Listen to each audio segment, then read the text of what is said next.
Hello everyone, hello. That sounds so wrong without the scream. If you're familiar with that little jingle, you know, Gregory Horror Show. Anyways, hello everyone, hello, welcome to the stream. Hello that guy from somewhere, Luria Abyss, Scarf the Smith, anyone else out there currently lurking today. The game that I have for you guys is... Let's see if I can pronounce this right and not botch it. Yaku Yuujou Dangi. Dangi?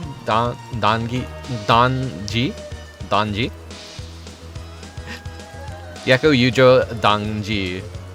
Maybe I mispronounced that. I don't know. Anyways, in English, Misfortune, a story of suspicious friendships, which is kind of like a notorious visual novel kusoge for the PS1, and I can already hear all of you guys like, oh shit, it's a visual novel. Oh, everyone, quick, scurry, get out of here, blow this popsicle stand. No, we're gonna watch him press the circle button for 5 hours, probably even more, maybe less. I don't know how long this is gonna be. I know there's 5 paths and 5 characters, and this is like a very notoriously kusoge experience. Even the person that seems to translate this doesn't have much good things to say about the game. There's like a little walkthrough they put up on GameFAQs, and they basically like recommend, like, yeah, I'm translating this game, and I basically recommend doing this, doing that. You know, I just like checked that real quick to just kind of like get an idea of what I'm jumping into.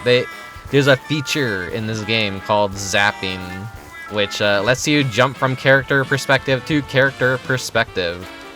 And they say, don't use this at all. This makes the game completely incomprehensible. And yeah, I didn't really know if there would be a good use for this feature at all. Like, when I first heard about it, I'm like, that seems kind of like, why would I want to abandon one character's plotline and jump over to the next character's plotline? And this game doesn't even have like save files or anything. It's like entirely passwords. You've had this on your radar. I'm excited to see this silliness. Yeah, I've had it on my radar for a long time too. Like, I used to follow a Twitter account called Video Game Box Art Covers That Go Hard or something. I don't know if it still exists anymore, or if it deleted its account, or if the person running it lost interest. I don't know. I don't follow that on my Vtuber account, because I don't know if it's still active, and I don't check the old Twitters much at all these days. But I was like, what is this box art? This is insane. What is this? And I looked into the game, and yeah, I was like, oh, it's a visual novel. Oh, it's Japanese only. There's no fan translation. But hey, in the great year of 2025, we finally got a fan translation of it. I want to say earlier in the year, at the halfway point during summer, and I'm like, well, shit, it dropped at a non-Halloween time, so god damn it, I gotta wait a couple months to experience this for myself. And yeah, here we are now, with one of the last few Halloween spooky season games that I'll be able to squeeze out of this year's Halloween season. Never mind the fact we're 2/3 through November right now. We're pushing a little bit of Halloween into Christmas. We're taking a page out of Jack Skellington's book. Christmas has been encroaching too much on Halloween, so yeah, I'm fighting back a bit. And you know, Thanksgiving's right around the corner too. Don't know if I'll do a Thanksgiving stream this year. We will see. I haven't been researching like many turkey-themed games. There's not really a whole lot of Thanksgiving turkey-themed games, so I don't know what the hell I could possibly do. But yeah, I'm getting ahead of myself. This isn't about Thanksgiving. This isn't about Christmas. This is about Misfortune, a story of suspicious friendships. Let's head on inside. Now, the style of this game is really fucking hideously ugly in a way that you kind of can't look away. It's very interesting, and from what I learned, it's inspired by Hideaki Hino, who is a Japanese manga horror artist. And here, I got a bunch of covers of his works. Now, he had no involvement with the first game whatsoever. Which is... it's inspired by his works. Like, allegedly, that's what I've heard. It's inspired by his works, but... when I look at his art, I'm like, yeah, no, I definitely see a lot of inspirations and a lot of things that I've liked.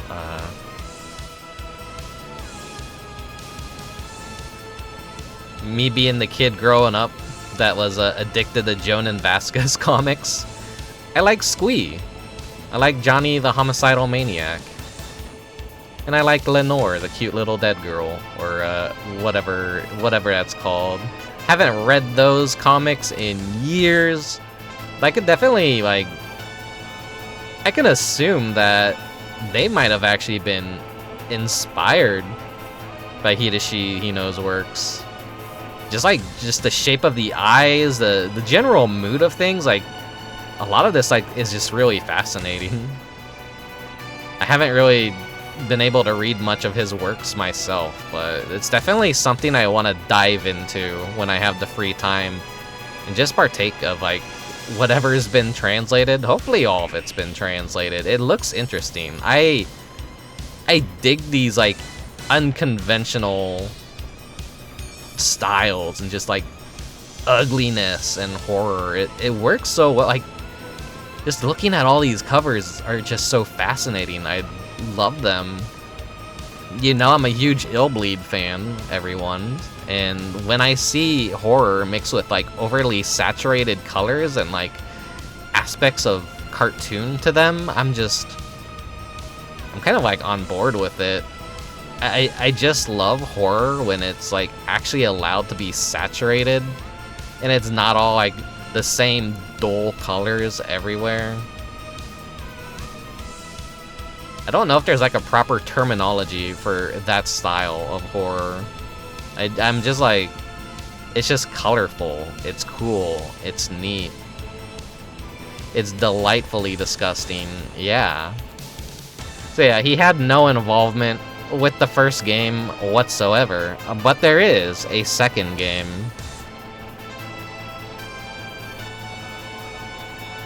It's Yaku Su Noroi no Game. So I guess he, like, at least stepped in for the second game and was giving them guidance on character designs, or, like, I don't know his involvement, but you can kind of definitely see in the character models for this one, it looks a little more kind of, like, inspired by his style. And the good news is, like, when I looked up the game facts about this, the person who translated the first game says, yeah, I'm already working on a translation for the second game. What's his name?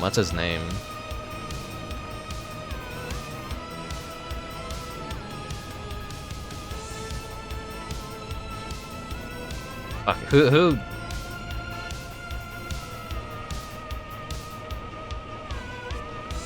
And I don't have the translator's name. I'm sorry. Yeah, Idea Factory. It's Idea Factory that did this. And I don't know, is this an early PS1 game? I actually don't know when this came out.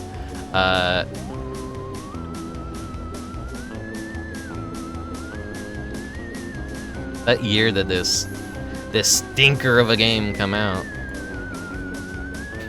Everyone, okay, 1996, so it's not a late PS1 game. But probably at the time that it came out, it was probably still pretty inexcusable that it didn't really have a save system whatsoever.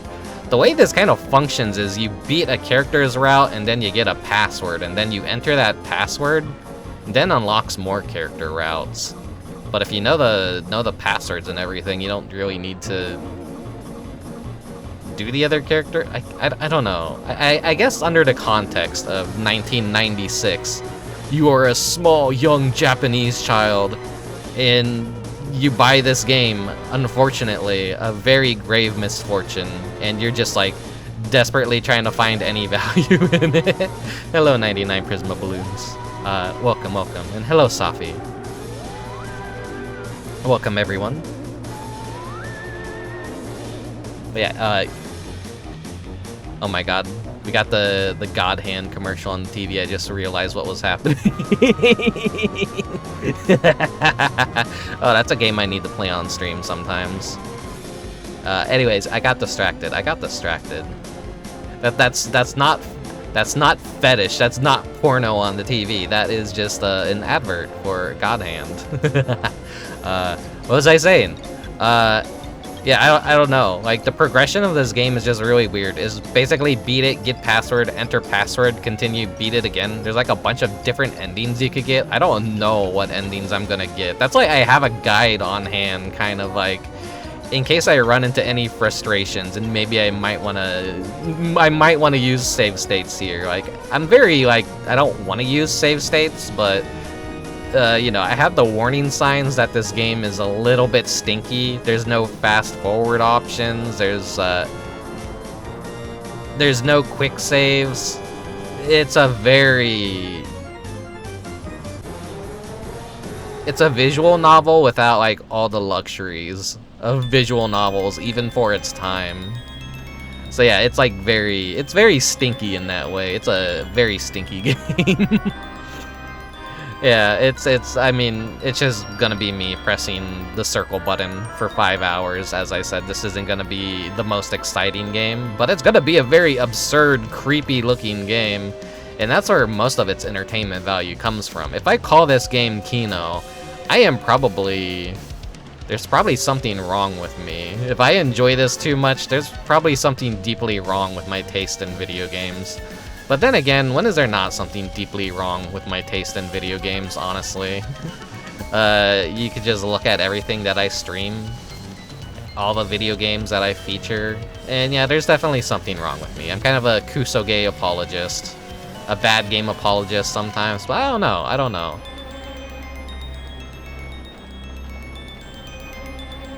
You're excited? Okay, good. At least one of you guys... Well, actually, no. Multiple of you guys are excited. You guys are like, oh yeah, this game. Like, yeah, no.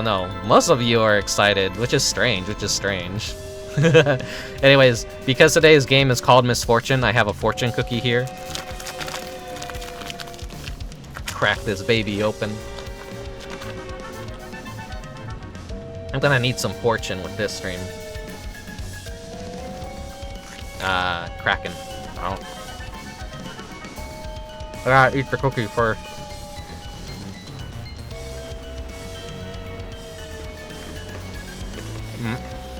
That's one half eaten.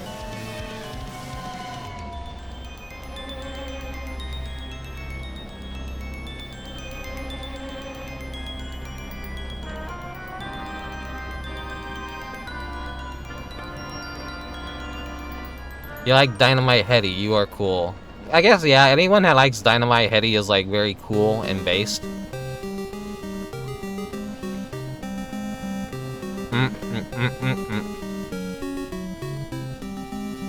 Okay. Here is what my fortune says. Your road to glory will be rocky, but fulfilling. I guess that's kind of relevant for what I feel like with my VTubing. It's felt very rocky. It's felt rocky, but a lot of what I seek out of this is like fulfillment, I guess.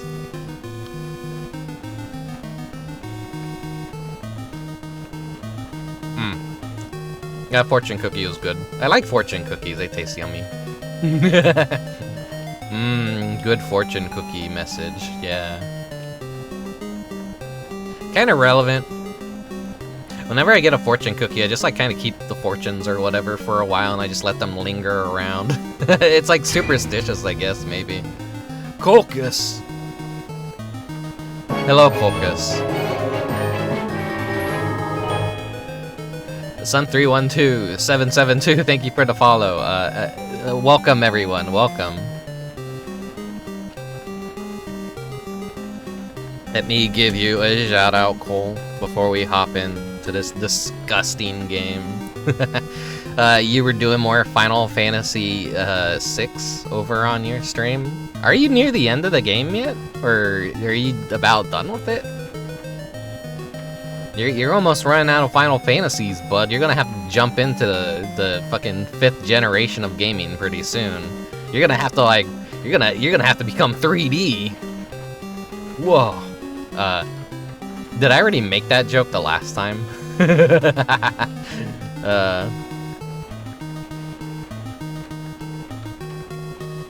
You're gonna have to do some research on the proper versions of the Final Fantasy 7 onwards and like what to play, because I know the ports are a little like iffy on Steam, so you're kind of gonna have to like maybe patch some things, or you know, play it by other means, you know, get an actual PS1 and get an actual copy of Final Fantasy 7 for the authentic experience that hasn't been updated. Let's see. Hello, Goki Dev. Hello, Subject Die. Hello, Mobile Suit Crundle. Hello, Sir Ryu. Hello, Jimmy Map. Welcome everyone. Welcome. Sorry I'm late to the hellos. You plan on playing Crystal Project before jumping to Final Fantasy 7. Okay.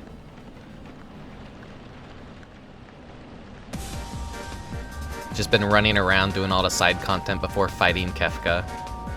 And raids always like really throw me off focus, because like the little box in my chat box it gets all these yellow highlights, and it makes like reading my chat a nightmare. Like it scrambles my brain to see everything. But yeah, hello everyone, welcome.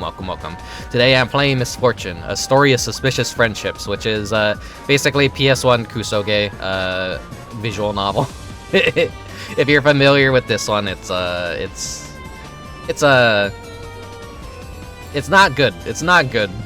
It's cool, it's not good.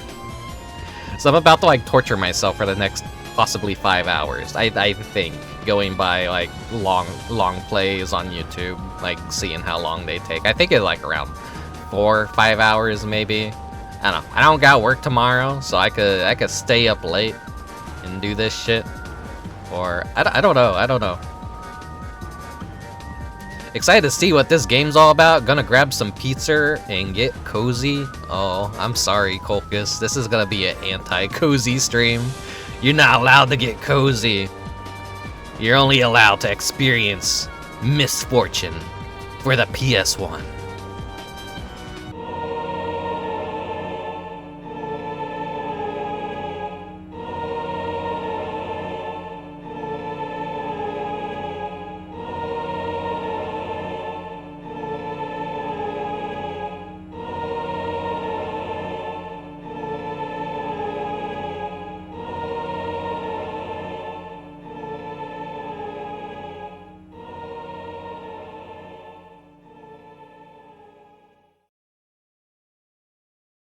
God, I kind of like had to like have fun trying to make that title card for this game.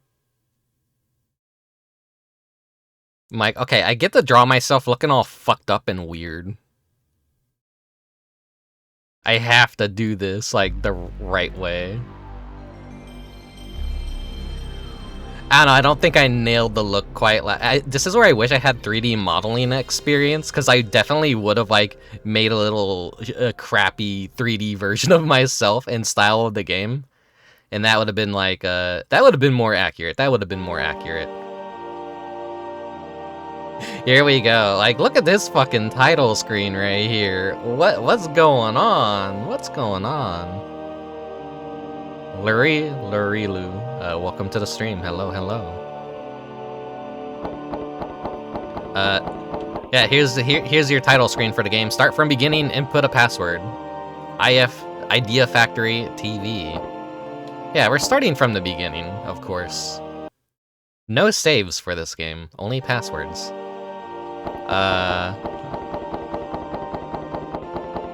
Let's see what the default name is.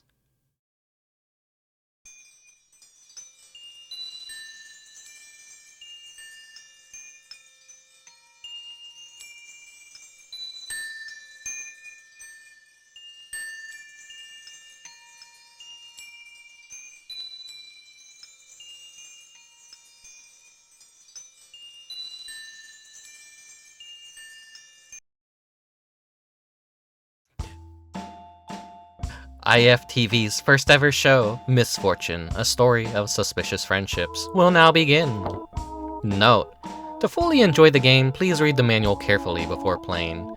If you find the text hard to read during the game, please hold L1 or R1 to add a shadow effect that will make the text clearer. There we go. I will use that if it at any point is difficult to read.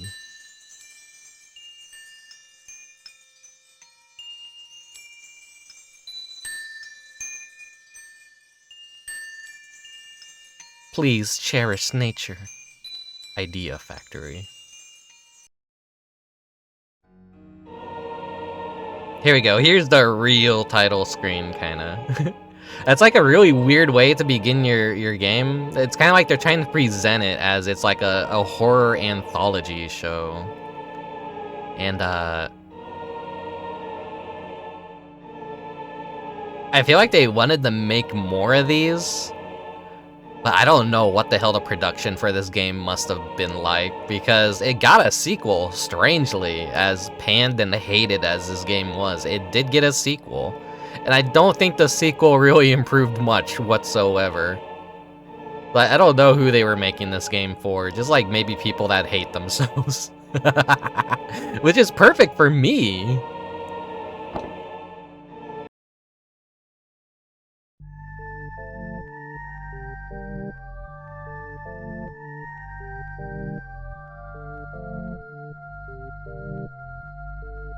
Welcome to the realm of nightmares.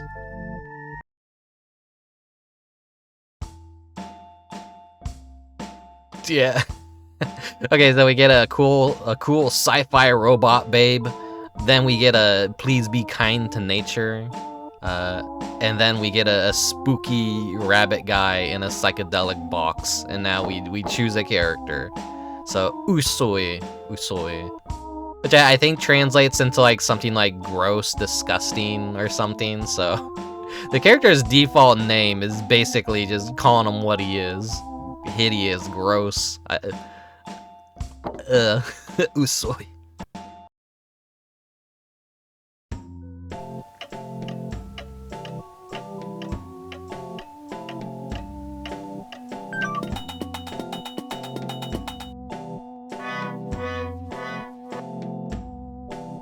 The hands of the clock proudly pointed to midnight.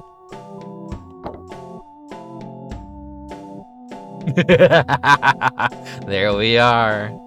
There's the main character of the game, everyone. This is why I don't recommend eating to this stream. I was on my way to my old elementary school to keep a promise I made to my friends. And here's the zap feature where it's like, all right, you could swap to all these different characters. No, don't ever do this. Don't ever do this. Just stay on the track, stay focused. What a charming smile.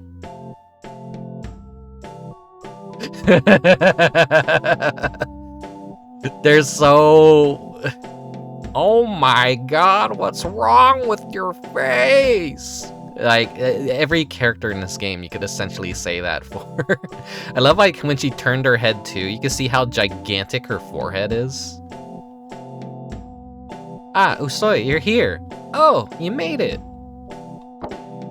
These girls were my classmates in elementary school. You adore their grime? Yeah. Everything in this game is so grimy. Like, I don't know. I don't know about you guys. I like the presentation of this. I don't know. I just like weird things.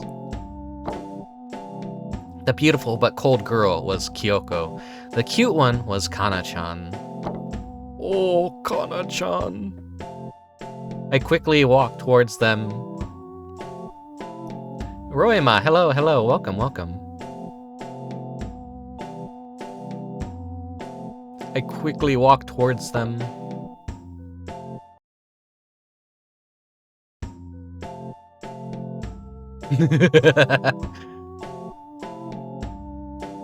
Oh. Suddenly, I felt something behind me. It was an extremely horrible sensation. Look back.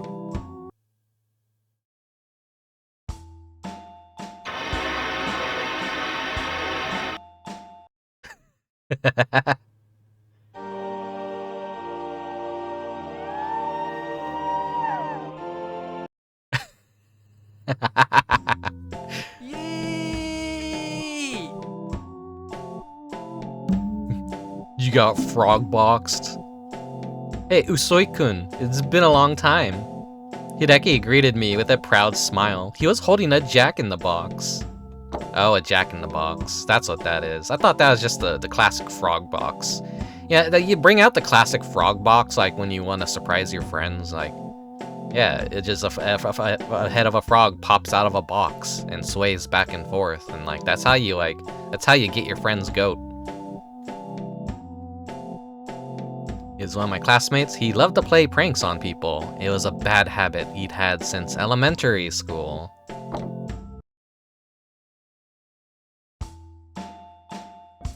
Need a VTuber model like this? Like, yeah, if I had any 3D modeling experience, I definitely would have just like that would have been a good, that would have been such a good bit actually. Just like be all messed up like one of these characters.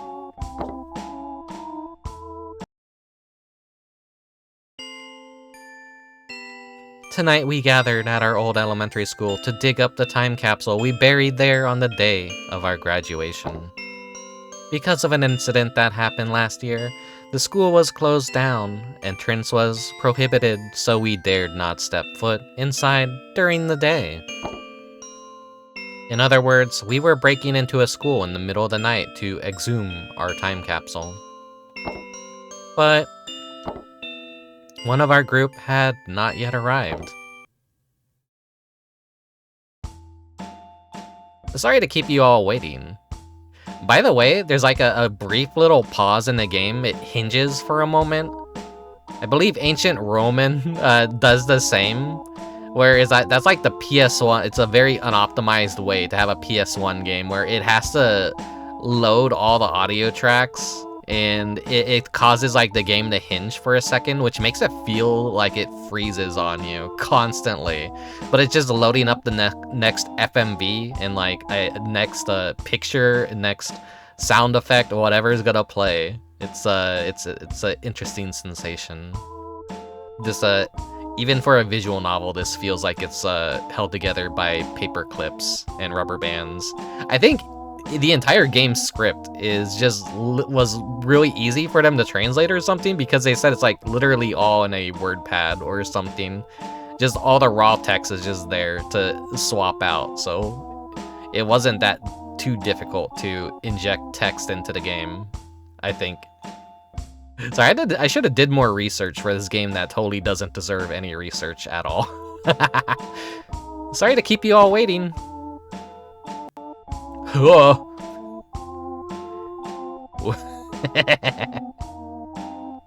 Yuichi was the latecomer. He had a kind heart, but he was never good at keeping promises.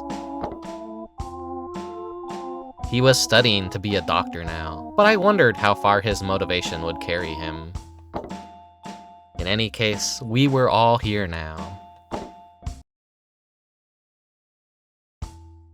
His eyes look like something you'd get out of a gashapon, a 25-cent little prize machine from like a grocery store.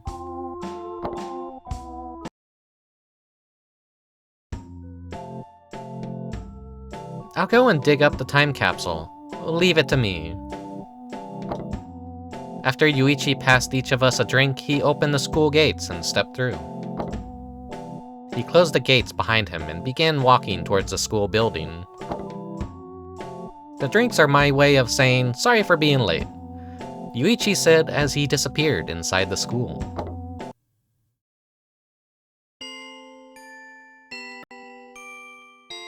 No trespassing.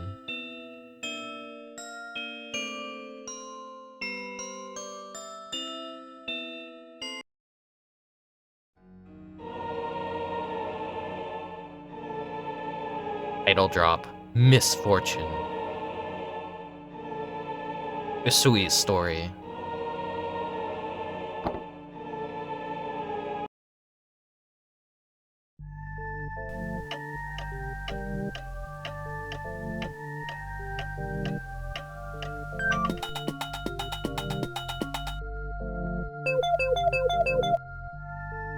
I began to grow anxious. Some time had passed since Yuichi entered the school. At that moment, that watch is like neat. I don't know what the relevance of the little skull is, but it's funny.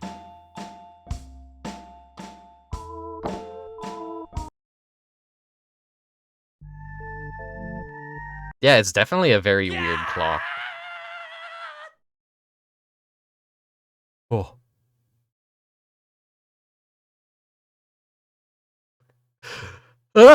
We hear a sudden shriek from within the school building. It was Yuichi. I like how they even 3D modeled the exclamation points above each of their heads. They did it they could have just drawn something, but no, they went the extra mile and just even made that a 3D element. And back then, a lot of people were excited about 3D, so. Did he have an accident? Or did something else happen to him? Kyoko and Kanna-chan looked at each other. Hideaki furrowed his brow with unease. I had to calm everyone down. Pull a silly face.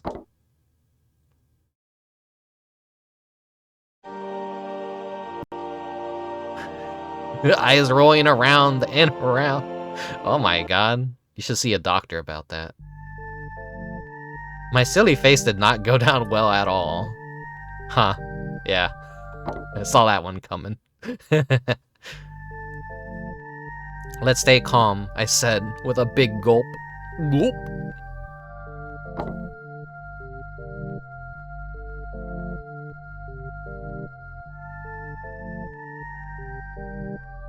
I was just about to try and explain Yuichi's scream when someone spoke up. I'll go and take a look. I'll go and look for Yuichi too. Hideaki and Kyoko both volunteered to go into the school and see what had happened. But both of them looked as though they were enjoying themselves? Oh, it's a Fred and Daphne situation.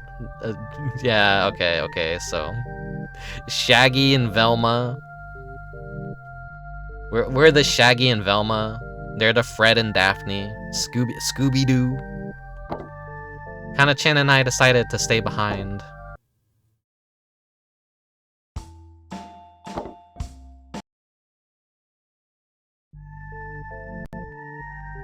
If we don't come out in 10 minutes, come and find us, Hideaki said and thumped my shoulder.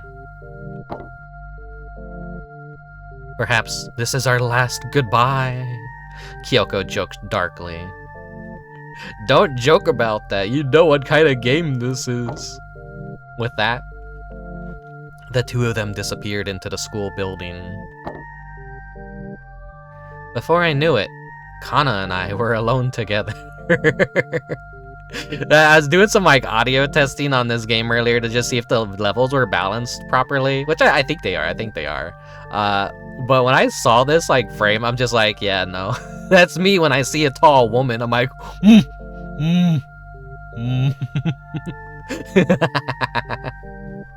what a face.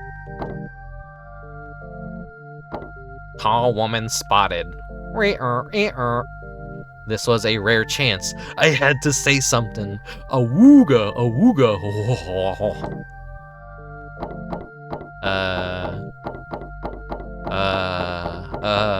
What do we talk about to the cute girl? I talked about the past. When we were in elementary school, Kanna-chan and I often played together. I had a crush on her then. Do you remember, we often played hide and seek at school, didn't we? Oh, yes. Kanna-chan smiled sweetly.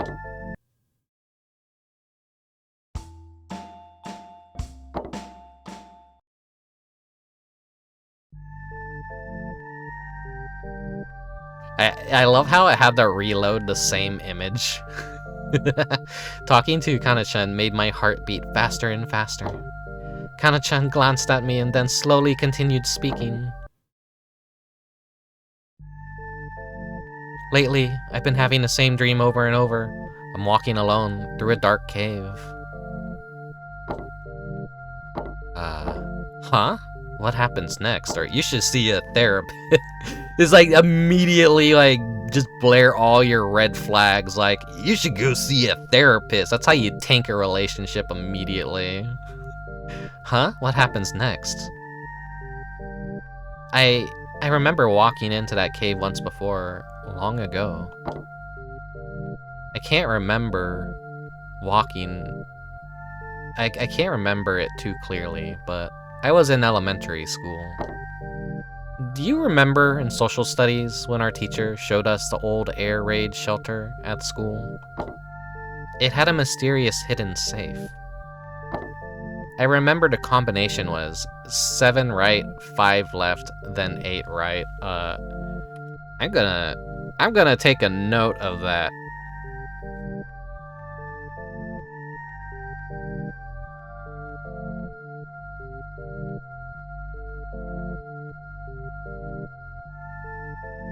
Okay.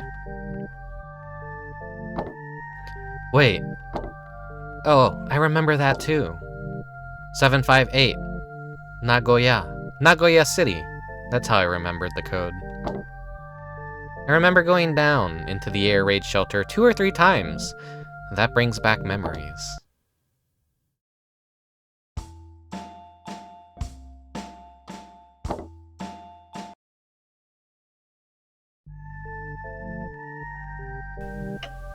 Here's our cool watch again.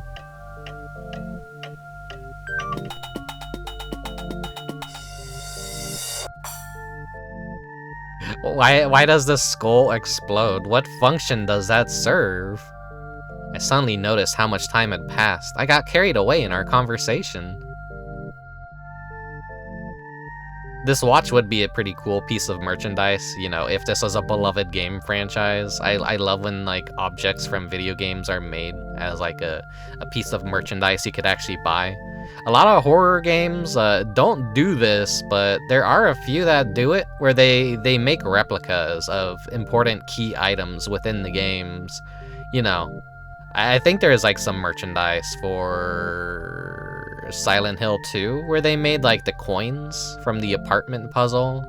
I think some iconic looking keys from Resident Evil were made into merchandise too, like you know, the card, the jack, the spade, the heart, the clover. Those are the 4 cards, right? You can tell I don't play poker much at all. Just go watch the Illbleed stream when I get to the poker puzzle and I'm like, I don't know what a joker and an ace is. It's like, oh, it's 21, it's 21. I'll have to like remember that for next year to take a mental note. I suddenly noticed how much time had passed. I got carried away in our conversation. Were Yuichi, Hideaki, and Kyoko alright? The iconic hat of Aiden Pierce. I don't know what that one is. I was suddenly very worried.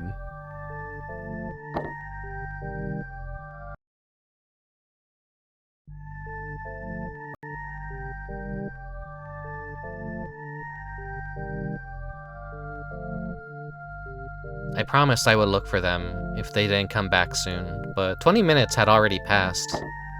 In the end, Kanna-chan and I decided to follow the others into the school. It had been ages since I stepped foot inside. I was excited. You know, if you're gonna be trespassing and like urban exploring something, you probably like want to go inside. You don't want to linger around outside because you're gonna raise suspicions. I've been watching a lot of urbex videos lately. I don't know. It's a morbid look into how society, like, well, once society crumbles, once the world falls into disarray, what our world is gonna look like when it's left behind, kind of frozen in time.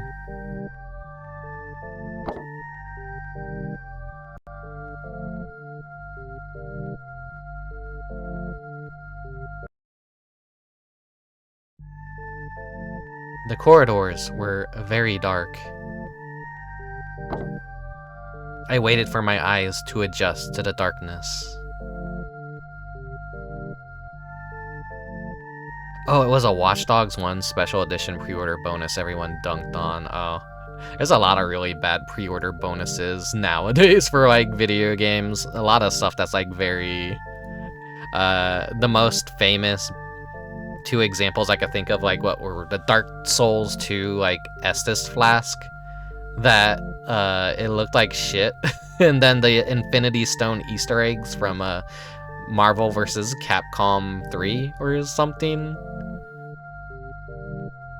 where, like, you see the promotional materials, and then clearly somewhere along the lines, they botched the production, and you got something very horrible looking. I love, like, messed up pre-orders. They're funny. The corridors were very dark. I waited for my eyes to adjust to the darkness. Let's be careful, Kanna-chan. Oh!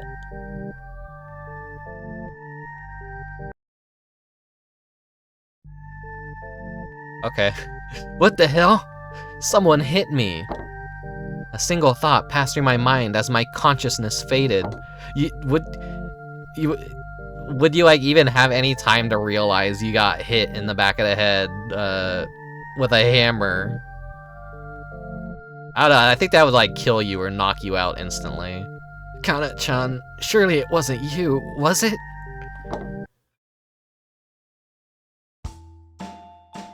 A Fallout 4 helmets that had mold. Oh my god, that sounds terrible. But that wouldn't surprise me if that was a thing that happened. Imagine renting this game from Blockbuster as a little kid and not knowing what you were getting into. Well, rental stores in Japan weren't really a thing. As far as I know, like, pretty much you had to buy games if you wanted games, but that's why their secondhand market was so good and well preserved and taken care of for like years and years. Until all of us Westerners started invading and buying out all their stock and shipping it to the United States. Oh man.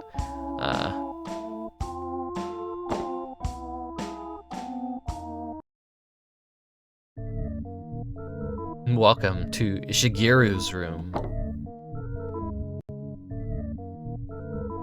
Oh no. That's what I look like right now playing this game. What on earth? I was tied to a chair with some rope. I couldn't move an inch. How may I assist you today, sir? This guy is totally insane. If you have no request, please allow me to hack up your body. He's going to kill me. Please cut my hair. A haircut, is it? Please relax, sir. I am quite skilled with my scissors. Take a look at this doll. Oh.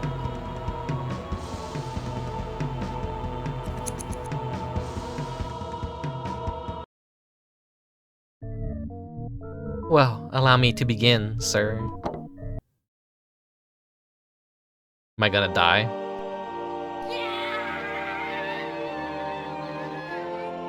Good scream. What happens next? What happens next? I think I've given you a rather nice haircut, sir, if I do say so myself. uh, with the face that our characters have, it's like they always look perturbed.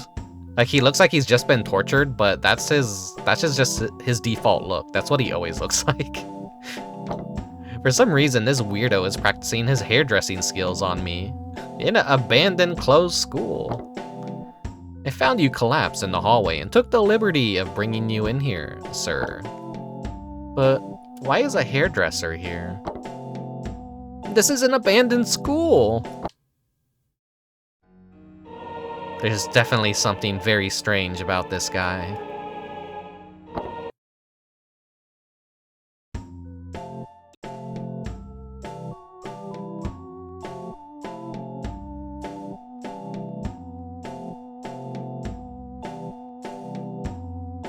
He said he found me collapsed in the hallway? Who the hell knocked me out? And where was Kanna-chan? She was right there with me. I have to get out of here now.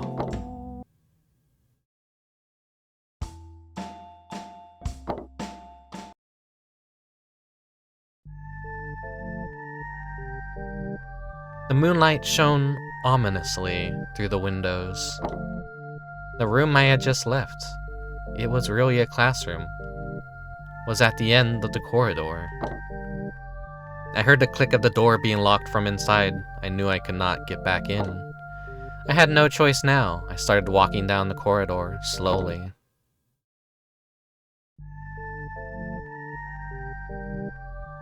Recycle the same FMV.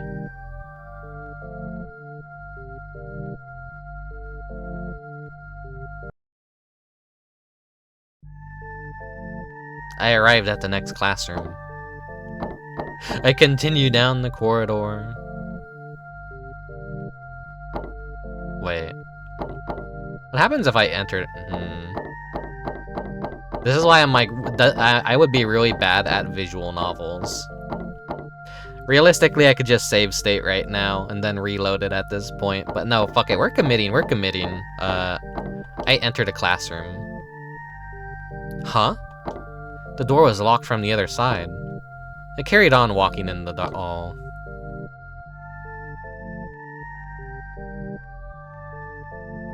Come on, we need to pad out the game.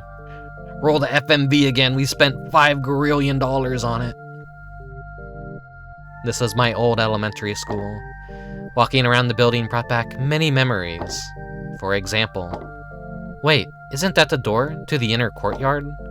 The door was open. Was someone in the courtyard? We had buried the time capsule in the courtyard. I walked through the door and out into the courtyard.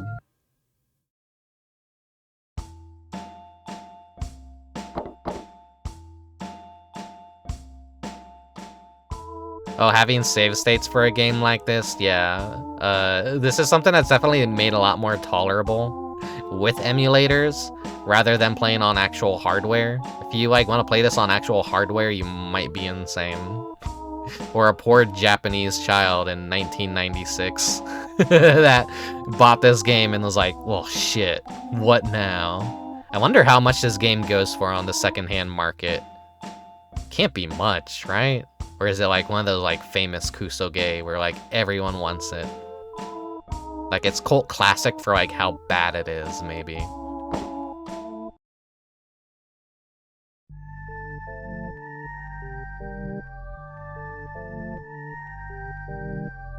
There was that like the 4th time we've seen this footage?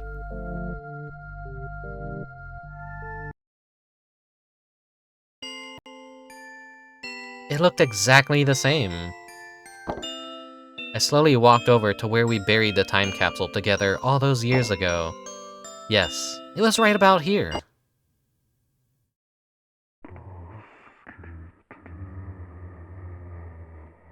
Ooh.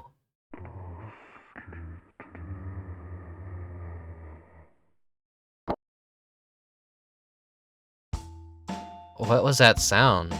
Without thinking, I turn around.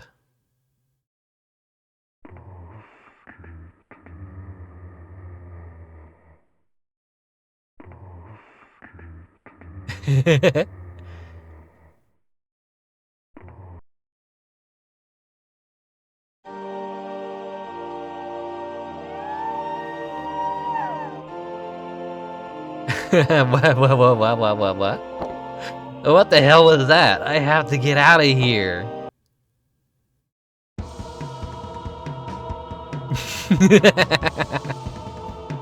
I love this goofy run cycle.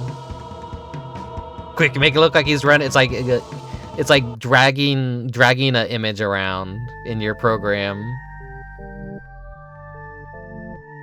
I realized I was standing exactly where we had buried the time capsule. There was no mistake. It was right there.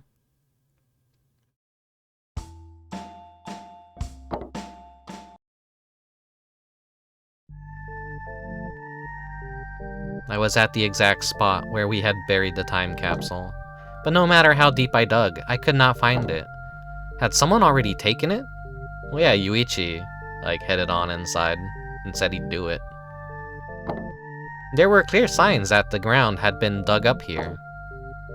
But there was still something left in the ground.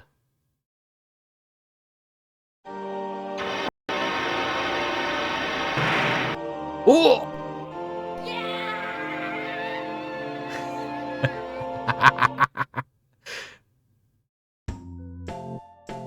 What's this? A rubber doll? Who left this here? Who would play a prank like this? All the strange things that have happened tonight must have been part of a big prank. Yeah, you got a haircut by a weird monster guy, you saw a weird pig orc, and now you got jump scared by a toy bug. Right, you can't fool me anymore. Okay, and yeah, being hit in the back of the head with a sledgehammer was also a joke. Yeah, you're not thinking too hard about this. You're not really thinking, huh? I think it's a little too far of a prank to hit someone with a hammer. I raised my head and looked around. There was no one there. Huh? The door to the other school building across the courtyard was open. For now, I decided to enter the other school building.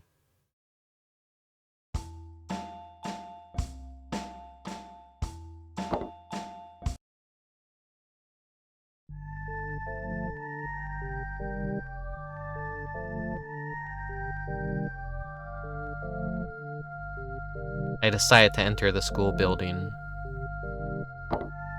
I felt sure that all the strange things that happened tonight were just a big prank. What is this? There was someone to my right. Fear shot through me as the shadowy figure grew closer. I looked over my shoulder at them.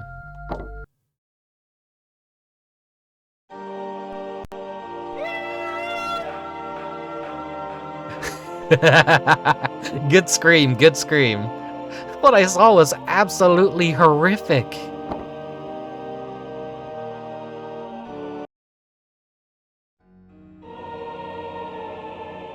What do you see? Misfortune.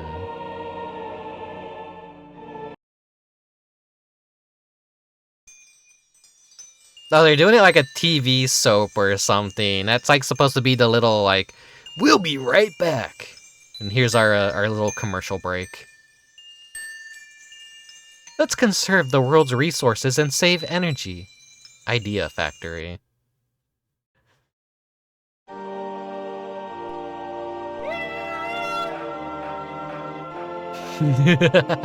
What I saw was absolutely horrific.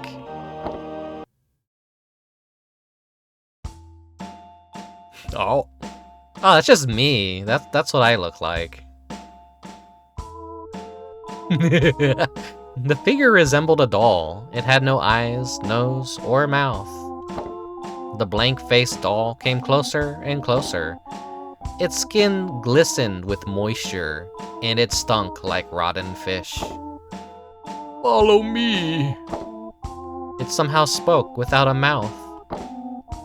I followed it down a corridor on the right-hand side of the building. Looks like an alien, no joke, yeah. It's a nice creepy design.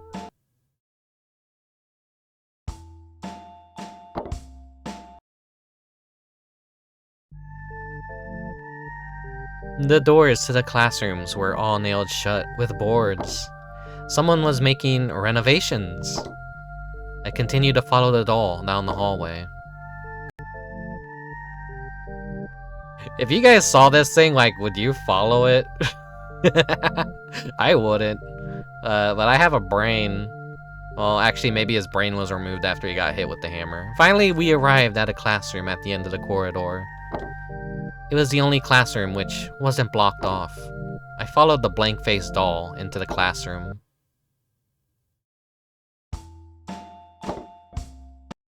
God, it's so annoying every time the zapping feature comes up. It was very dimly lit inside. There was a hole in the wall where the blackboard once was. It led to the classroom next door. If these weren't very tasteful renovations.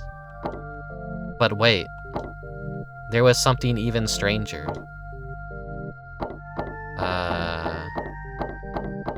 Hello, Dubious. Let's look at the walls. Oh. Two men were hung from the walls. Their pale faces didn't move. Gleep glorp. They're just like... everything in this game looks like an alien.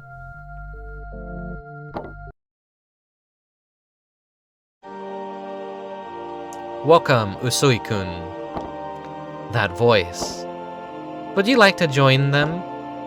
Yuichi?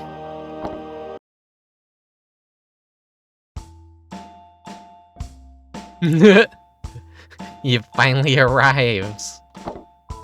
Yuichi was dressed like a doctor. What on earth was going on here? Yuichi and the doll walked through the hole in the wall. I silently followed them.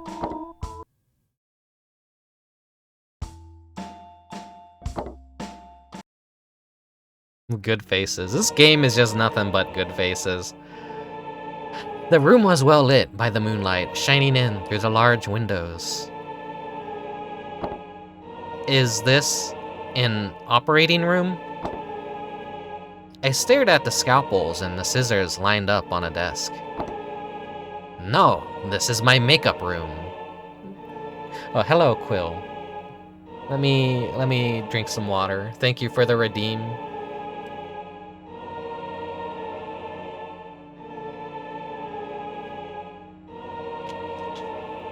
I'm gonna kill my voice reading so much stuff tonight, probably.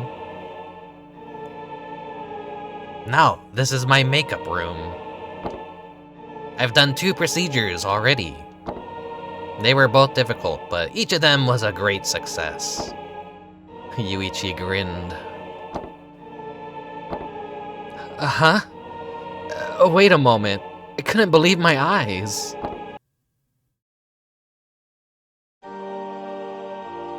Kyoko! Hideaki! Those pale bodies suspended from the ceiling by ropes were Kyoko and Hideaki. Yuichi, you did this? You turned them blue! I flew into a rage at the horrific sight of what he had done.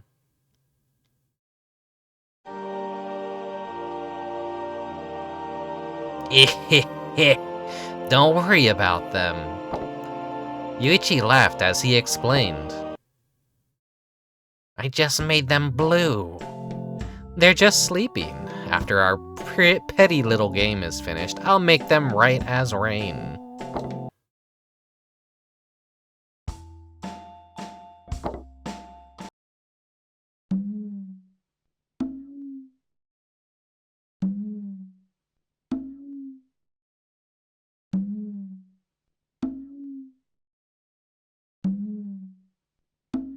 You! I order you to open the gas cylinders in the back. At Yuichi's words, the doll immediately left the room. Let the game of orders begin. Yuichi let out a big sigh and turned to face me.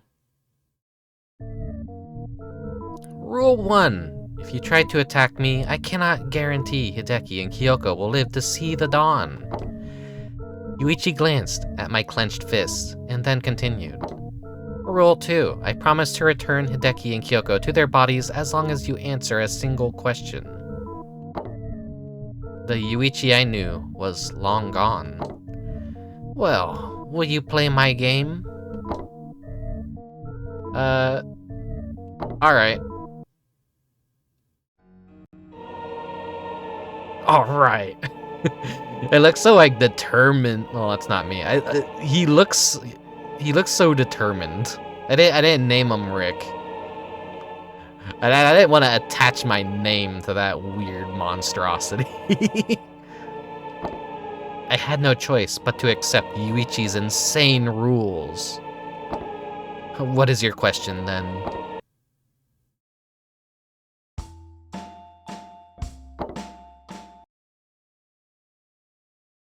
Hello, Orbert. I glared at Yuichi. Ignoring me, Yuichi began to explain. What was the wish that I put into the time capsule? You have 1 hour to find the answer. If your time runs out, I'll dispose of these two. If you hurt Hideaki and Kyoko, I'll dispose of you too, Yuichi. I left the room and searched for the time capsule.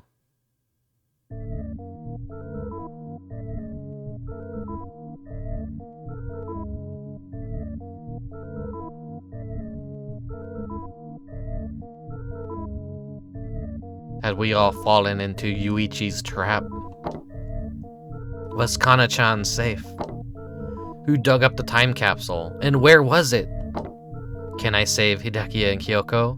Are they going to be alright? My mind swirled with all sorts of fears and worries.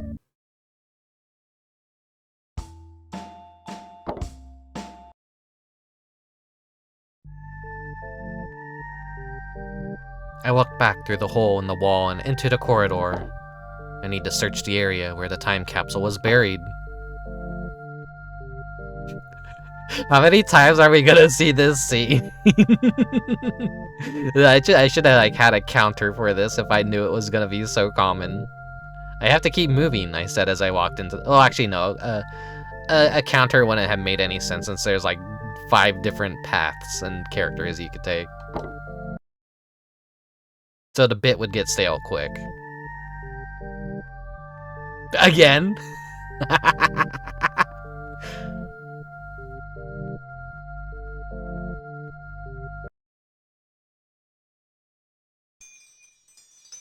I returned to the place where we had buried the time capsule.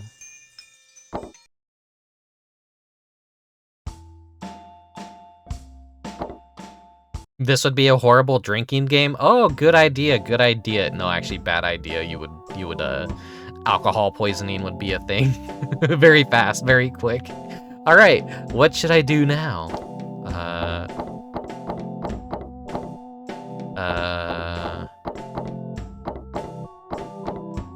Examine the hole. Nothing looked different.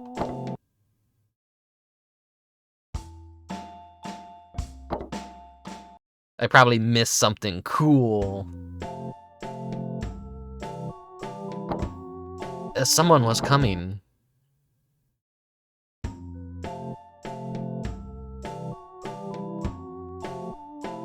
There's my beautiful babe, Kanna-chan. It was Kanna-chan.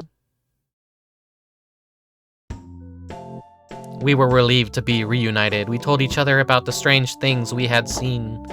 Kanna-chan told me she had entered an underground cave. She said Kyoko had turned into a monster. I explained that Yuichi was behind it all, and in order to save Kyoko and Hideaki, we had to find out what Yuichi had wished for all those years ago. What? Then perhaps... Kanna-chan removed a folded piece of paper from her pocket. The paper was covered in childish handwriting. My Wish by Yuichi. Year 6, Class 3. Hideaki kicked me in the stomach again yesterday. He said, "You need to diet," and made me run 10 laps around the school playing field. Kyoko sent me a love letter.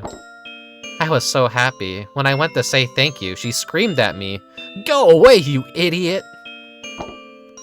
Hideki wrote the love letter to trick me. Usui-kun and Kanna-chan started laughing at me. All I could do was, oh, we're not the good people in this situation. We're not the good guys. Then again, I don't think Yuichi's a good guy either.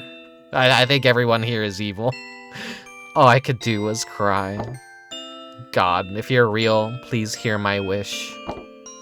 It's only a small thing. Everyone...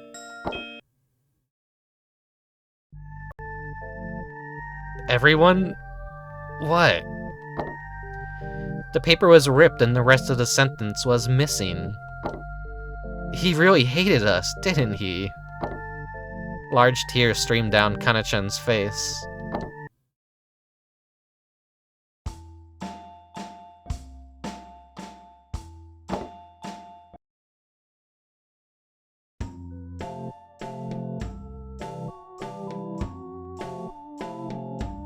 Why is she so much taller than he is?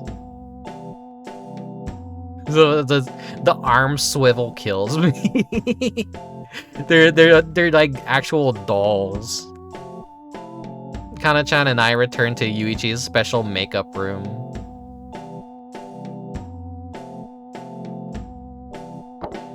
Even though the paper had been ripped in half, we understood exactly what his wish was. Everyone...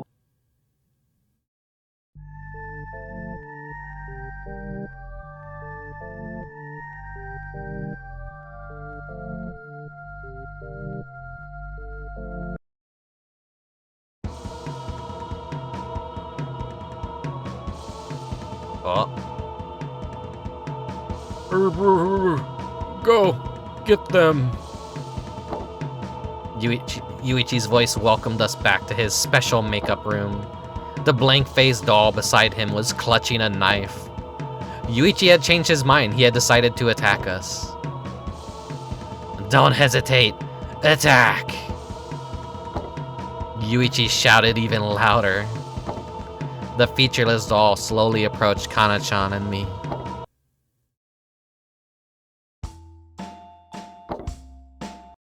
That pops up at such inopportune times. The doll gradually closed the distance between us. He had no time to think. We had no time to think. I only had one option.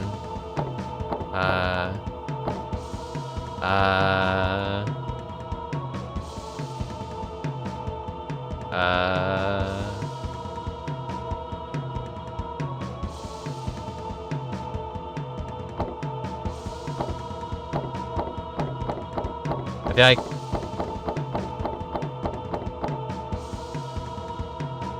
I shout as loudly as I could, like, yeah, that thing has a knife, don't get near it. It might not have enough articulation to even, like, stab you. I shouted as loudly as I could. We know what your wish was. It was, everyone, please die, or everyone, please get along.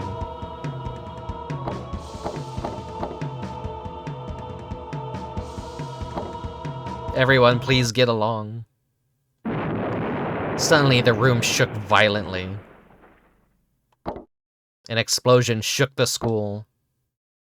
Although the walls had protected us from the worst of the damage, the room was now ablaze. It must have been those gas cylinders. The faceless doll was writhing around on the floor, engulfed in dirty crimson flames. I froze amidst the sudden chaos. We have to get out of here. I smashed a window with my fist. Let's go, Kanna-chan yelled. Kanna-chan quickly climbed out the broken window. Hideki, Kyoko! I crouched over both of them and shook them hard. They were both as cold as corpses.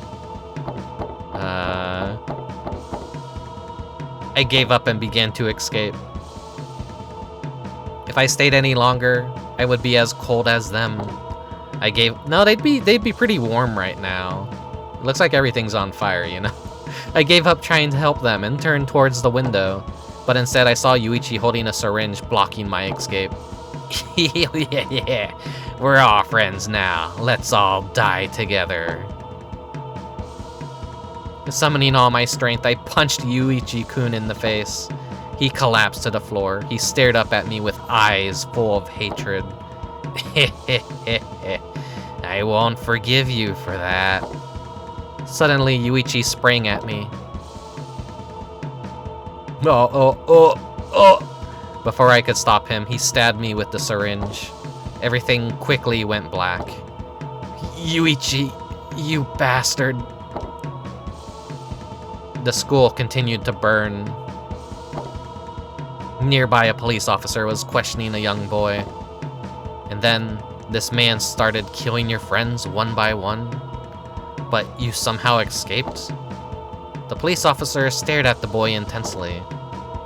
I understand. Let's talk about this more at the station. I have one last question. Yuichi-kun, who was the murderer? It was Usui-kun. Yuichi said as he slowly walked away with the policeman. Oh, fuck. Misfortune. Oh, I think we got a bad ending.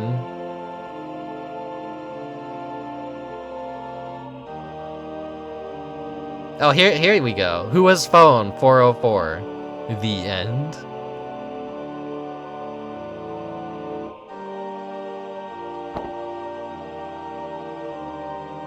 There's our code. Let me like jot that down. 6B UQLZ9.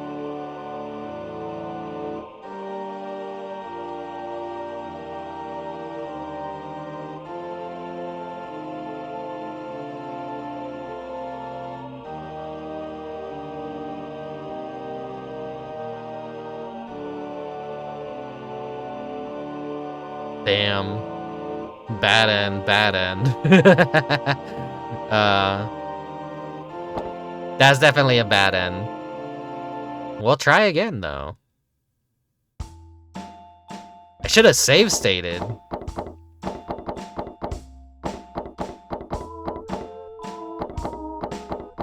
But no, let's see what's up with Kanna-chan. Like, I don't want to like get every single ending in this game. This game does not deserve every ending.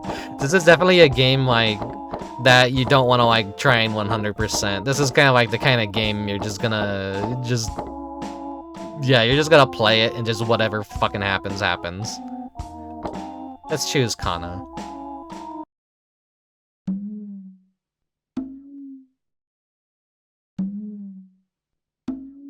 She's in love. I'm a girl who is deeply in love. She has the heart of a maiden. I'm in love with a man named Usui-kun. He'll be here soon. I'm so happy to see him again. Yes, I am so happy. We are meeting here tonight at our old elementary school to keep a promise we made a long time ago. her eyes are like going two different directions right now. She was this angle, she was not made for this angle. There are 5 of us in total. Kyoko, Hideaki, and I are already here. We are still waiting for the other 2. I like how the characters have different backgrounds, apparently. Also, sorry about the black borders today. I guess just deal with it. I didn't want to like stretch the aspect ratio or whatever. I wanted to use it like uncorrected, just like pure raw, whatever the aspect ratio of this game is. I'm kind of like giving up at this point of trying to make things like fit within the borders. I might do away with the border entirely pretty soon.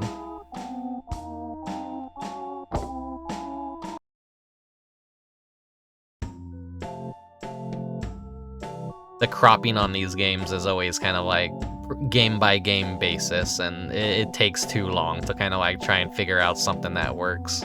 And I hate cutting out too much of the game. Ah, Usui, you're here. I turned around at the sound of Kyoko's words. Standing there was the man of my dreams, Usui-kun. She's in the manlets.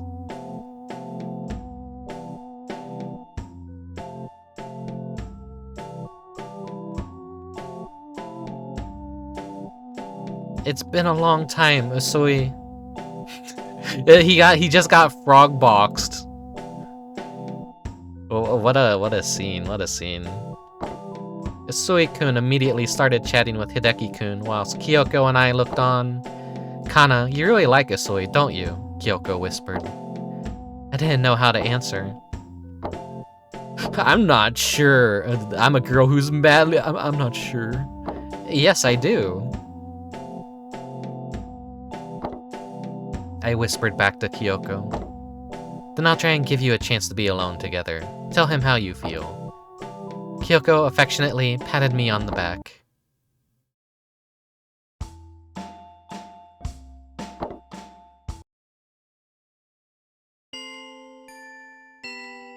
The reason we had gathered here in the first place was to dig up a time capsule we had buried in the courtyard on the days of our graduation.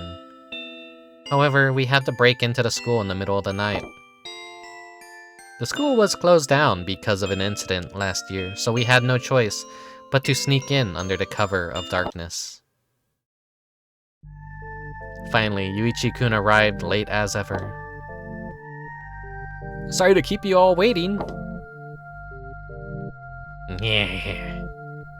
He's got different context now that we know he's a murderer. He hasn't changed at all. When we were younger, he was always the slowest, and of course tonight was no different.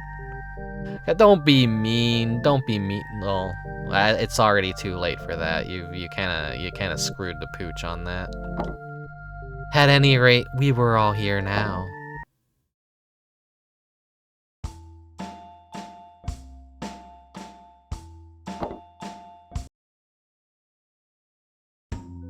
My stomach won't stop growling. I'm hungry. Oh, I should have ate before. I ate a fortune cookie. That should be enough for a that should be enough for a man of my age. I'll go dig up the time capsule. Leave it to me. The drinks are my way of saying sorry for being late, Yuichi said as he disappeared inside the school. Those drinks are probably laced with something. Bad idea to drink them.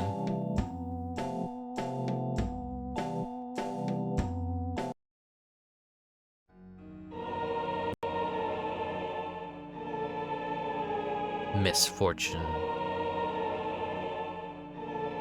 Kanna Story.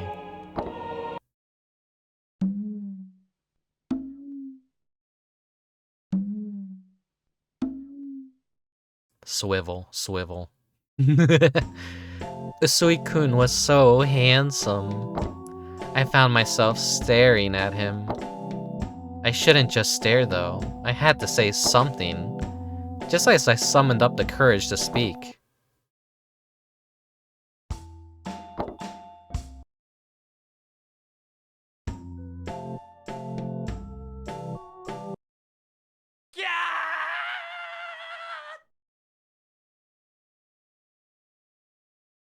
Bump, bump, bump.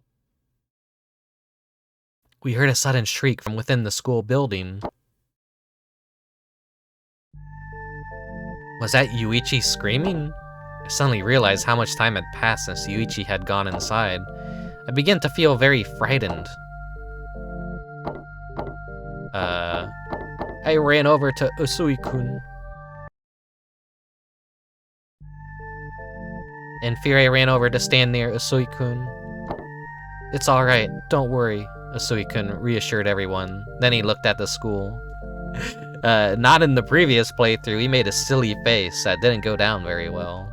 But it made for a funny cutscene, so hey. When I turned to face the school, I did not see anything unusual. Kyoko and Hideaki looked worried.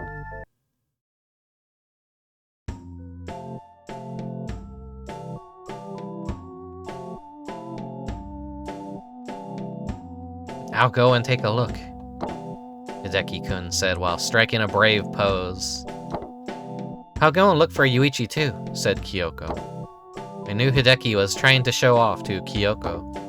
I suddenly thanked Kyoko. Now I can be alone with my beloved Usui-kun.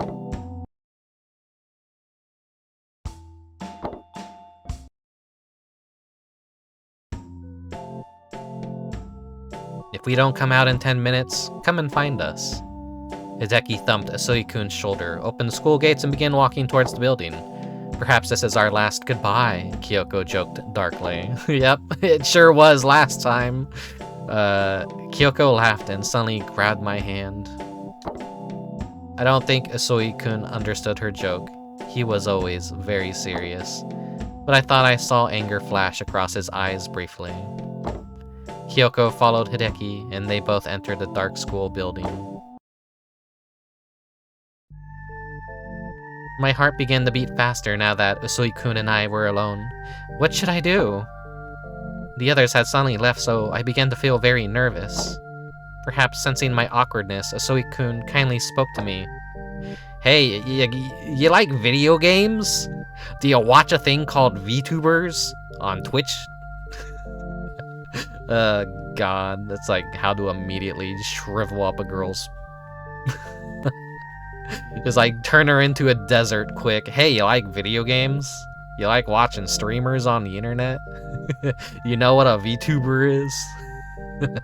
Nah. My favorite VTuber, Rickubus. He's so cool. He plays like these fucking games no one's ever heard about or gives a shit about.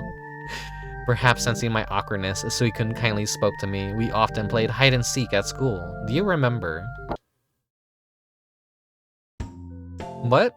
I didn't remember that. I didn't know what to say. Really? I don't remember. Really? I don't remember. I racked my brains. You don't remember? We always hid in the courtyard together. They can never find us there. In our secret place. We even read manga in there. Usui-kun's eyes were shining desperately. You really don't remember, Kanna-chan? Oh no, we made a bad choice, I'm pretty sure. It probably doesn't actually matter too much. I started to feel more relaxed, so I tried my best to continue the conversation. I talked about my worries. I decided to reveal all my concerns to Usui-kun. Recently, I've been having the same dream over and over. I'm walking alone in a dark cave. Perhaps you should talk to a therapist, Usui-kun joked. Oh, was that like the actual legit, He isn't smooth with the ladies. Perhaps you should talk to a therapist, Usui-kun joked. Like, yeah, these characters are kind of despicable in a way. You could tell I was scared by the dream I was trying to cheer me up. No, he could tell I was scared by the dream and was trying to cheer me up. He was so kind. No, he told you to go see a therapist. That's mean. That's mean. That's not like being kind. If anyone ever like immediately told me like, yeah, you need to go see a therapist, I would like feel like shit. I'd be like, oh, you think I'm a freak. Usui-kun and I continued to tease each other.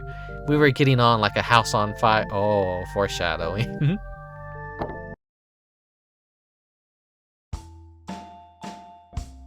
What the hell is this? It's like a parody of like the Hausu logo.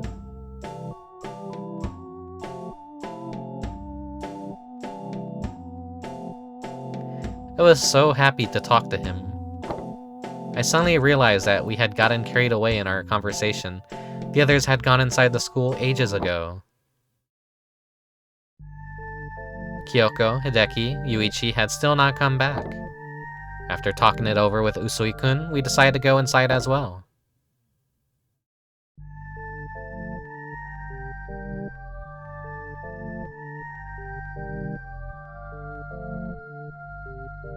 Walking through the old gate with Usui-kun made my heart race.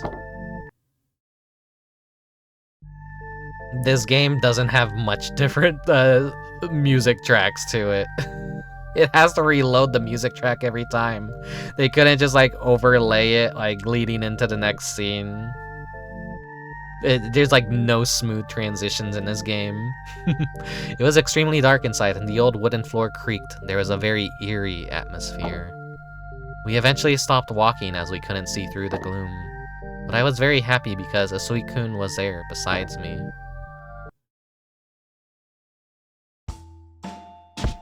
Oh! I like how her eyes rolled back into her head before she was even hit with the hammer.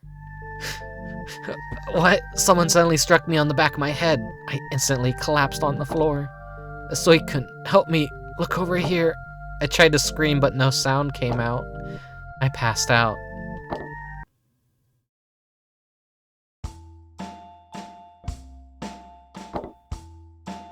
So what's her deal? Like, what happens to her? Ugh. I slowly regained consciousness. How long had I been out for?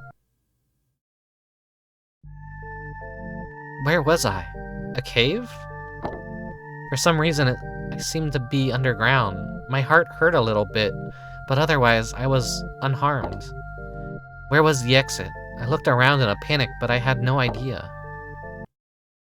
She's where she was in her dream. What was that sound? It sounded like metal scraping against metal. Feeling desperate, I began walking in the direction of the noise.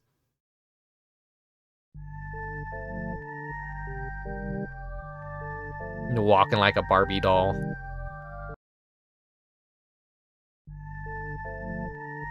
It turned out to be a pair of iron grates striking each other. I slowly tried to process what had just happened, but nothing made sense. I stood motionless in the tunnel. I stared blankly at the grates. I suddenly realized something. Through the grates I saw a message on the wall.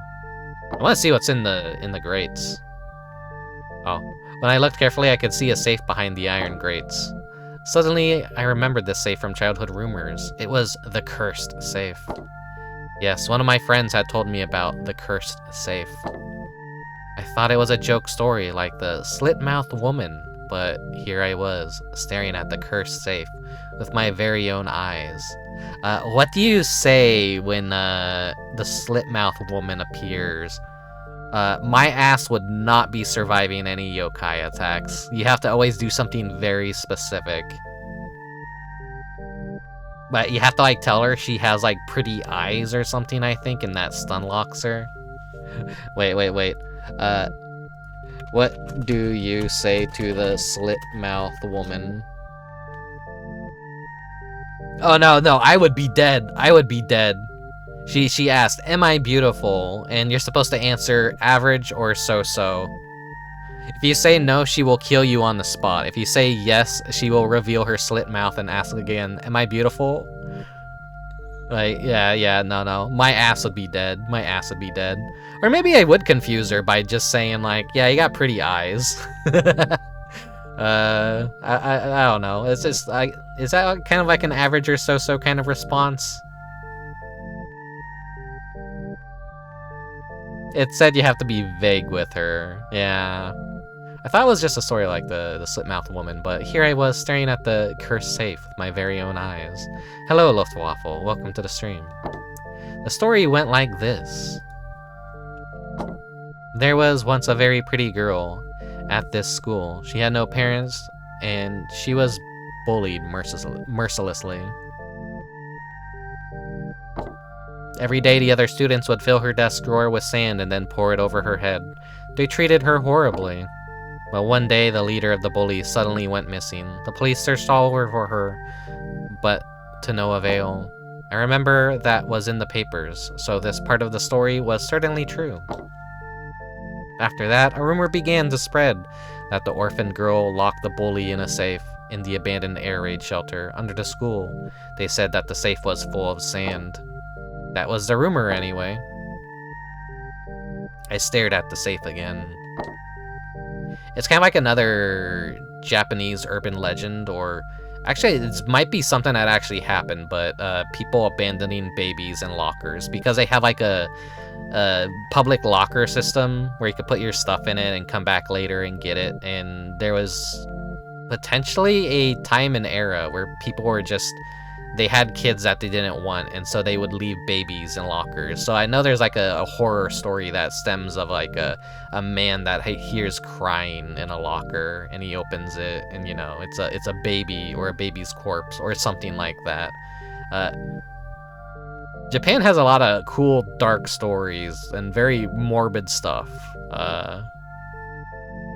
Eastern horror kind of like hits different than Western horror. There's like always this, I love horror when it's supernatural, but I also love horror when it's like very realistic, but like just supernatural enough. Okay, sorry to go on a tangent about dead babies in lockers. I stared at the safe again. I knew how to open the safe. Yes. They said there was a way to open the cursed safe full of sand. I didn't recall it exactly, but I placed my hand on the safe dial. Oh, here we go, here we go. I got my notes, I got my notes. It was right 7 times. Left 5 times. And right 8 times.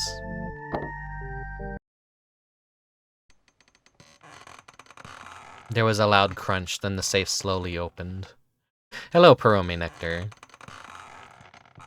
Maybe that's why the cat jumped from a locker in Silent Hill. Yeah. Probably.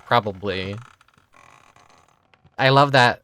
That's like such a creepy like, I call it a gag. It's not really meant to be a gag or funny, but like in the way that it was set up. And then you return to that locker room later, and there's something inside of it again, and then it opens up and it's nothing but blood inside. And it's a really cool like gag. That kind of horror is like really good, in my opinion. There's a loud crunch, then the safe slowly opened. I was shocked by the sight which awaited me within. On some paper covered in soot, I saw my own handwriting. But it wasn't just my writing, there's a lot of paper inside. Who put our wishes in here? We put them in the time capsule years and years ago. I said aloud in shock.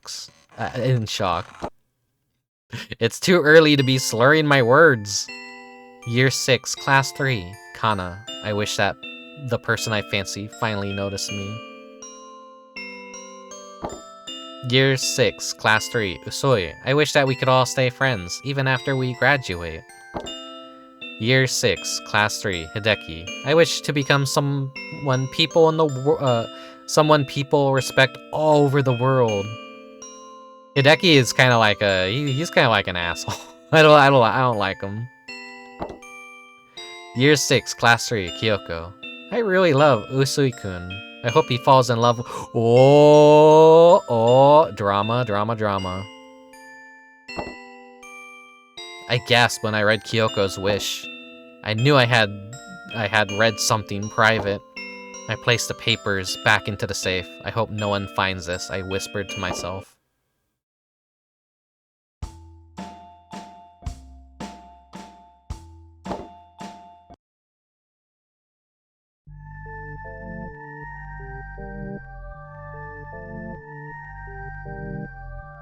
Girl drama, they like the same boy, ooh.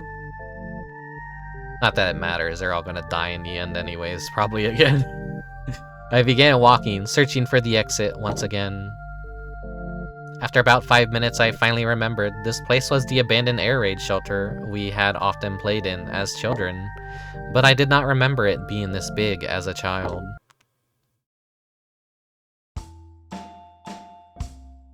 Yeah, like when you're a child, everything always felt much larger than it actually was, and I kind of miss that feeling. When you're like a full-grown adult, the world feels a lot more smaller, and you're like, oh, this place isn't as big as I remembered it being.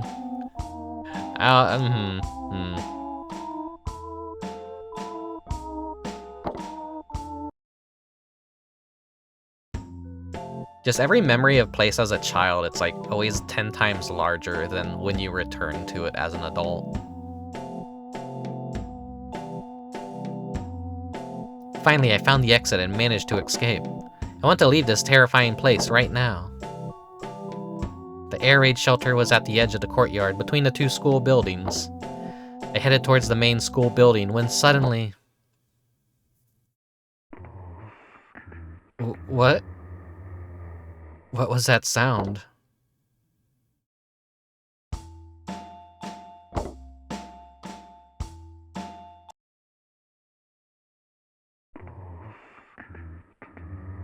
What What was that sound? Again. ×2.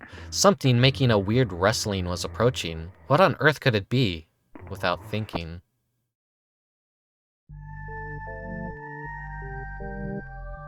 I stared towards the noise.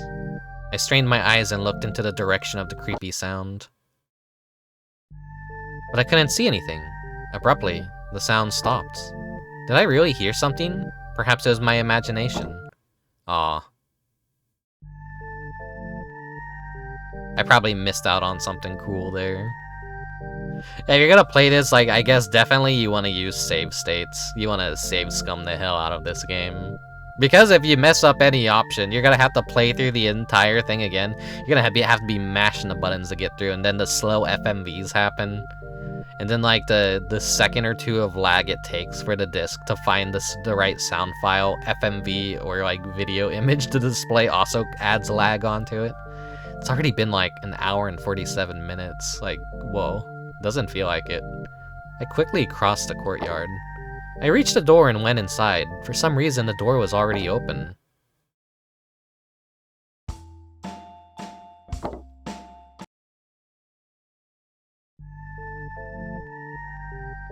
I was sure the main exit was on the left. I crept down the gloomy hallway. It was extremely dark, but the corridor was faintly illuminated by the light of the moon.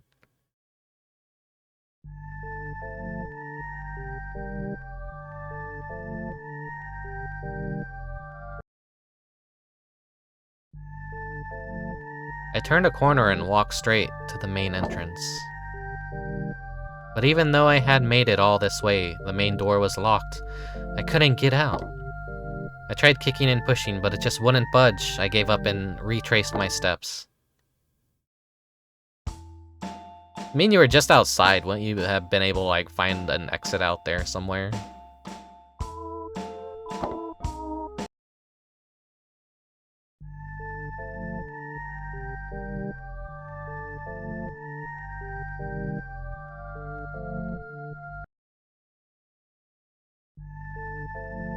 Who on earth had attacked me?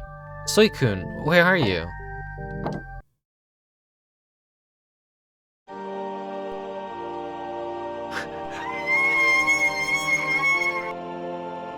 The being standing before me was absolutely ghastly. Oh. Misfortune. I kind of like how it's like a soap drama, kind of what they're going for here. Here's our sponsored messages. We'll be right back. Let's conserve the world's resources and save the energy. This game was ahead of its time.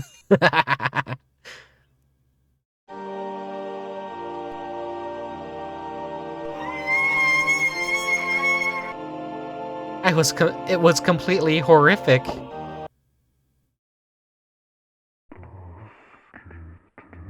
It's not that horrific. It's kind of cute in a messed up way.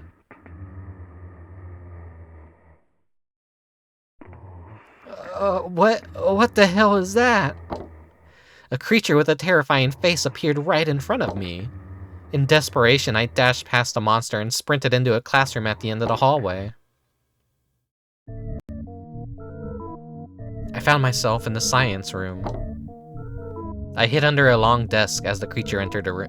Okay, it's not so cute when you look at it from that angle there. The creature began searching for me. What am I going to do? Such a lovely freak. I would say lovely, but it's like, it's got that, like, it's ugly, but it's cute in the, way, it's ugly in the way that's cute. I was going back and forth, looking under all the desks. Kanna! The creature shrieked. I froze in shock. The voice was nauseating, but for some reason it sounded like Kyoko. Oh, Anna! The creature shrieked. I froze in shock. The voice was nauseating, but for some reason it sounded like Kyoko. God, where are you? About, please? It wailed. Kyoko? Was it really Kyoko? Despite its gruesome appearance, I was convinced it was really Kyoko. Aw. They're crying. Ooh. Who on earth did this to you? I found myself running towards the terrifying creature. The monster began to weep. Yuichi did this to me. He did some kind of strange operation on me. I was shocked and silenced. I'll never forgive him. I'll get my revenge, no matter what it takes. It's too dangerous, I yelled. Find Yuichi-kun and get out of here, the creature replied. Then it turned and left the room. All I could do was stand there in shock for a moment. Was this a dream?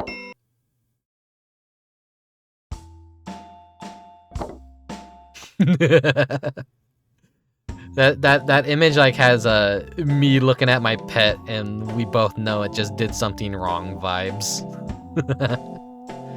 I needed to find Yuichi-kun as soon as possible. I was done with being scared. My feet hurt from running away. Usui-kun. Stay focused on getting your man. Oh, Yuichi-kun, where are you? I shouted Yuichi-kun's name as loudly as possible, but there was no reply, only the sound of my own voice echoing down the corridor. Then I saw the glow of a light in a distant classroom. Who was there? I walked towards it, with hope in my heart. What ghastly ghoul are we gonna come across now? Are we gonna get a scream? Is she gonna give us a scream? No.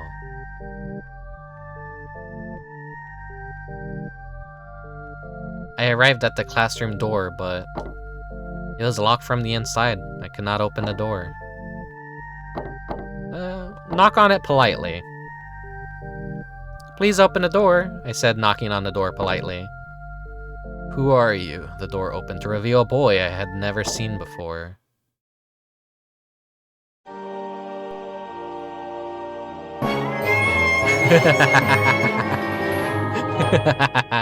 Hello, Doc Irving. Let me give you your shout-outs real quick.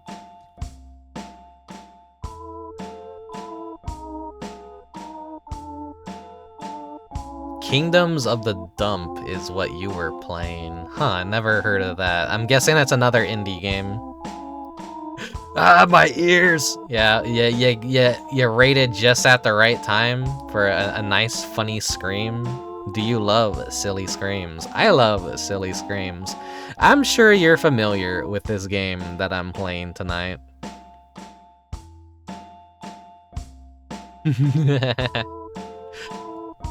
Yeah, thank you very much for the raid. Hello, everyone. Welcome, welcome, welcome. Just came out by one of the artists from Look Outside. Oh, I've been hearing so many good things about Look Outside. It's seeming like it's gonna be one of those like kind of like great classics of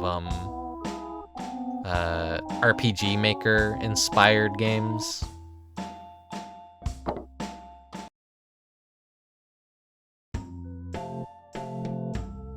What's with all this noise?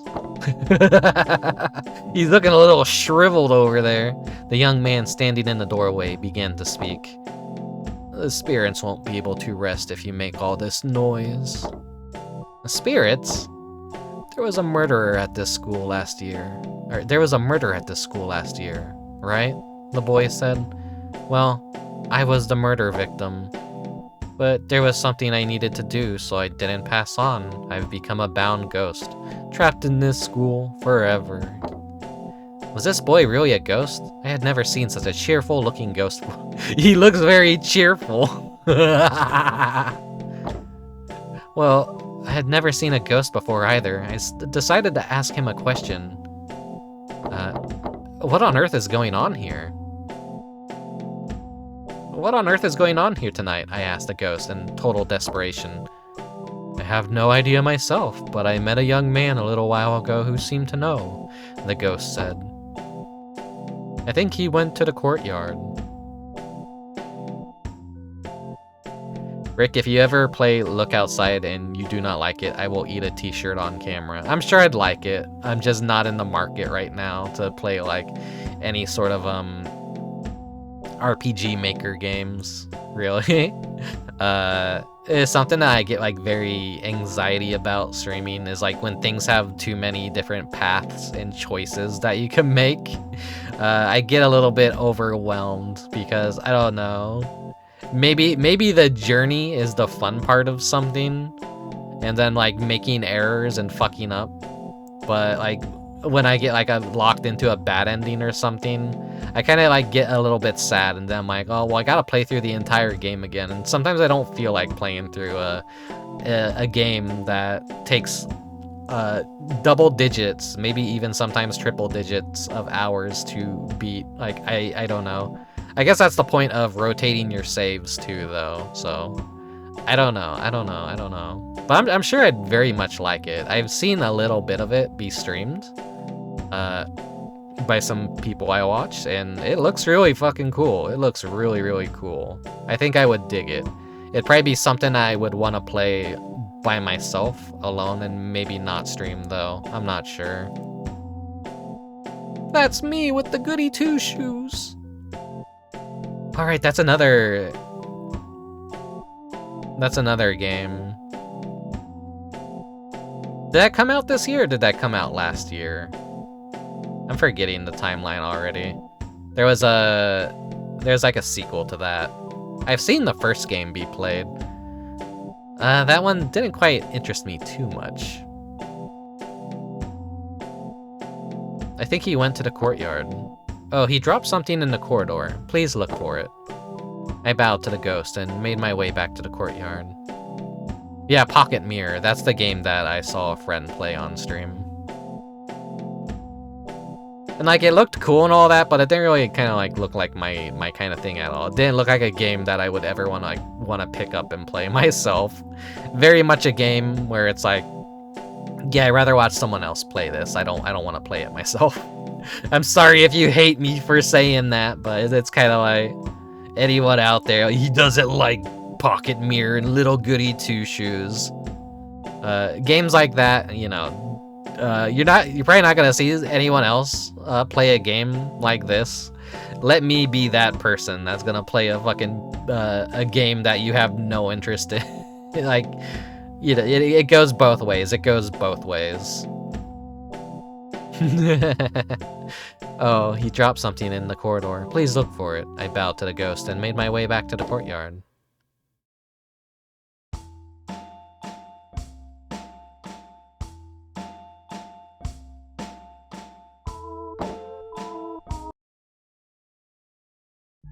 Theoretically, this game would be several hours worth of gameplay if you were not using save states to see every single ending possible and try and get the true ending, if a true ending even exists.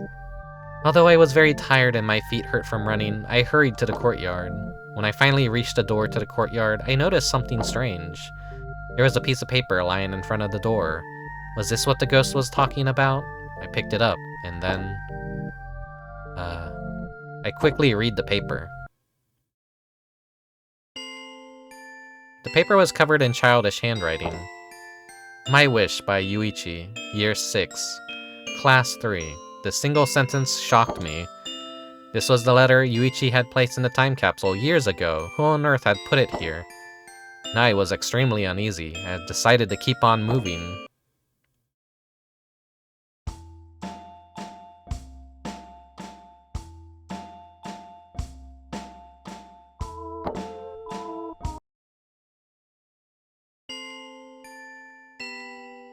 I went out into the courtyard and looked around anxiously. Where are you, Usui-kun?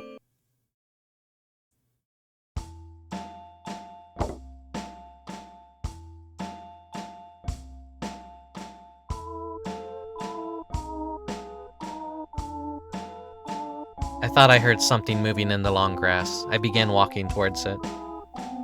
Thank you for the redeem. I shall drink some water.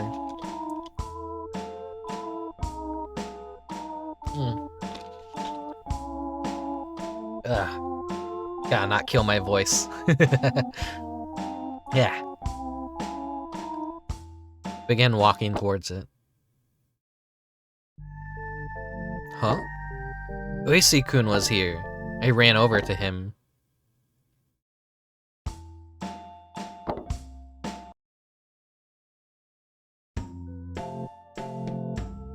Usui-kun.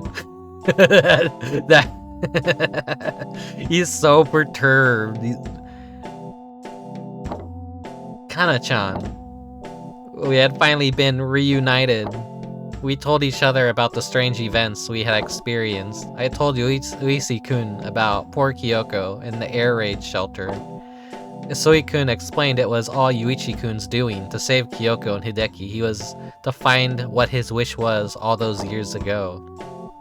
I quickly pulled the piece of paper from my pocket and showed it to Uisi-kun. Uisi-kun began to read.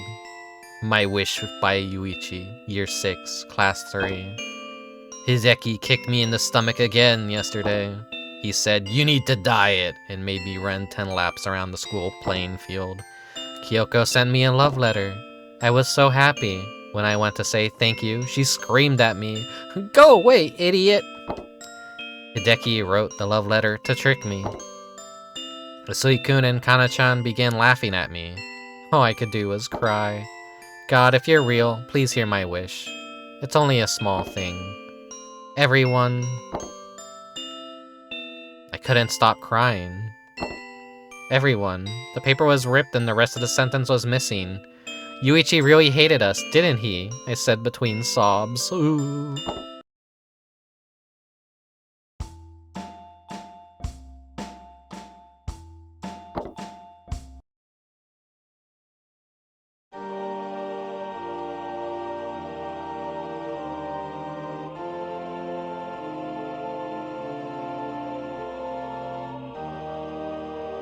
I wonder what ending I will get. Usui-kun decided that we had to confront Yuichi right now. Of course, I wanted to go with him. We returned to the school building and passed through classrooms that had huge holes in their walls.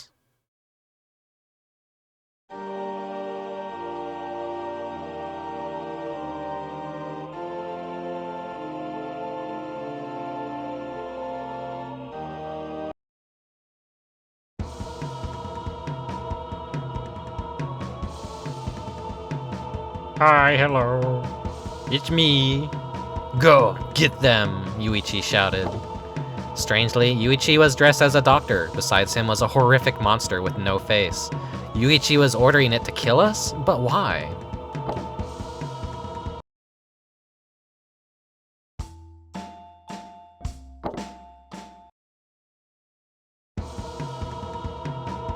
The creature slowly approached us, but Yuichi-kun pushed it away. Yuichi-kun and Yuichi began to shout at each other. I was stunned and silenced by the bizarre situation.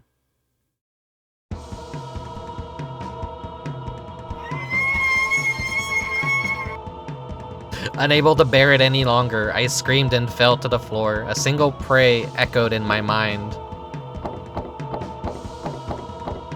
Please help us! If this is a dream, wake me up.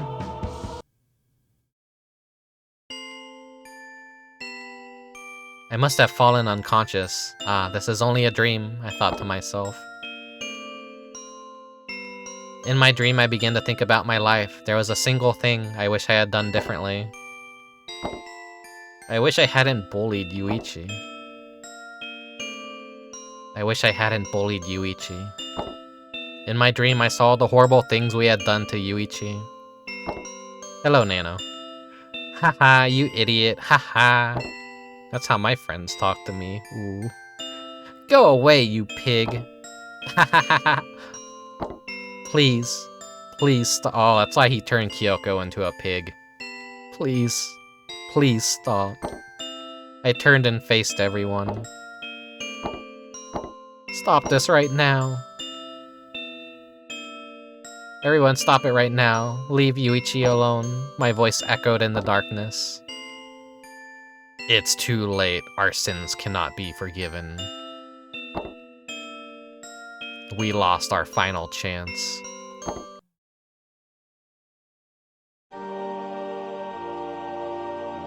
The school was consumed by flames. Kanna became lost in her dreams.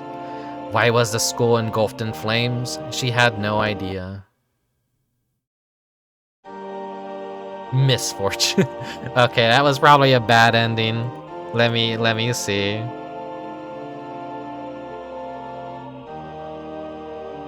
Oh, Kana-chan's route has 8 bad endings and no good endings. So feel free to pick any route. I see.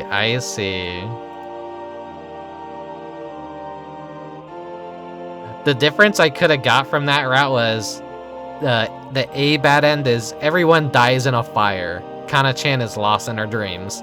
And the B bad end is everyone dies in a fire. Yeah, just everyone dies in a fire. She's conscious for it, at least, I guess. The end?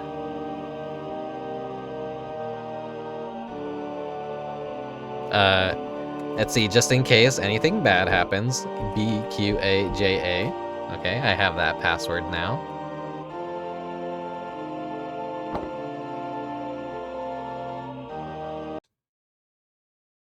Alright, well that's 2 out of 5 stories. Kyoko.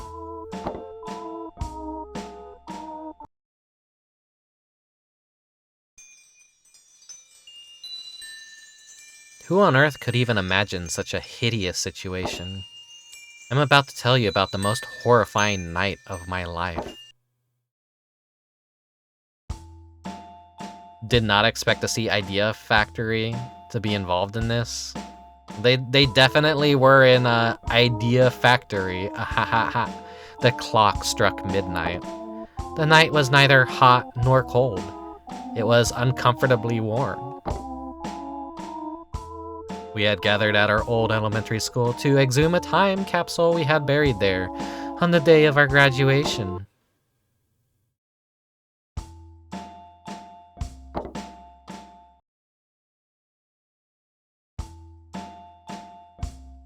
My name is Kyoko. I'm just an ordinary girl, the kind you can meet anywhere. Yay! He's Hideaki, a stylish guy who is popular with the ladies, but he likes to play pranks on people. She has like no I'm just an average girl. I'm a dime a dozen.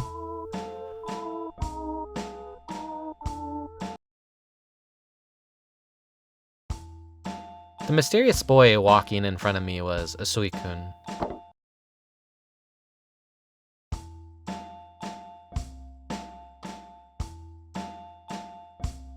That innocent-looking girl is Kana-chan. She's my best friend. She has a crush on Usui-kun.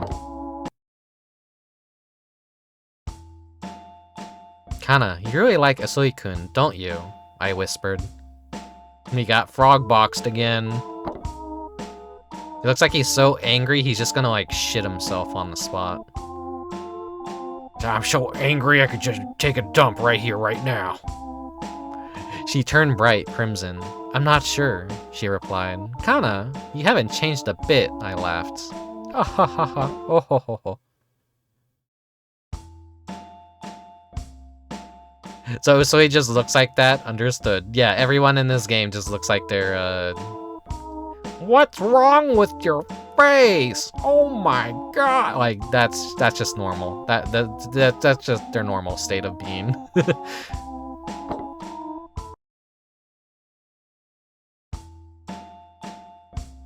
Sorry to keep you all waiting.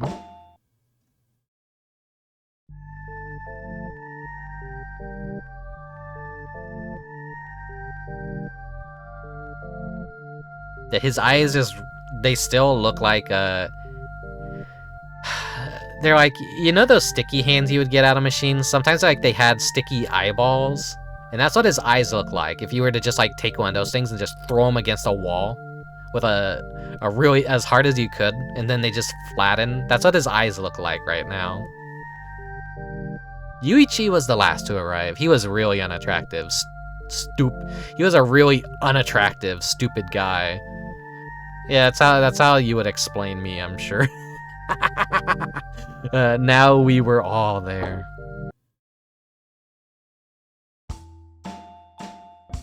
I'm really unattractive and I'm stupid. That's why I'm a VTuber. Same joke that I've made a million times already.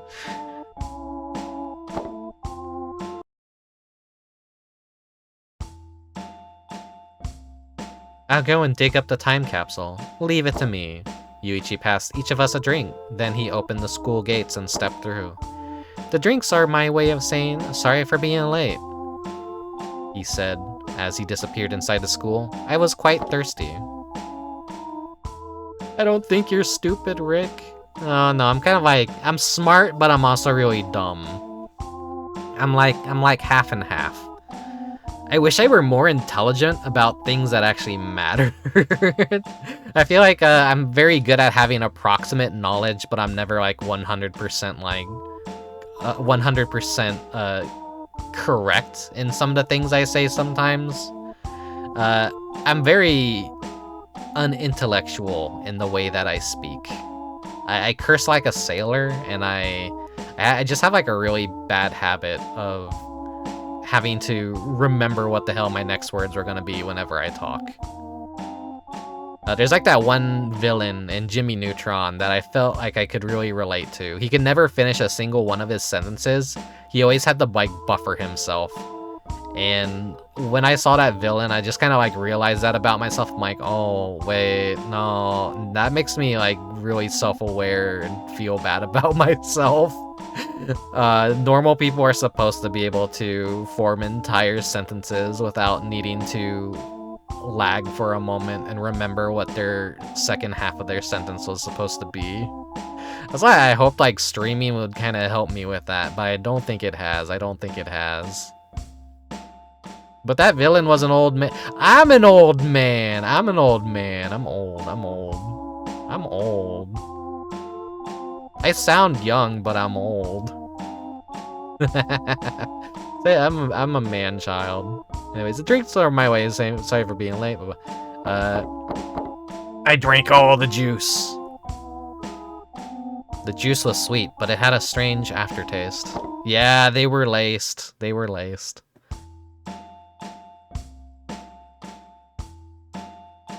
I love comparing myself to the Jimmy Neutron villain who can never finish anything. Story of my life.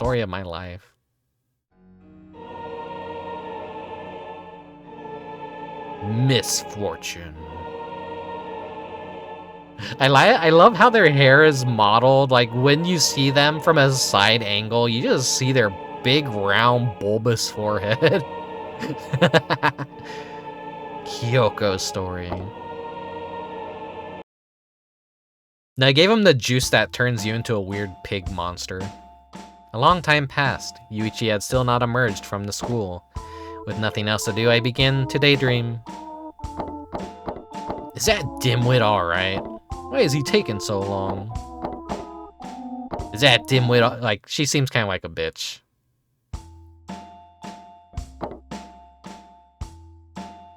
No, she is a bitch.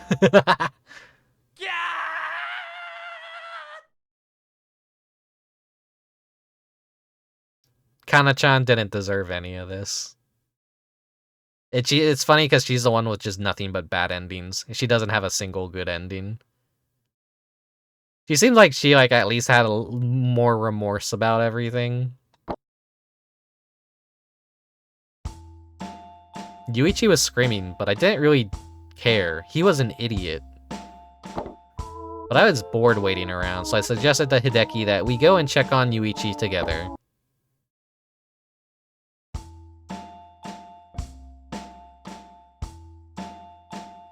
I can tell you, like, Mobile Suit Grundle says, I can tell you who wrote most of the Transformers and G.I. Joe toy bios for most of the 80s and early 90s, but I couldn't tell you a thing about arithmetic and shit. Yeah, Yeah. That my thing is like video games. I'm just stupid and dumb about video games, but I wish I was smarter about the video games that I loved, and I'm kind of like envious of those video game essayists that are very well researched and people that actually like know their shit. I'm just someone that has like taken in a lot of good art in my life, I want to say. And so like a lot of my stuff is kind of like a naive love of art form and stuff, but I'm not like someone who's deeply educated about like art history. I'm just sort of I'm a scrimbler that plays video games, and I just have good taste in video games. Today might be a little bit of a questionable taste in good video games. I'm not gonna lie.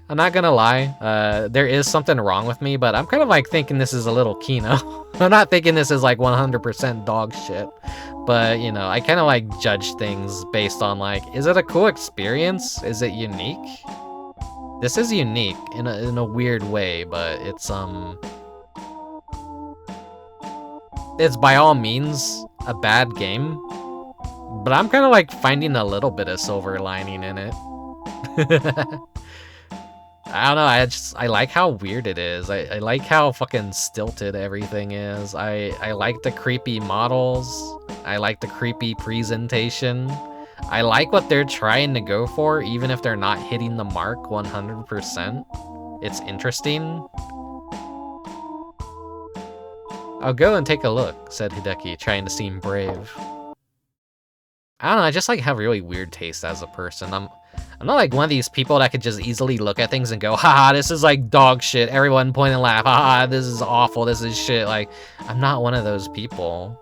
Sometimes like I'll be that guy that's just like, you know, well, I liked it. I thought it was like interesting. I thought it was fine. I guess that's like a good thing to like take note of. Like, interesting does not necessarily mean good, but interesting is still interesting. Oh, thank you, Mechanicat. Welcome to the stream.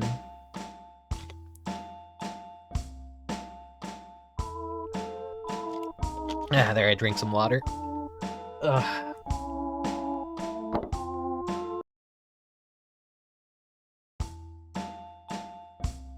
I followed Hideki through the gates and into the building.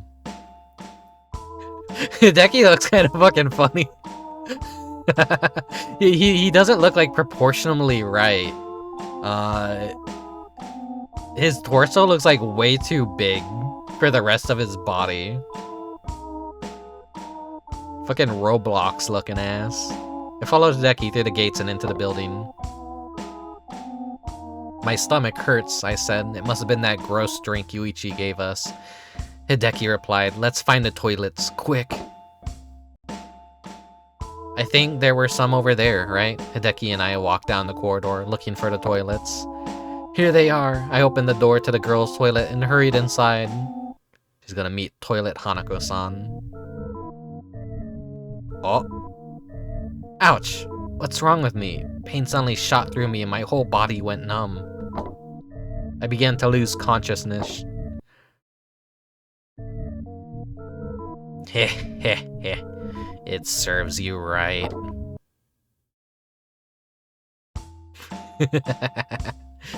that Freerin meme is that's like going around right now, where like some newbie beginner artist drew that anime character from like a very hard to draw angle, and they just like, they completely, I don't want to be mean about it, they were far off the mark of what they were trying to achieve, but it's an applaudable effort. Drawing from angles is hard. That's like when you gotta learn about like, what, geometry? It's like from a below the chin kind of thing. So they gotta learn how to connect the neck and separate the bottom of the chin from the rest of the face. And you have to like kind of like draw the eyes at a slight angle. Me as an artist, I'm kind of like trying to, it's hard for me to explain how this stuff works.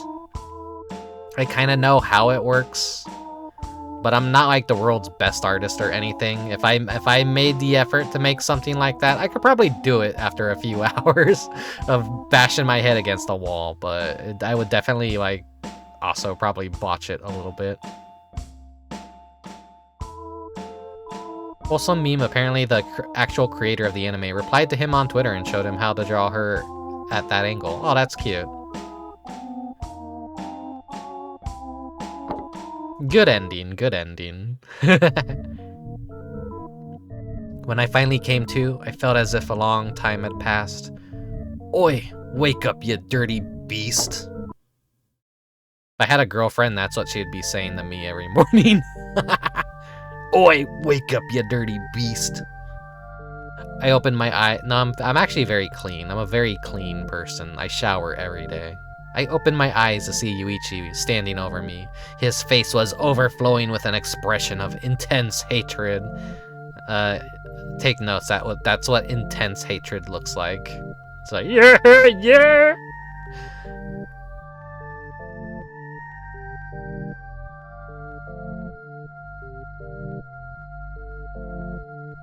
Reading the chat. You're a terrible failure. Get out of my sight! He screamed at me. I looked around. I seemed to be in some kind of operating room. Strange tools and machines were lying here and there. There was someone else lying in another bed. But all I could think about was escaping this dreadful room as soon as possible. It was awful. I slowly dragged my sluggish body out of the room. My head was throbbing with pain. I couldn't think straight. The world was spinning before my eyes. I stumbled blindly around. I had no idea what was going on. I continued to shuffle around the school in a daze. I had this strange urge to keep wandering around when suddenly... Ouch! I stepped on some broken glass. I looked down at my foot. What is that? I saw a reflection in the broken glass. It made my blood run cold. A hammer was just lying on the floor. I picked it up and began smashing the glass in a mad frenzy. A monster! I'm a monster! I muttered in shock. Once the glass was shattered into the tiny fragments, I stood still, totally petrified by my situation. A monster. I'm a monster. That's a normal response to when you're a monster.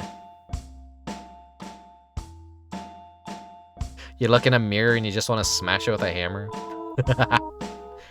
I mean, you could be a human and look in a mirror and still want to smash it with a hammer sometimes.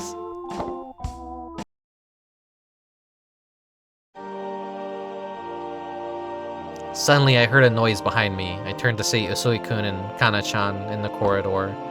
By some stroke of luck, they hadn't seen me. My mind was overtaken by a single thought. Don't look at me! My body began to move.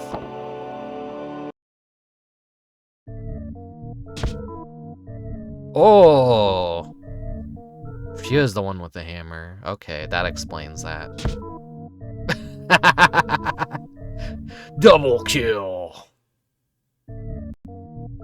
Without thinking, I hit Kanna-chan and Usui-kun with the hammer. I didn't want them to see me. Okay, that's not a normal response. You shouldn't be hitting people with hammers just because you don't want them to see you. What did I just do? Was I losing my humanity? I screamed.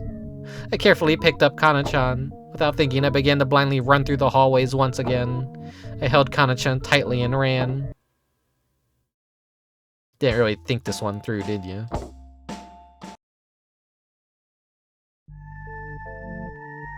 Before I knew it, I was standing in the courtyard. I had no idea how long I had been there. Mods, hit them with hammers! I wasn't carrying Kanna-chan. I must have put her down. But I couldn't remember where, and I couldn't remember anything. I took a slow, deep breath. Deep breaths are good to do. I tried to think carefully about everything that had happened. Somehow, Yuichi had transformed me into a hideous monster. You know, the next game that I want to play to end off the Halloween spooky before Christmas season is Piglet's Big Game. And you know what? I have to, because this year it's Porky Pig's Haunted Holiday. It's the year of the spooky pigs, everyone. It's just spooky pigs in every video game that I play. was there any more like spooky? I guess Illbleed had some like pig butts in it. What other games did I play that had pigs? Are video games like to really make pigs into evil monsters or spooky creatures or something? Pigs are always like a video game villain for some reason. You have Ganon, you have Tomba. I'm forgetting other examples of evil pigs, but I'm sure they exist. My memories were starting to disappear one by one. If I did not do something, my humanity was going to vanish along with them. That's actually a terrifying scenario.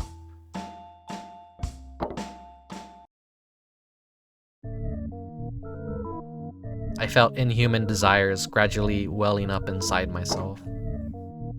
Ah. 1 second.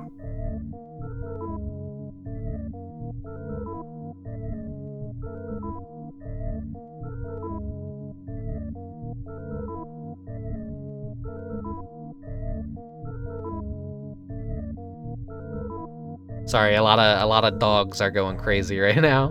1 moment.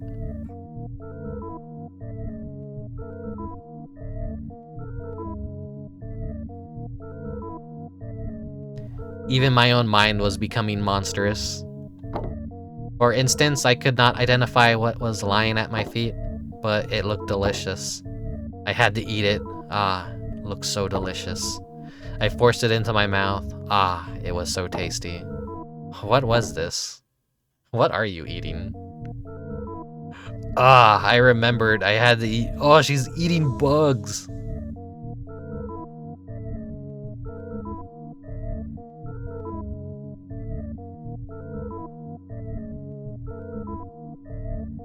No, I will not eat the bugs. I had to eat more.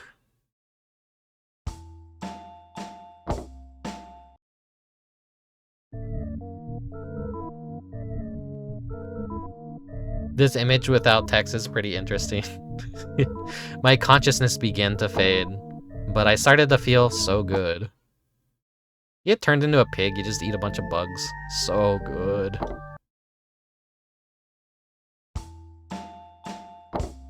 I'm sorry if you hear any background noise right now. It's out of my control. Someone was coming!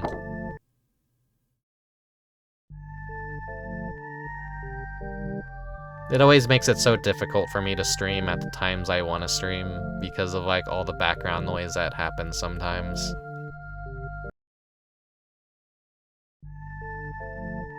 Who was it? Ah, they were looking my way. They saw me.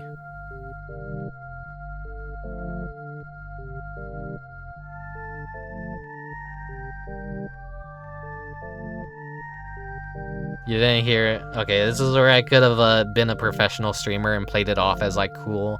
Like, oh, you didn't hear it at all. Ha, it's not even there. I could like completely ignore it. That's the sign of my microphone and like setup working. But at the same time, it's like I can't necessarily hear it myself. So I always get like super self-conscious about that kind of thing, you know? Why are they running away? Am I ugly? Am I scary?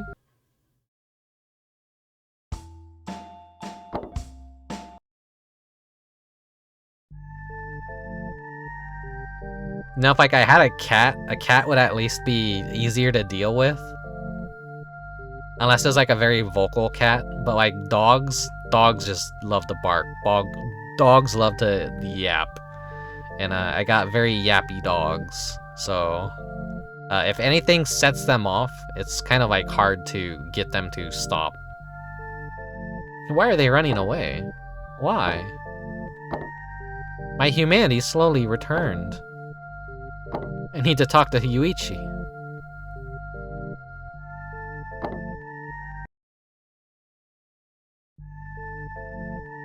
I can't stay like this. I walked back to the school building.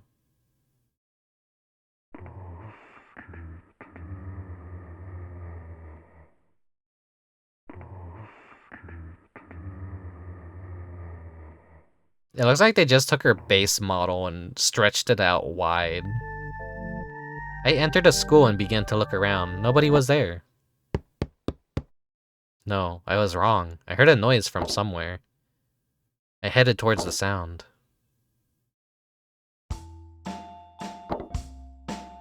Okay, that's reassuring. Sorry I always, like, get conscious about background noise in streams. One day I'll be a good streamer. Today's not that day. It was Kanna-chan. I slowly approached her.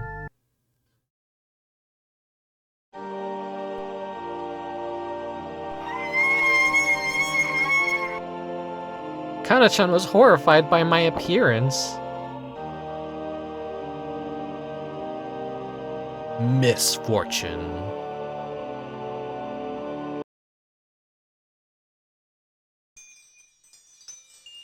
Thank you. I just never really know how to feel about myself sometimes.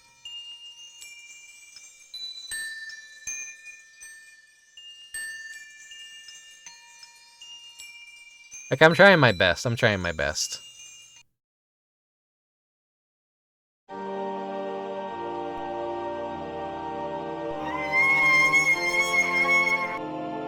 She began to run away from me. I wasn't surprised, after all. I was a hideous creature, stalking the corridors of an abandoned school in the middle of the night. Idea Factory commercial PSA. Yeah, it's kind of like weird. It's just in there. Like, they're framing this as a TV show within the game's universe. But I had to warn her. I followed Kanna-chan in the science room. We had lessons in here long ago. I can't wait for, like, whenever the sequel gets translated, because I want to play that one too. Maybe next Halloween season will be ready. But if they just, like, drop this at the start of the year, I'm gonna be like, God fucking damn it. Hey everyone, we're gonna be celebrating Halloween in March.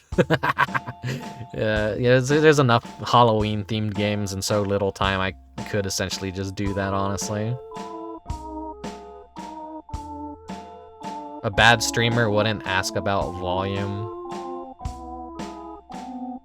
I try and test my volume as much as possible, and then even when it sounds good, I just, like, want to make sure you guys think it's balanced correctly. Because I doubt myself sometimes. I'm like, okay, it sounds good to me, but does it sound good to you guys? Kanna, I shrieked at the top of my lungs. I was trying to regain my sense of humanity. Kanna, where are you? Come out, please. My voice sounded so repulsive. I should just be reading this as my normal voice if it's supposed to be repulsive. Kyoko, is that you? Kanna-chan, come closer. Her eyes were filled with tears. Why is I reading it? Kanna-chan came closer. Her eyes were filled with tears. Yuichi did this to me. He did some kind of strange operation. Fat tears streamed down my face. I could feel my humanity fading with the last of my strength. I screamed, I'll never forgive him. I'll get my revenge, no matter what it takes. It's too dangerous, Kyoko, Kanna-chan cried. A monstrous rage welled up inside of me. I had to leave now.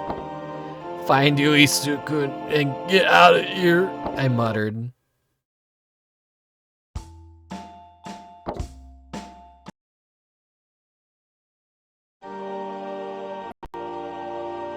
As I was leaving the room, I saw a box of matches on a desk. I can use these, I thought as I grasped the box tightly. Oh, okay, she's the fire starter.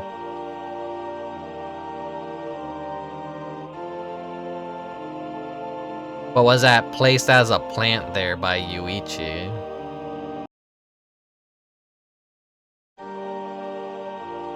Ah, I felt rotten desires taking control of my body once more.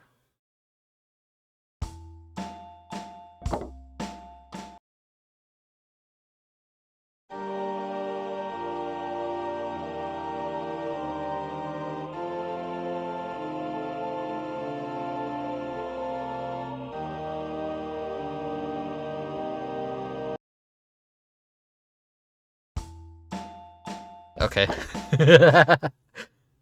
Is it gonna give us another?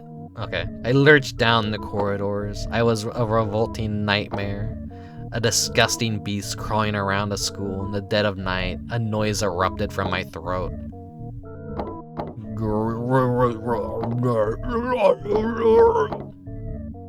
I'm feeling A. I'm feeling A.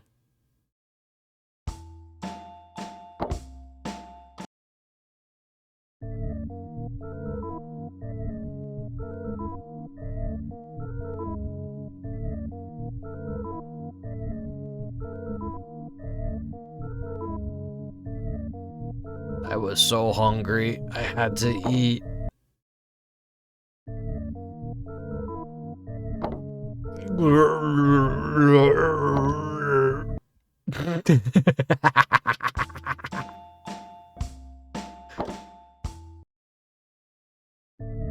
Yummy bugs.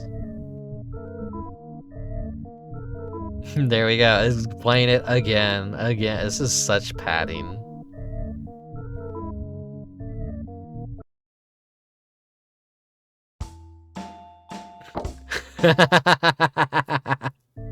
Is it just like gonna There we go again. This is so fucking funny. This is really funny. What if the game just like keeps looping it? Ricky.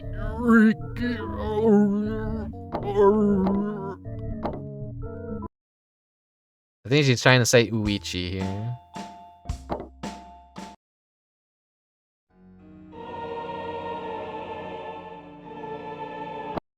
Whoa.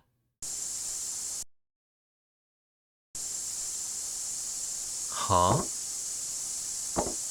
Smell bad.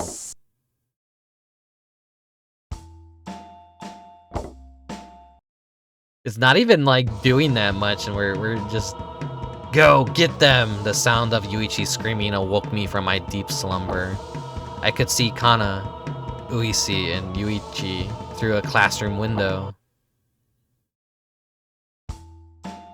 Didn't Yuichi tell the doll to go unhinge some gas canisters? So this was a very obvious plan. He was a mastermind that thought all of this through. Love is in the air? Wrong! Gas leak. Lights a match. 2 gas cylinders were attached to the wall outside. Yuichi must have put them there. Their rubber tubes were rotten and I could smell gas leaking out. The air grew heavier and heavier with the smell of gas. This is my chance for revenge, I thought to myself. With great difficulty, I removed a match from the matchbox.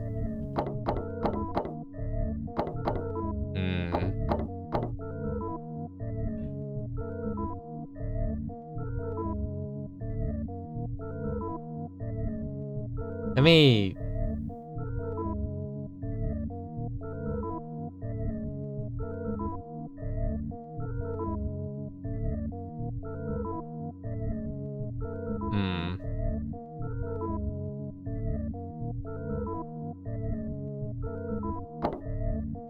I don't know which one to choose. I want to do a hesitate for a moment. I hesitated for only a moment.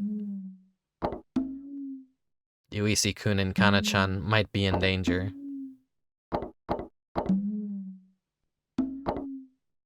Yuichi might die as well. I could get hurt. Yes, if I lit this fire right now, I would be in the greatest danger. I thought about it again. I gave up. I was exhausted. My mind was at its limit. I slowly closed my eyes. I decided to just go to sleep. I'll think about it tomorrow. I'll think about it tomorrow. I just wanted to sleep forever. I could only hope that I still retained some trace of humanity.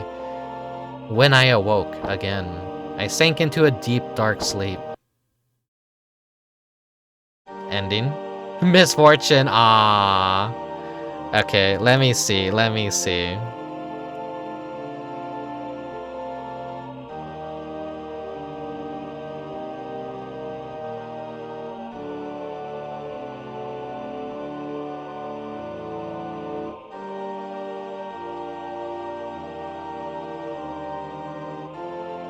Yeah, there's apparently a lot that I missed, I guess.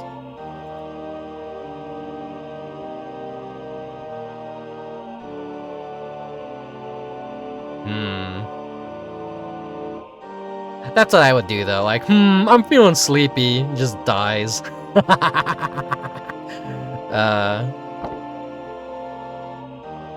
And like, keep in mind, yeah, there's no saves. You have to like save state this if you're gonna play it.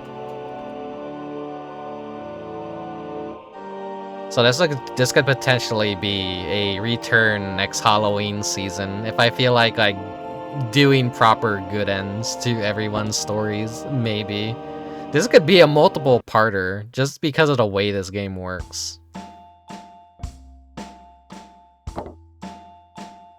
Oh, it's a D-like? Does D work this way? I'm pretty sure it's just kinda... Isn't the thing about D is you just have to find like 4 bugs and like it depends on like what ending you get depending on how many bugs you find or something. It was the worst night of my life. We had gathered at our old elementary school to dig up a time capsule that we had buried there on a day of our graduation. I saw Yuichi-kun approaching. I should have just struck the match.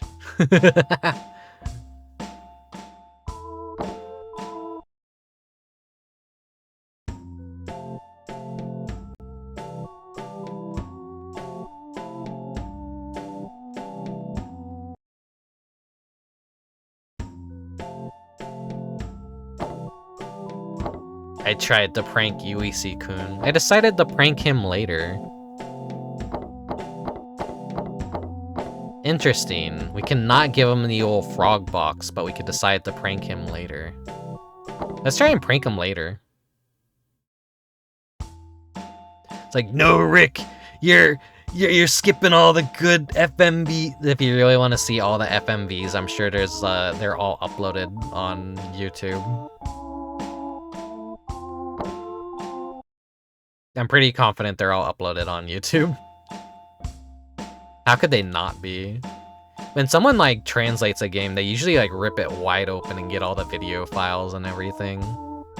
That dimwit Yuichi was late, and now he was messing around. D has a 2-hour time limit to go through the whole game. No saving to ending. Oh, okay. I need to play D. I know of it. I know how it works. I've seen it be played in full. That's the thing, is like, it would just be a me playing it myself kind of thing. Hello, Ematron.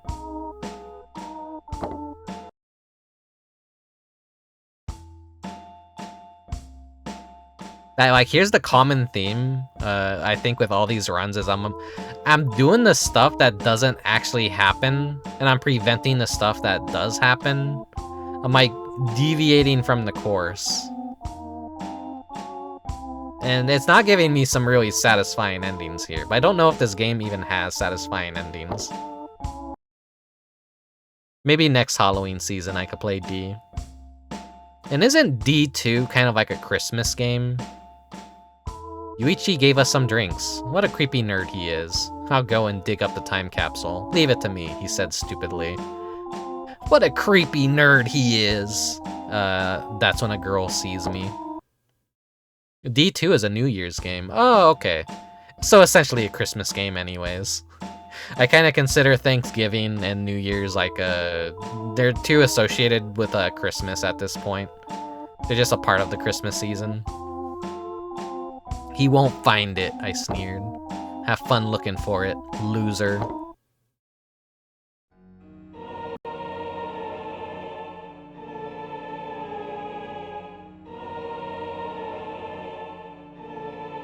Hideaki's story.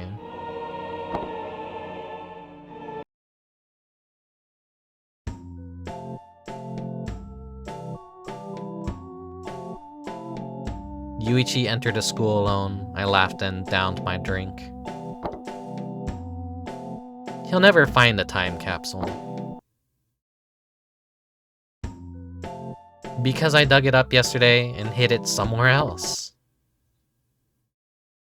You dumbass. Okay, that explains why there's a worm. That's you. That was fucking Hideaki putting the worm in there for Yuichi to find. It's Usui.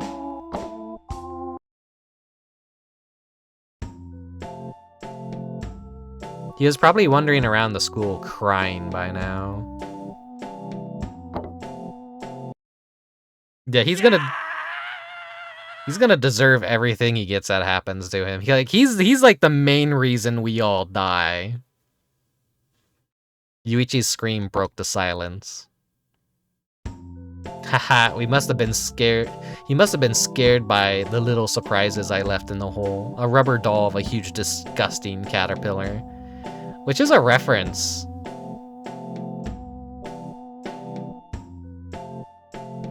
Let me see, The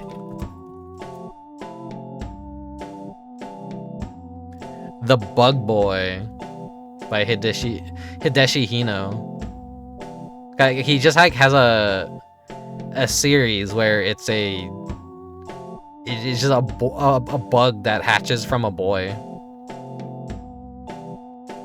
And I think that's like the significance of the caterpillar here. Like he didn't have any involvement with this first game, but he is what heavily inspired it. And then they actually did manage to get him on some kind of role for the second game, which takes more after his like style. So I don't know. This kind of like feels like it was supposed to be like some sort of love note fan fiction. And then they actually get to work with the artist they were inspired by to even make this.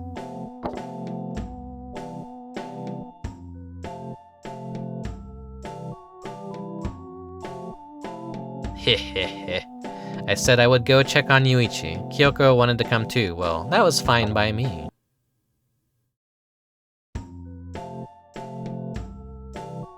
No trespassing.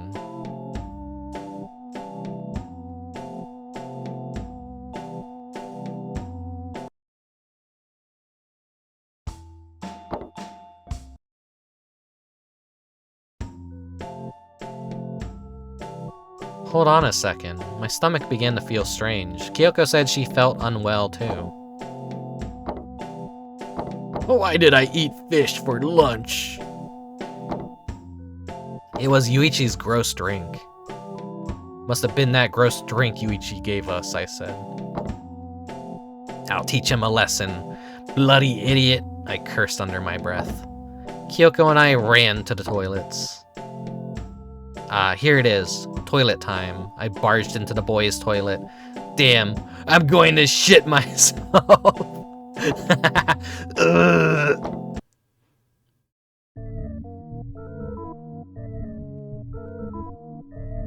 Huh? What? I suddenly felt my body going numb. What's happening to me? You earned this, you bastard.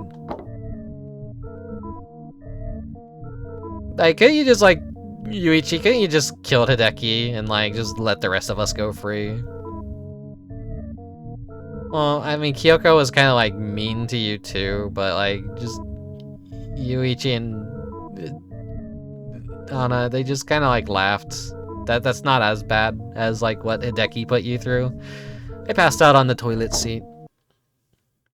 Unless there's more to the story that we're not getting.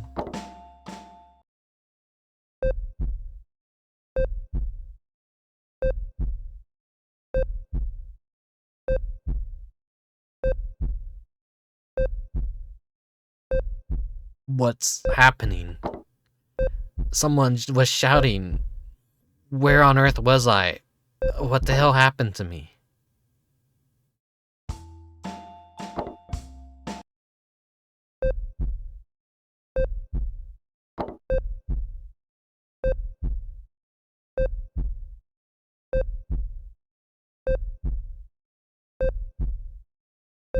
It's honestly, this isn't good.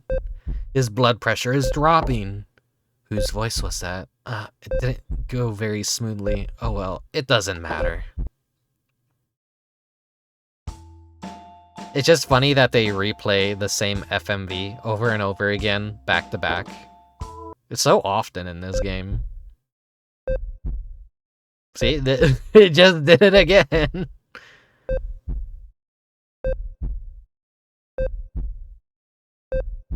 His blood pressure is dropping again. To turn it off.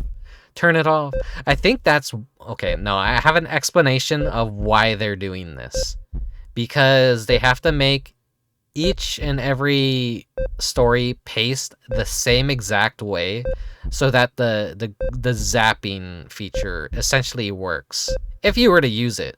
The zapping feature, you know, don't use it. It's stupid. It's you're gonna abandon a story and get no answers and go... I guess you would see what exactly would be happening at this time frame with another character, but, you know, you have to use save states to do that properly and get a whole idea of, like, what's happening here. Like, that would essentially be a good playthrough of this, I feel, is, have all the characters unlocked, then do Yuichi, Hana... And then, you know, play through you,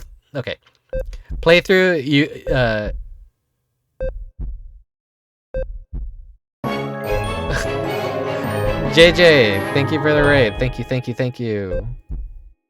It's been a while, man. Good to see you're still streaming. What's your shout out? You're playing Resident Evil. The original or the remake? Yeah, thank you very much for the raid. Welcome, everyone. Welcome. What was I saying?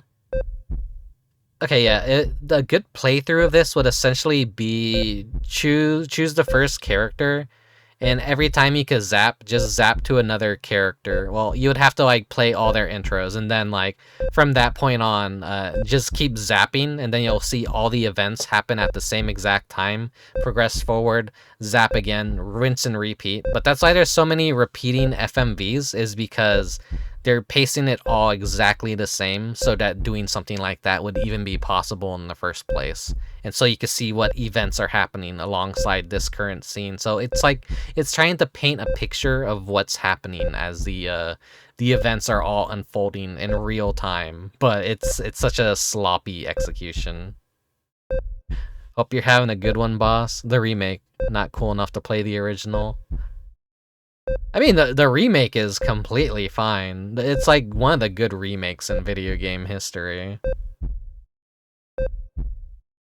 His blood pressure is dropping again. Turn it off! Turn it off!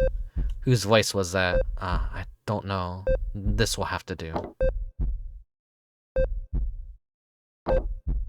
Mobile Suit Grundle, if he's still here, is a huge Resident Evil fan, so... If you ever need someone to talk about Resident Evil with, there you go. Hook up, he'll show you the ropes of all the Resident Evil games if you need it. Dubious is also playing, I was watching Dubious stream Resident Evil 2 Hunk Mode last night. That's the challenge mode. Like, here's all your starting items. Make it to the end and don't die. Know how to conserve your ammo and dodge enemies, essentially. Dubes is definitely more dedicated than you? Okay.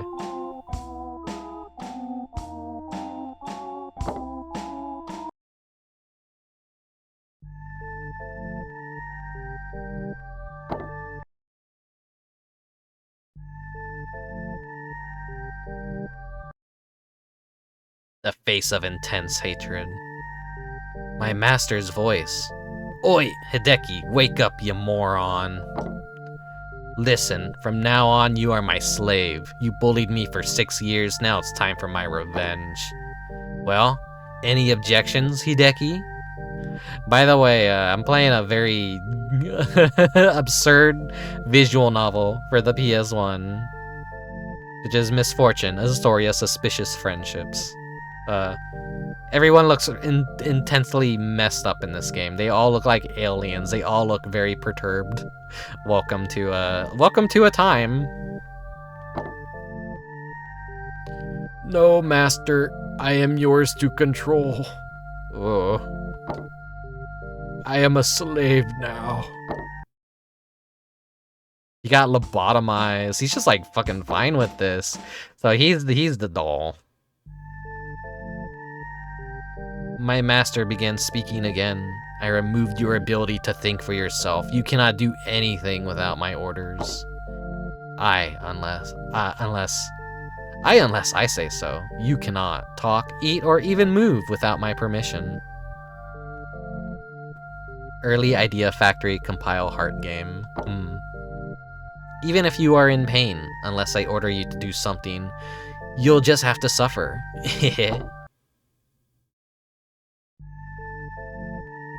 Ooh.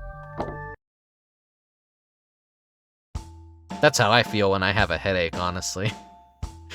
I took a nap before stream and I almost gave myself like a headache, but I woke up just in time to kind of like stave it off. But that'd been no good.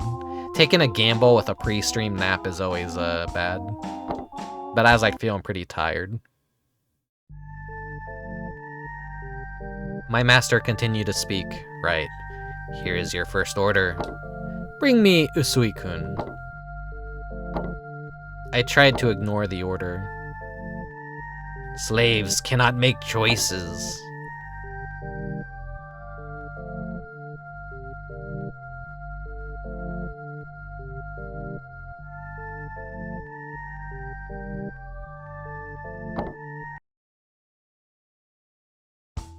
Compile heart was used later, my bad. Oh, okay.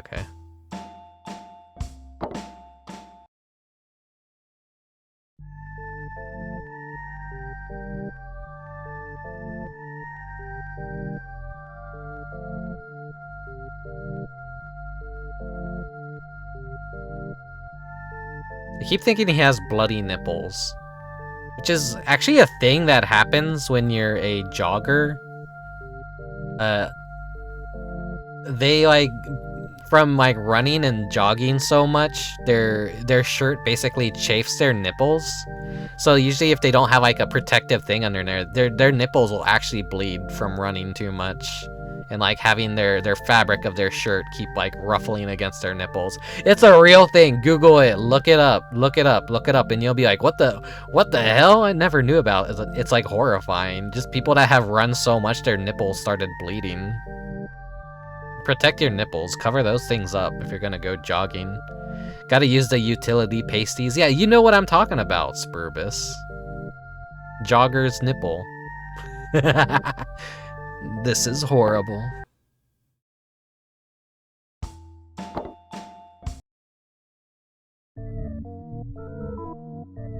It's so humiliating.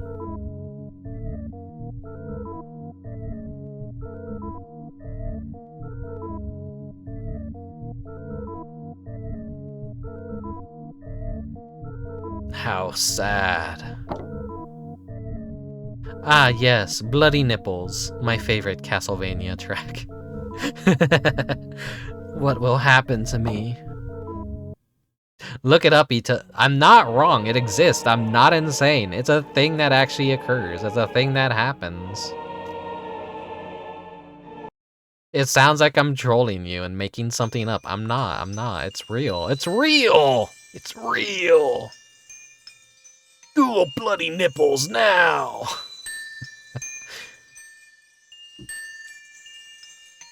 Let's conserve the world's resources and save energy. Idea Factory. How does their commercials go? Idea Factory. I have a lot of like commercials for their games in my commercial reel.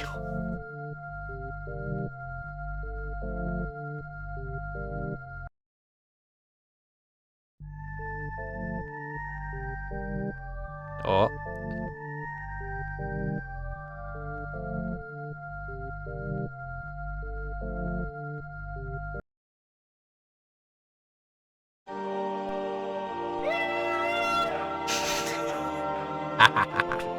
The screams in this game are so good. Found Uisi-kun.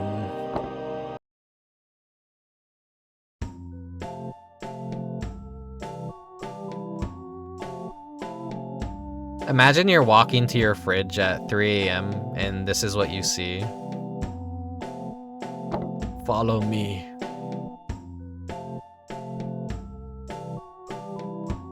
Following something like this, it's definitely dragging you into the underworld. Don't do it. Don't do it. What are you doing? Don't do it.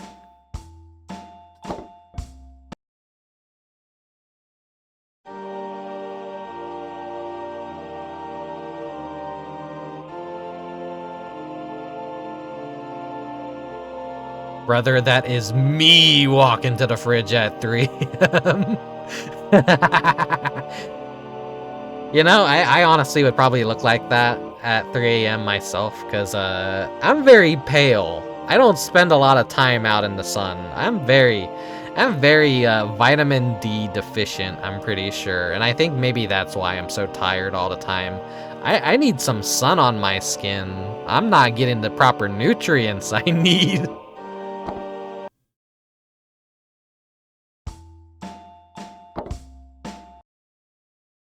I don't want skin cancer, though. Me looking at the bag of cheese in my fridge. I heard my master speaking. Welcome, Usui-kun. My master spoke again. You finally arrived.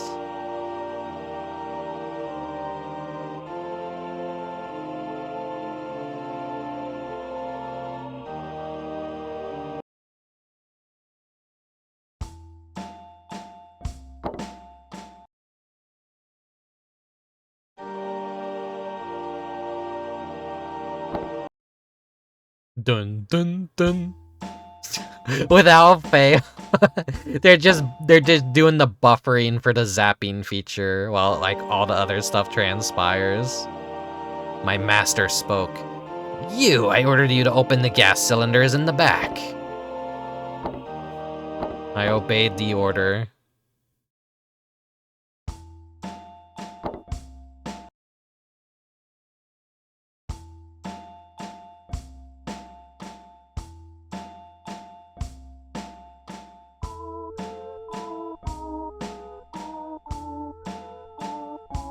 Yeah, it's like they got the Kyokos and then they got the Hidekis, and it's kind of like a lot of padding. It's not that exciting. Dun dun dun. Yeah, there we go. It's like, alright, just re-roll the FMVs over and over again. They're not gonna have much of a speaking role while this is happening. Well, at least Kyoko, like, had more character development. Hideki is, like, in such a pathetic state of everything, he doesn't really have much to say or do.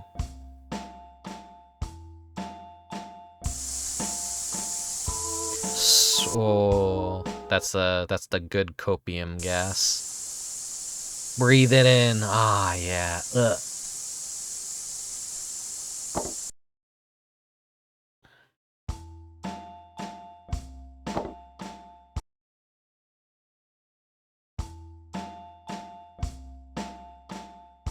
Dun dun dun dun dun dun dun dun dun dun dun dun dun dun dun dun. My master spoke once more. Well done, slave. Rest over there in the corner for a while.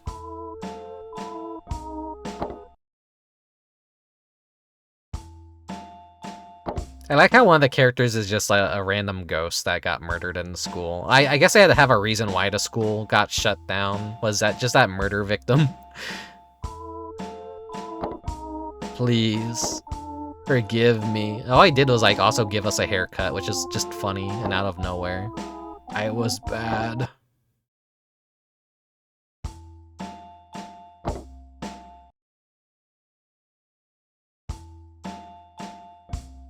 I don't know, 6 years is kind of fucked up, man. You don't bully someone for 6 fucking years. You gotta outgrow that shit.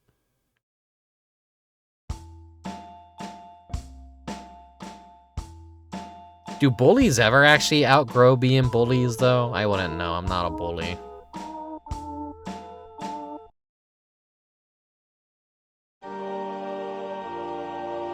My master shouted, "Go! Get them!"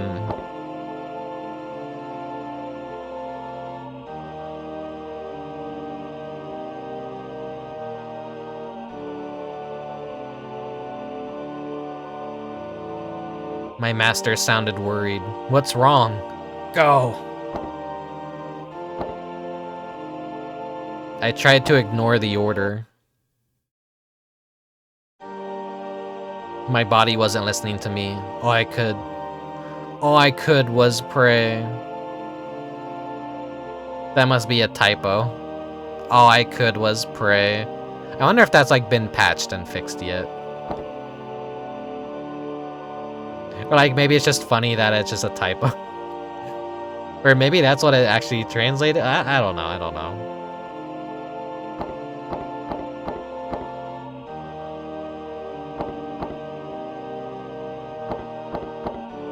I prayed for everyone's safety. I closed my eyes and prayed. Kyoko-chan, Kanna-chan, Usui-kun, please make it out of here alive. My consciousness slipped away. After a while I came to and opened my eyes. I say, opened my eyes, but I had no body. I seemed to be some kind of spirit. The room was fully ablaze. Was this Yuichi's plan too? Smoke swirled around the room. Amongst the dancing flames, I could see Usui-kun and Kanna-chan. How are they going to escape? I prayed they would.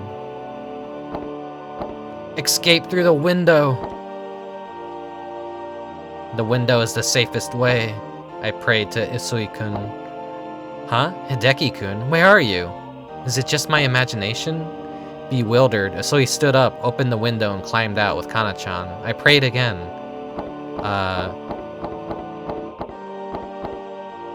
Go to the... Wait, where were the gas canisters? Run to the left. Thanks to Hideki's prayers, Usui-kun and Kanna-chan were able to escape the building.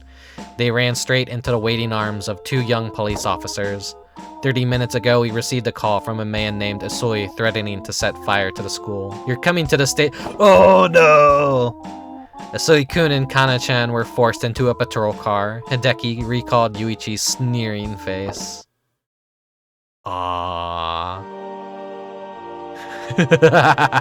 Let me see.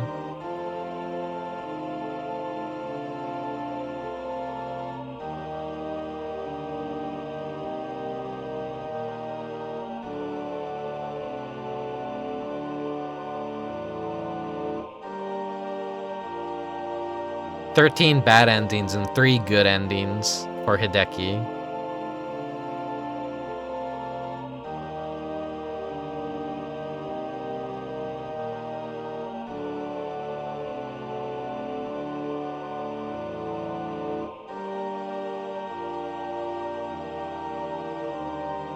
Wait.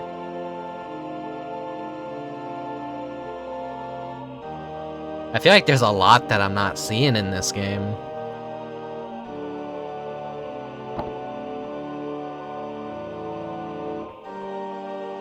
Alright, is 6BUQLQB. Wait, no, that's the same as the last password.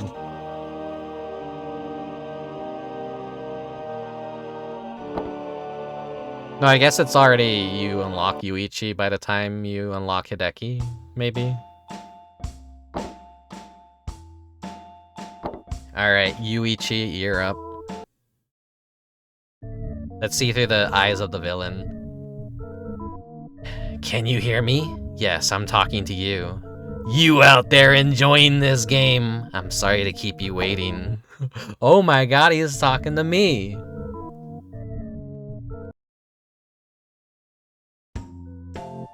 The endings you have seen up until now have been complete and total fabrications. Outrageous lies. All of them. The real game begins here. An excitingly cruel game.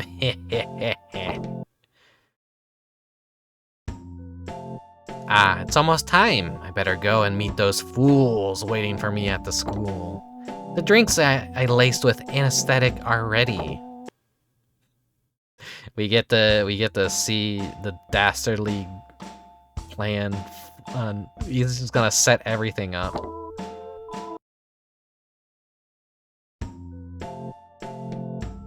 What's that? Perhaps you think I'm committing some sort of crime? Don't say that. You think I'm evil? Yeah.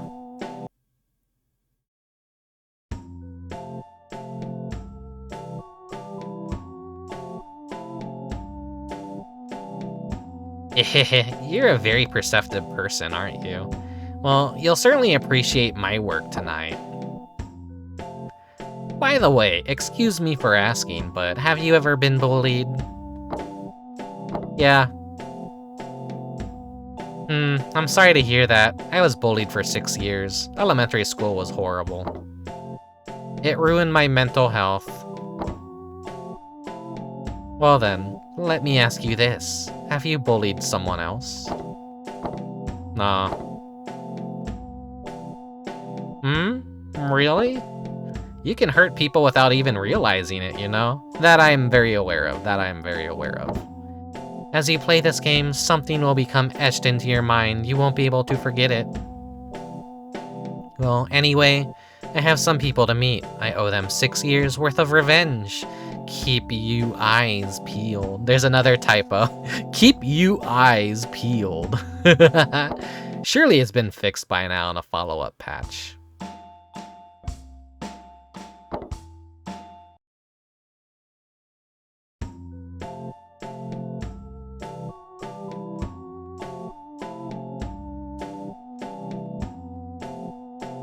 Look, there they are. They have absolutely no idea what will happen tonight. Yee!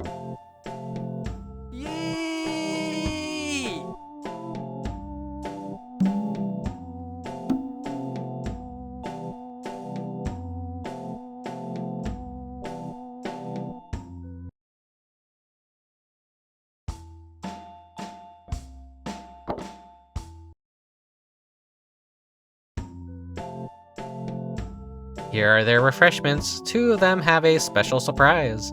Medical grade anesthetic. What do you think? Good, eh? They've taken the bait. Look at them gulping it down.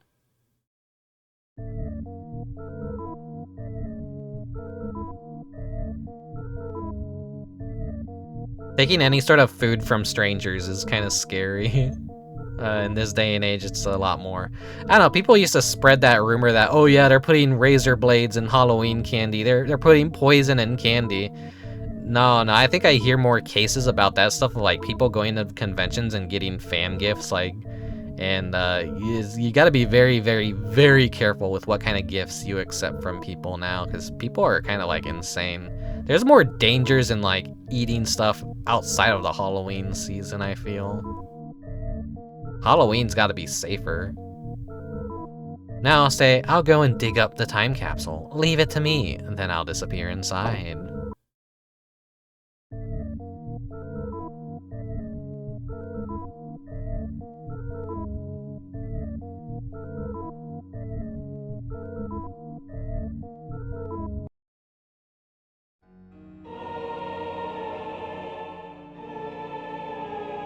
Misfortune. Yuichi Story.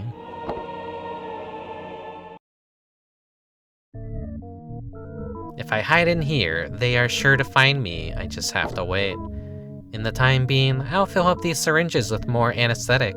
What do you think? It's a cunning plan, right? Yeah. Well, just watch. It'll be a laugh, I assure you.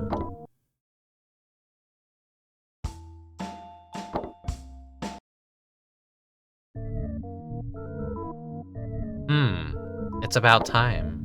Now I'll scream, ah! Pretty exciting, don't you think? You're having fun, aren't you? Yeah, I'm having a good time with this game.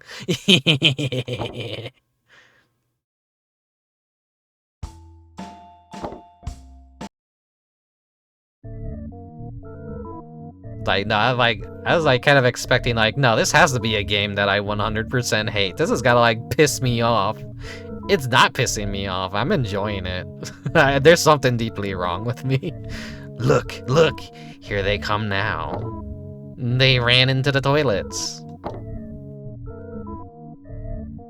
It must have been that gross drink Yuichi gave us. Oh, it's Hideaki. I think it's just because horror as a genre is just allowed to be bad. It's allowed to be flawed, and you're still gonna have a good time with a bad horror movie in most cases. So it's kind of like, it's like, it's fast food. It's the slop that hits all right. It does the job. You're gonna feel like crap afterwards, probably, but you know, it's still like, you know, yeah, had fun with it. Must have been that gross drink Yuichi gave us. Oh, it's Hideaki. Let's find the toilets quick. There goes Kyoko. Yeah. Now I'll give each of them a small prick. It shouldn't hurt a bit.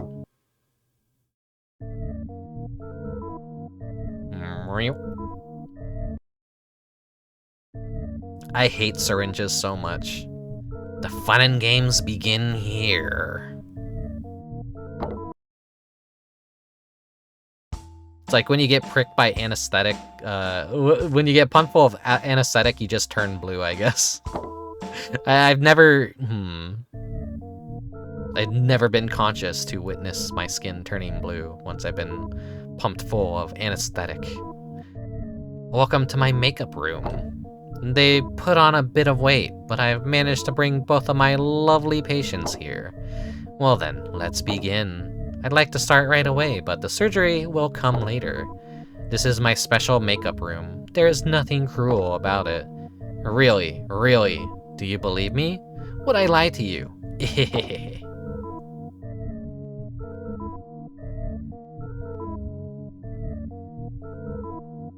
Yeah, campy horror can be fun. I think that's why they call it a B movie. It's not an A movie, it's a B movie. B is fine enough. You know, there's people out there that used to say Illbleed was a bad game, and I don't trust their opinion on that. I don't think they're just it depends on like what you as a person can enjoy. Oh, thank you, Mechanic Cat, for the water.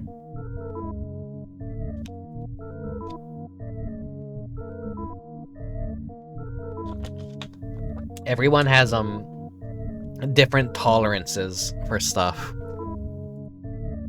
Those people are cowards and frauds. Exactly. If you hate Illbleed, you're not my friend. You never will be my friend. No, I'm not that petty, but still, you know, I'll give you a stern talking to. I'll set you right. I'll be like, no, Illbleed's not bad. You're bad. Let's begin with the lovely Kyoko. She always called me a pig. Well then, how about this? Huh? I seem to have forgotten. Does this connect to the right one or the left one? It's the right one, isn't it? No. Huh. Ah! Now it's all messed up. This is all your fault. Don't blame me for this, Yuichi. I was just about to give Kyoko such a beautiful makeover. He's just trying to guilt me. Oi, wake up, you dirty beast. Oh, how mean of me. She looks absolutely hideous. How very wretched. You're a terrible failure. Get out of my sight.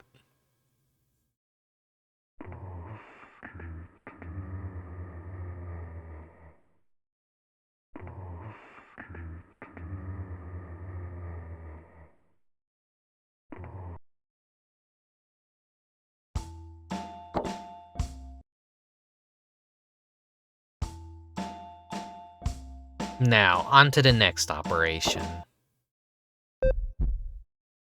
I guess under the context of like, if you were to pay full price for this game back in 1996, yeah, no, it's a bad game. But as a free game, a part of a library with easy access, yeah, no, I think it's fine. I think it's fine.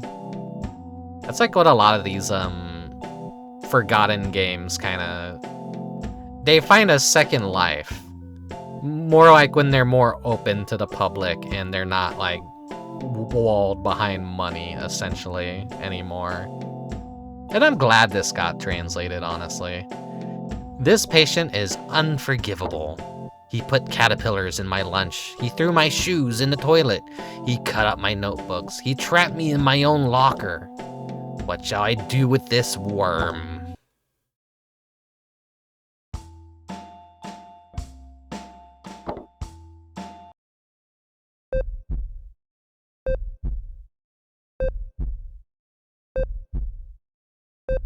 Make him your slave.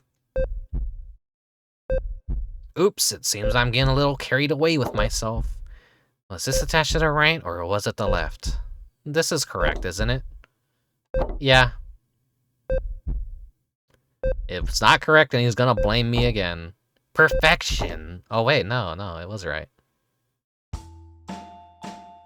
Maybe it's doubting him is what leads to getting blamed. Oi, Hideaki, wake up, you moron. Listen, from now on, you are my slave. You bullied me for 6 years, now it's time for my revenge. Well, any objections, Hideaki? No, master. I am yours to control.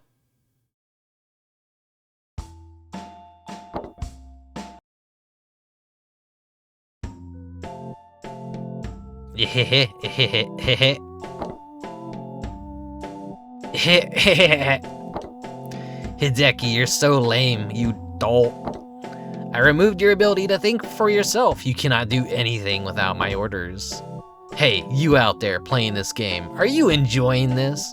Feeling refreshed, are we? Here, let me take another drink of water.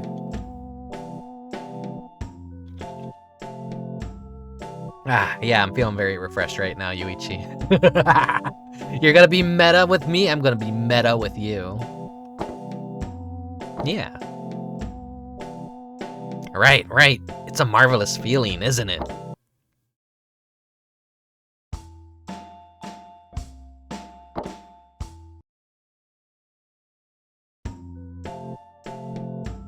Right, here's your first order. Bring Yuichi-kun to me.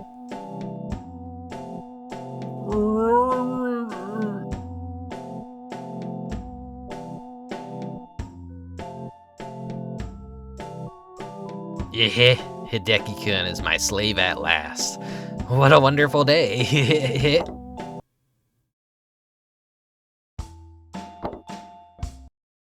But, you know, if you were just gonna do this to him, I'd be kind of like fine with that. All this excitement has made me quite tired. Perhaps a lie down.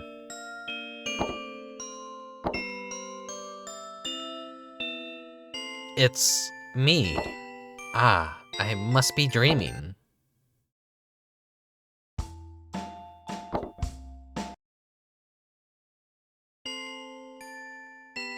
Yes, this is just a dream. They bullied me every day.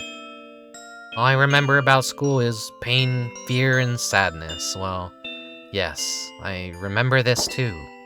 Yes, this dream had helped me remember something. Misfortune.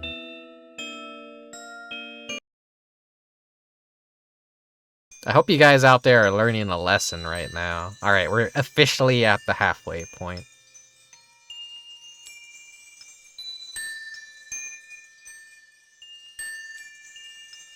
Let's conserve the world's resources and save energy.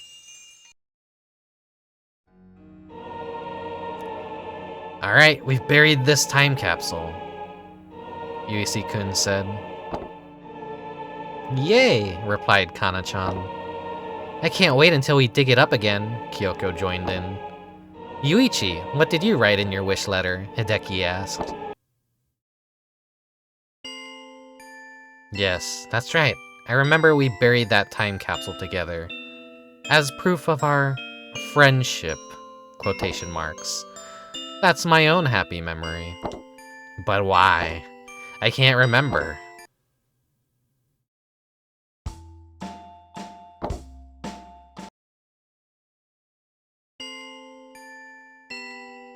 Yuichi, what did you write in your wish letter? Hideki asked. No, don't tell him. We promised to keep our wishes a secret until that day, Kyoko cried. Yes, let's keep it a secret until we meet again in the future, Kanna-chan agreed. That's right. We'll be friends forever. We'll meet again, Usui-kun exclaimed. Friends forever? I can't remember what I wrote on that paper all those years ago.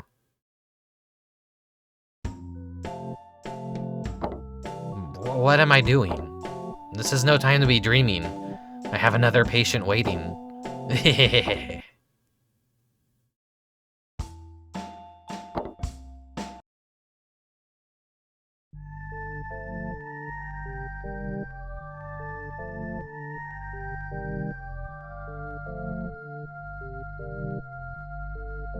Welcome, Usui-kun. You finally arrived.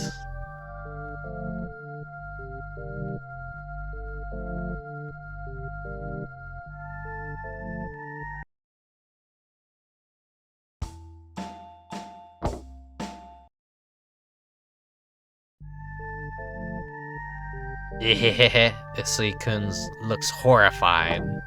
Poor boy is quaking in his boots. Is this an operating room? No, this is my makeup room. I've done 2 procedures already. They were both difficult, but each of them was a great success.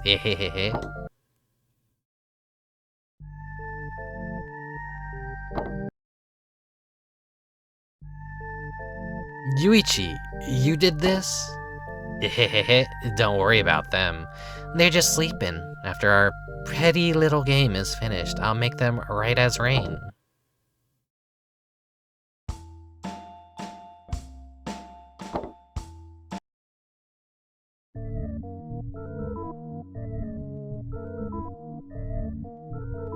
Go open those gas canisters.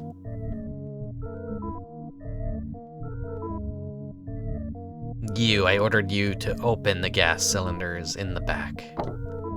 I must make haste and prepare my special makeup room. It looks like the next operation is going to be a lot more work. Ooh-hee. He's laughing like a pig, like ooh-hee, ooh-hee, or something, I think. Let's let the game of orders begin. Rule 1, if you try to attack me, I cannot guarantee Hideki and Kyoko will live to see the dawn.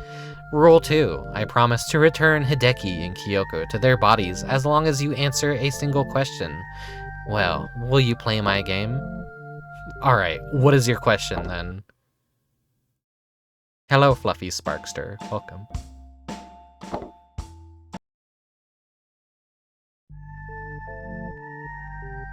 Oh hehehe, Usui-kun always was a good sport. What was the wish that I put into the time capsule?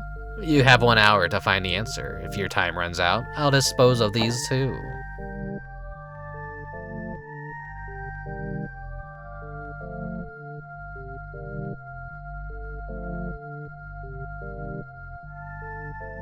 Alright, Usui-kun, off you go. Wait. I was going to give Usui-kun his own makeover, but now I'm intrigued about the wish I made all those years ago.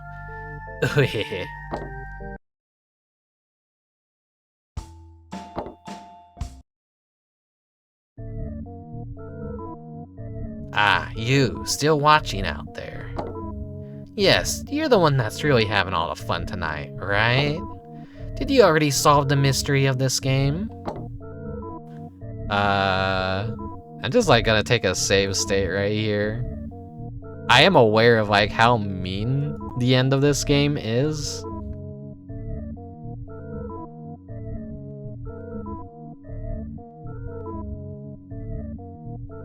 Okay. Yuichi reminds me of Porky Minch in some way. It kind of is like the, yeah, speaking of like villains often being associated with pigs in like Japanese games.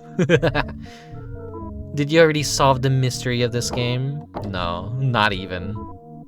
Then allow me to give you some advice. The game has a certain mystery to solve, and you'd better find the answer quickly. Nothing will happen if you fail, but if I were you, I'd try to decipher the clues right away. Well, nothing will happen if I fail. If you don't, something very unfortunate may happen. Don't give it another thought. It's just a story after all. Even if you stop playing, nothing bad will happen to you. Probably. Watch as something bad does happen to me tomorrow. You can sleep easy tonight. I plan to, thank you. At least, I think so. By the way, it's absolutely fine to badmouth this game to everyone, you know? I don't care. I haven't been badmouthing it, really. I've actually kind of been giving it a little bit of praise here. I think it's, you know, you go to the library, you're gonna grab a book. It might not be the best book, but hey, it's a book. It's just media that's there to enjoy. Say whatever you like. Tell them how awful it is. Write a mean review. Nothing bad will happen to you, obviously. They're trying to farm the hate clicks of this game. I think this is like their meta way of like, yeah, I played this game and it's really creepy and cursed and like, ugh, and then that would get other children on the playground to like want to buy this game and play it, and then, you know, spread it like a disease. I think that's like what angle they're trying to do here, like putting the mind back in 1996. You know, how playground rumors were kind of universal within any culture, essentially. You know, there's a Mew under the truck kind of situation. This is definitely the devs shit-talking haters. I don't think they even had haters before this game even came out. Or maybe they knew people just wouldn't like this game at the time. Maybe they knew they were making a stinker. But you really should consider solving the mystery soon.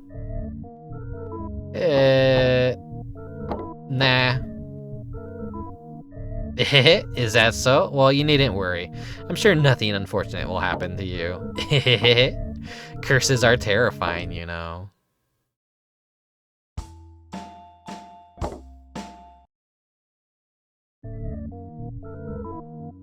Ah, this is so intriguing. So amusing. It's too late for you, my friend, even if you turn the power off. We have tarried too long. Let us return to our little story.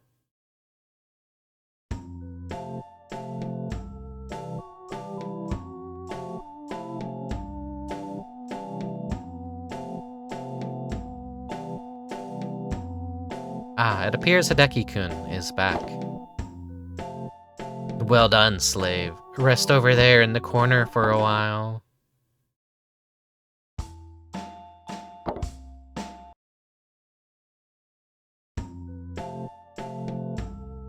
Usui-kun should be here soon, but I couldn't care less about my stupid wish now. Since he will spill all of my secrets, I had better make Usui-kun disappear.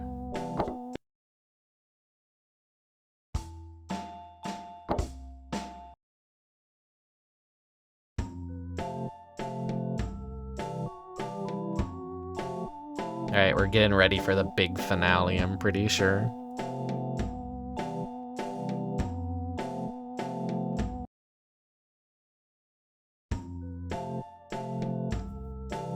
What an ignorant fool. Go! Get them! What's wrong? Go! So I guess the hesitation was canon.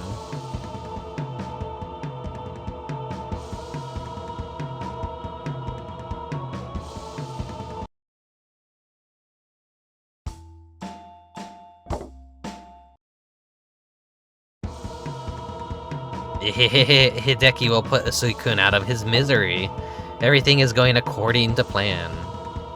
According to Kayaku, or is that how it goes? Oh, according to Kayaku. Tonight has been a complete success. We know what your wish was. You wrote, "Everyone, please die." Oh, Usui-kun, don't shout. Please die? I wished for everyone to die? Really?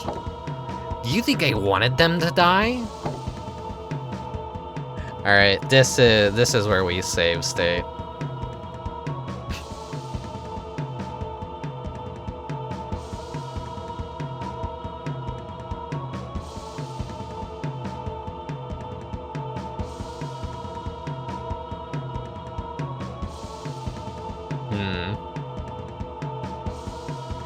Okay, I'm gonna cheese this part of it because I am aware of how mean the end of this game is. Do you think I wanted them to die? Yes. Huh? Is that what you think? However, when I wrote everyone, I meant everyone. That includes you too. You out there playing this game. Game over.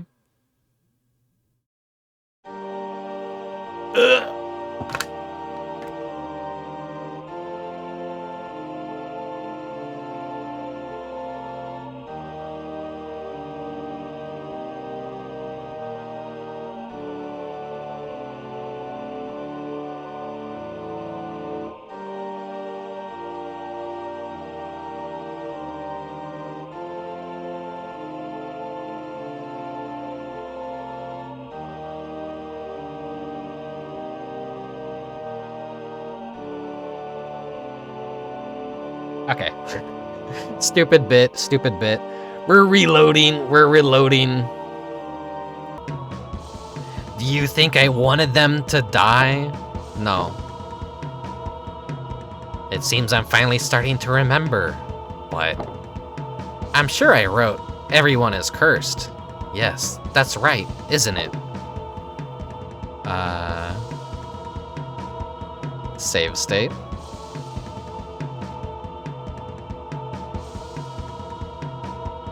Yes. Everyone is cursed. I applaud your efforts. But you're overthinking this. That wasn't what I meant at all. Because we were cursed from the beginning. Game over. God damn it. See, this is like because there's no like actual bookmarking system in this, you would have to replay this entire segment from beginning to end to get here. And then it's all just down to a coin flip. Are you right or are you wrong? The end? Load state. Thank God for the modern solutions that we've created for games such as this. Save states only existed because of this game, I'm pretty sure. Okay. I'm sure I wrote, "Everyone is cursed." Yes, that's right. No. Huh? Did I actually write, "Everyone please get along"? Another save state. It's a coin flip here. I could get it right or I could get it wrong. Yes. "Everyone, please get along." As if, that's not what I wrote. I'm a sexy genius. I'm nothing like those idiots. Yeah, I should just start saying that about myself. I'm a sexy genius. I'm nothing like those idiots. This is game over for you. Nice try. God damn it. Misfortune. So far, we're like 0 out of 3.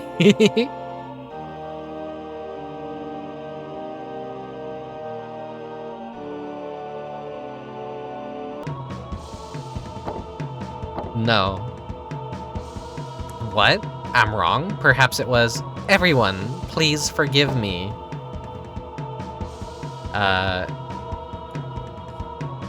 I think it would be no, but I'm gonna go with yes. Everyone, please forgive me. I did many horrible things. I'm so sorry, everyone. You thought I'd write that? You fool! I will never apologize. Seriously. Think about it properly. You failed. Game over. Okay, 0 out of 4. Okay, no. Don't be ridiculous. Was it everyone, please make it end? Okay, let's do another save state. I'm gonna say yes to this one.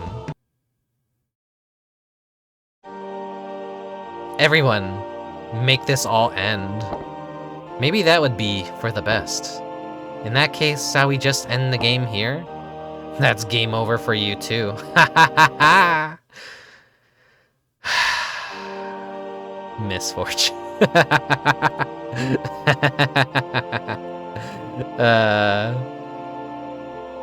Okay. That was okay. 0 out of 5. Man, I'm fucking cursed. I am cursed. I'm getting all this wrong. I would have had to like replay this entire thing. Like it's 40 minutes or so, or 30 minutes or something. I would have to like replay that, have like 5 times to get up to this point and have that note written down. You're supposed to like go through the other endings and get all these clues too, but like because it's basically just a 50-50 chance, why would you? Unless you really like this game and you were a Japanese kid in 1996 and this is the only fucking game you had and you're like, I can't return this, I gotta play it and make the most of it. Don't be ridiculous, Lizette. Everyone please make this end? No. I don't believe it. Ah, I know. Everyone, please stop lying. Okay, save. Yes. Everyone, please stop lying. Yes, everyone was lying. This was just a made-up story to make the game interesting. Well, do you feel better now? Now that the lies have been exposed, let's just end the game here.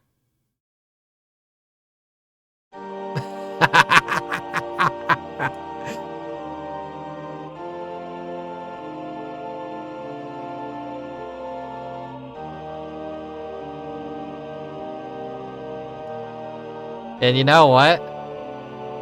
That's the true ending. The entire game is a lie. That's what it says here in the notes. This is the true ending.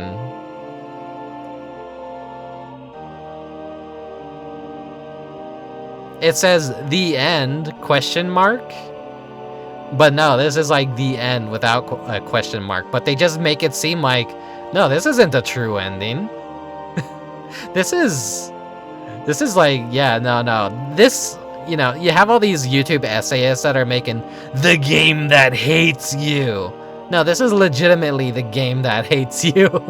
This is the game that hates you. You know what? That's what I'm fucking putting as the fucking title on YouTube. Misfortune, a story of suspicious friendships. The game that hates you.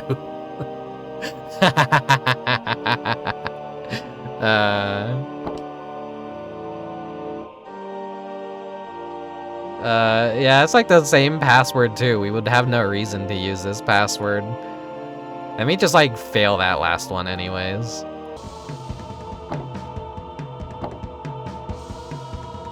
What? I don't remember at all. What I wrote is a total mystery? Yes. Yes, what I wrote is a mystery. Yes, the mystery at the heart of this game. What was the wish I put in the time capsule? Allow me to give you a clue. Everyone. It's everyone. The curse is a lie. There is no curse. This game is not cursed. Did you write that down? The words to fill in the blanks can be found within the game. Well then, good luck. Ohe ohe. Insane game, definitely unique. Yeah.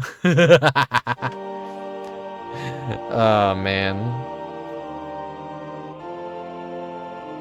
I guess if you chose B in that situation, it loops back to choice 12. So you could just, like, get stuck in an infinite loop. But that was, like, the hint ending, I guess. Let's see. There are 12 bad endings for Usui-kun and 1 good ending. Kanna-chan has all bad endings. No good endings. Kyoko has 11 bad endings and 5 good endings. Some of which are the most ideal in the game.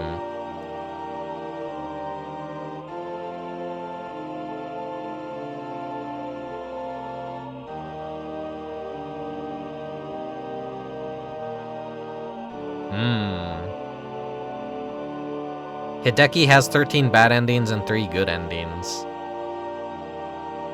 And Yuichi was the 4th wall breaking. And there's like, you know... I guess this is like multiple bad endings and like a good quotation marks ending. The true ending.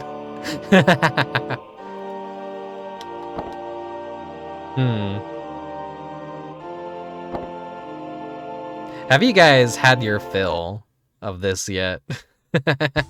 I think I need to like maybe take a little bit of a break and maybe we'll return to this and I'll give it like one go over and like see what the most ideal ending I could probably get. Oh god, the Jesus bot wants to... Okay. Well, I guess this is like the stream for that to show up and I probably definitely need Jesus after playing this game. Okay, I'm gonna throw you guys into a BRB. I'm not even gonna ban the bot. That's funny. That's like really good timing. That's actually like that's great. That's fantastic. Holy shit. And that's like not even a bad bot or anything. It's not telling you guys to go anywhere and like click a suspicious link that's gonna get your account hacked. That's harmless. That's fine. If more bots are like Jesus savior all, honestly, I'd be down for that. Who said Jesus followers are a bot? Oh, okay, you're a real person. Okay, thumbs up. Okay, you keep doing you though. Keep doing you. Anyways, I'm gonna go on a BRB, and we'll probably do one more route. I'll try and like get a good ending. We will see. Enjoy some retro video game commercials. I'm gonna get up, stretch my legs, go use the restroom real quick, maybe grab a new fresh water. I'll be right back. Enjoy the commercials, everyone. Let me effort. I gotta mute the game first. 生まれる、育つ、戦う、死ぬ。生まれる、育つ、戦う、死ぬ。氷と命の物語、玉眉物語2。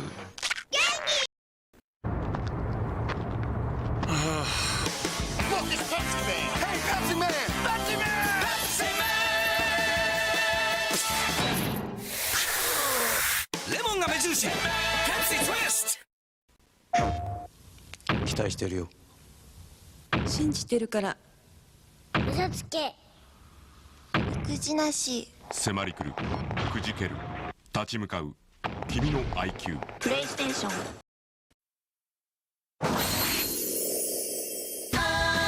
モノクロームのポラロイドで映してくれ。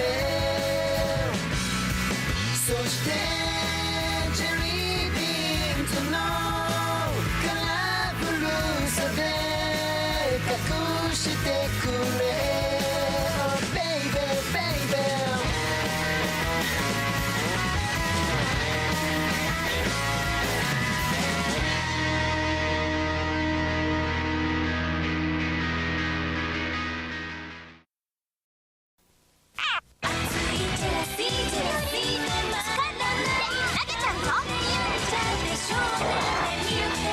ポイポイグリグリ痛快アクションウキウキトラブルメーカーズ今週発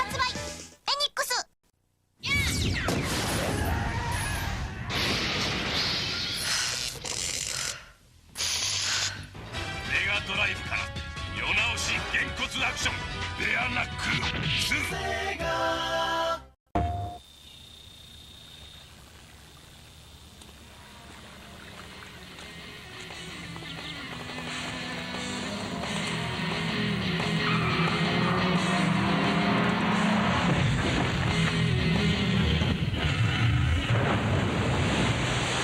There's a new rock star in town.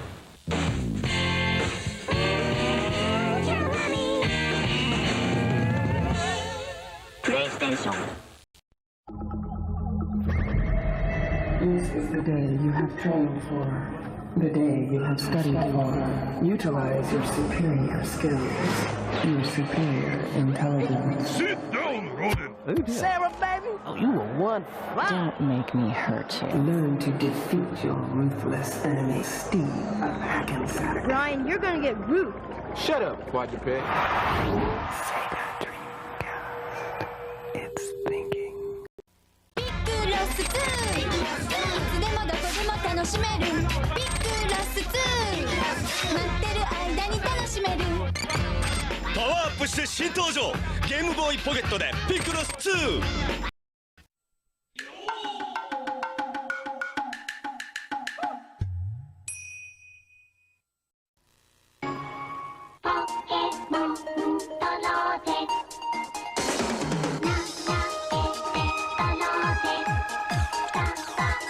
スライドアクションパズル任天堂 DS ポケモントローゼ。バックマンの今日で最後だ最後だ最後だ。うるせえ懲りねえやつらだスーパーファミコンゴーゴーアックマン2ゲームボーイ版もなあのトランプコレクションが64で新登場。バトルでクリアするストーリーモードと15種類のゲーム。戦うトランプだ。64トランプコレクション8月7日新発売。ゲームボーイもね。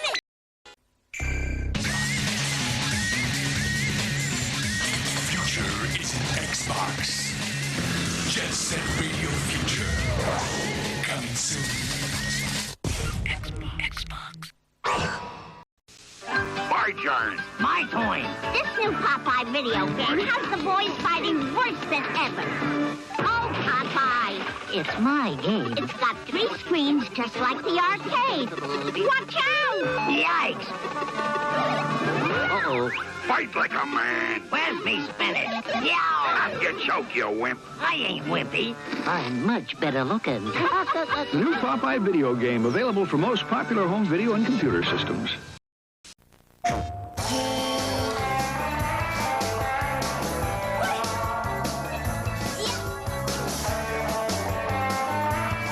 度のクールボーダーズ。すごい。キリングセッション。Web Systems。Game Boy Color。俺様が我を様だ。キキ、ありがとう。サムー、ありがとう。敵にやられて謎を解くゲームボーイカラー専用ソフト。ワリオランド3。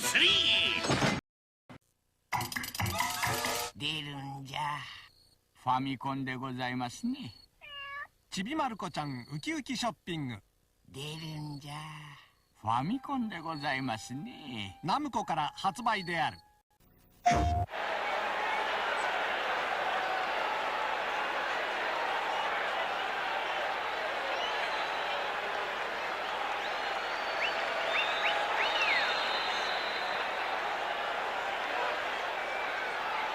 らせがれいじりいじっていじっていじりまぐれプレゼントに最悪せがれいじりX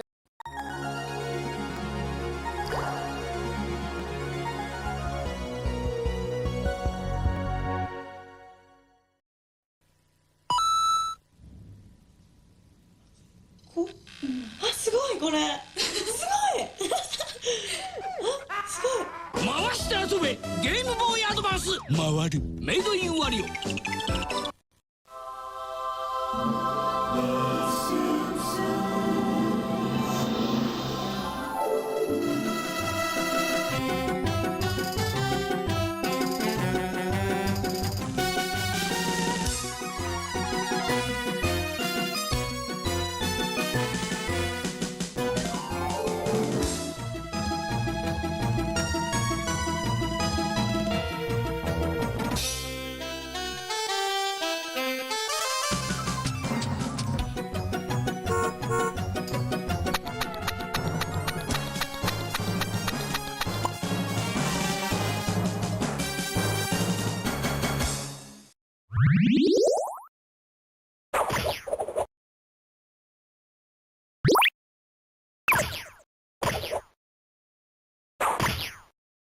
Okie dokie.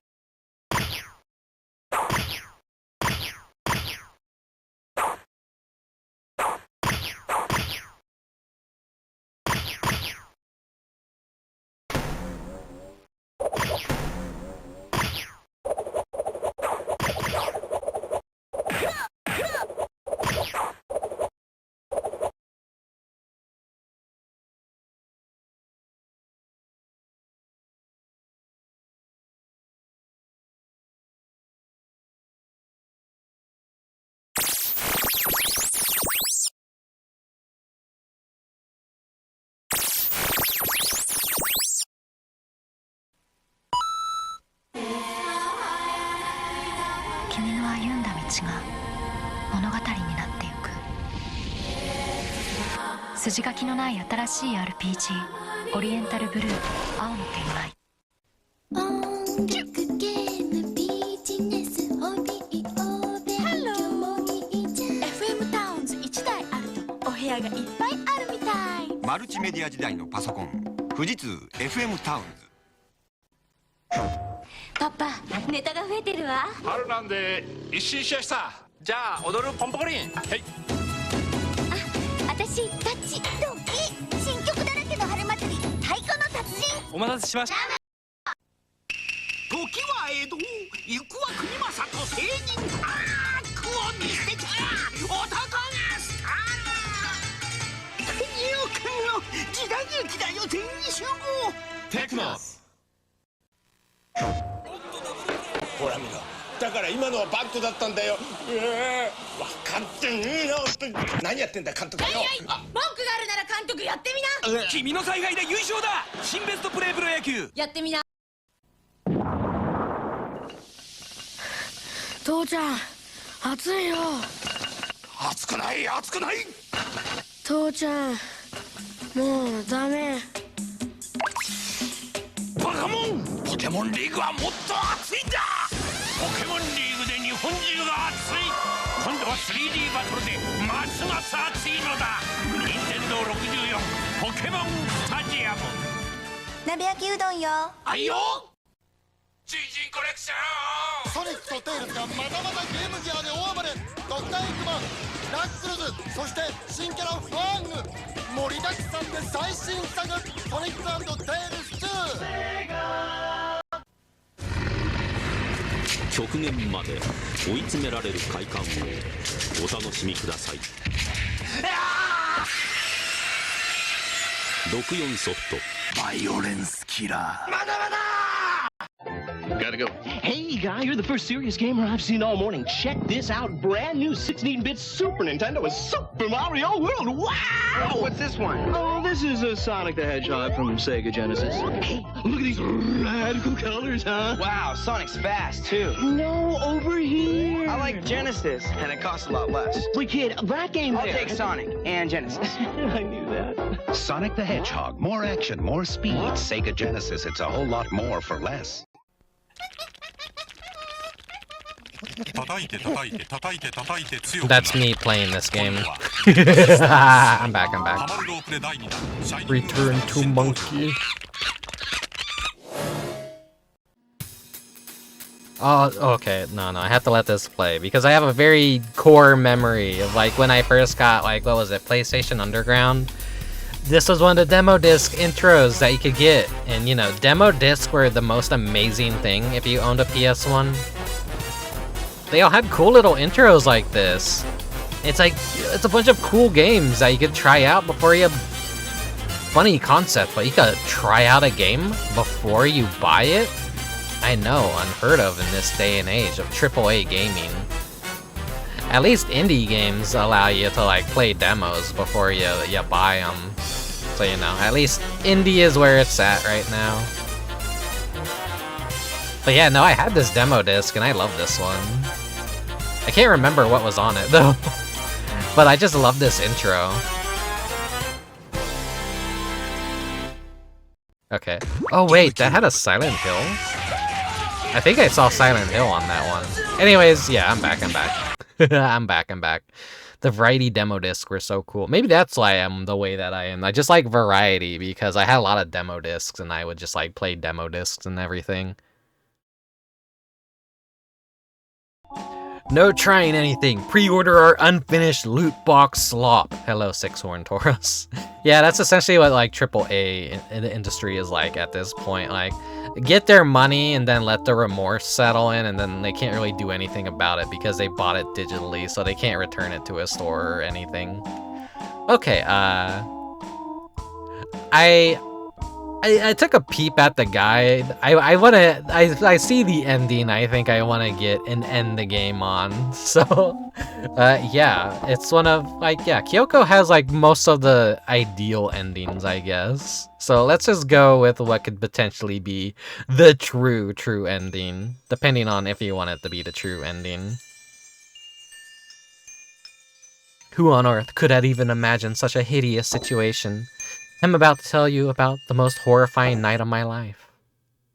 And I will be that guy. I will reread this entire thing. The clock struck midnight. The night was neither hot nor cold. It was uncomfortably warm. We had gathered at our old elementary school to exhume a time capsule we had buried there on the day of our graduation. Yeah, some of you here, I'm sure, didn't even, like, see this entire story, so, you know, it's the least I can do. Thank you. My name is Kyoko. I'm just an ordinary girl, the kind you can meet anywhere. Have some more self-esteem, Kyoko, god damn. That's like me trying to sell myself. Like, yeah, I'm just an ordinary guy. Nothing special about me. You can find... I'm a dime a dozen. You can find me anywhere. He's Hideaki, a stylish guy who is popular with the ladies, but he likes to play pranks on people.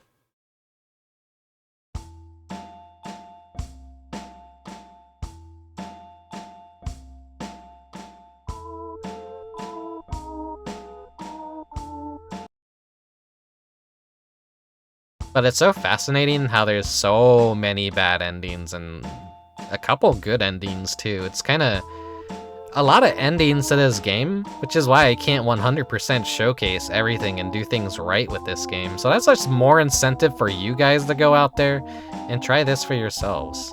The mysterious boy walking in front of me was Usui-kun.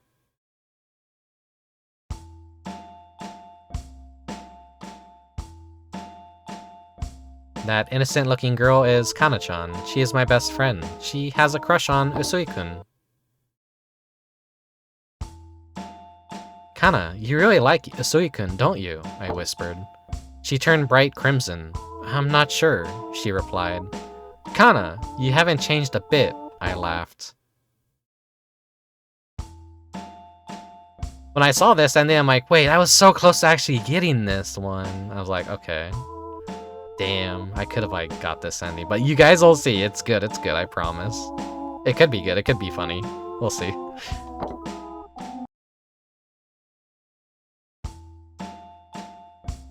Sorry to keep you all waiting. Yeah, there's our serial killer. Our bully victim that became a bully and got back at his bullies. Yuichi was the last to arrive. He was a really unattractive, stupid guy. Now we're all there.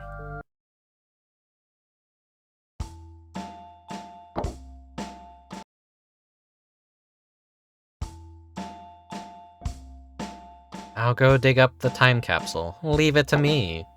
Yuichi passed each of us a drink, and then he opened the school gates and stepped through. The drinks are my way of saying sorry for being late, he said as he disappeared inside the school. I was quite thirsty. I took a little sip.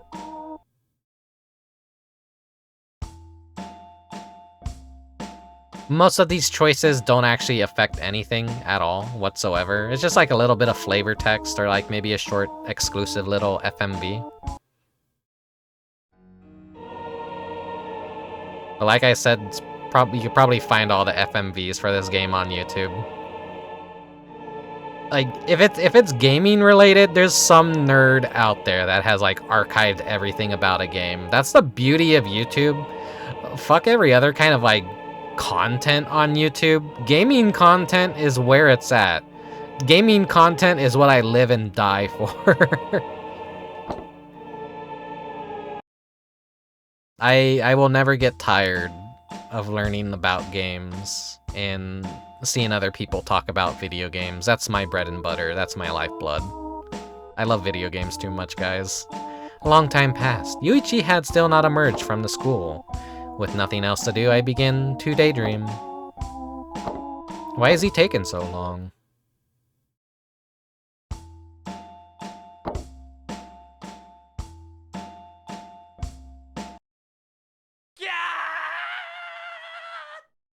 We just gotta get up to the match segment again. Ah! What was that? Yuichi was screaming, but I didn't really care. He was an idiot. But I was bored waiting around, so I suggested to Hideaki that we go check on Yuichi together.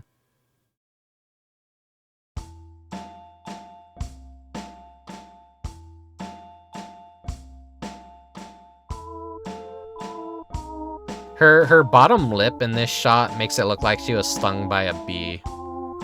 I'll go and take a look, said Hideaki, trying to seem brave.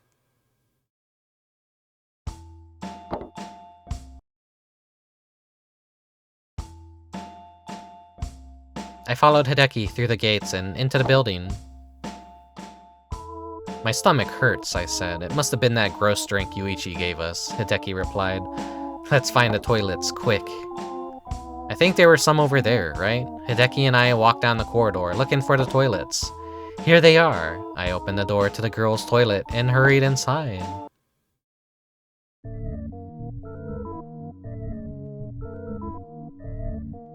Ouch, what's wrong with me? Pain suddenly shot through me, and my whole body went numb.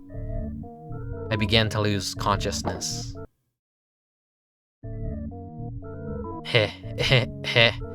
It serves you right.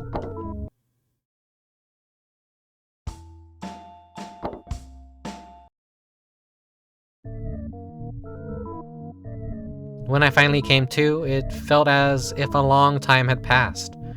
Oi! Wake up, you dirty beast.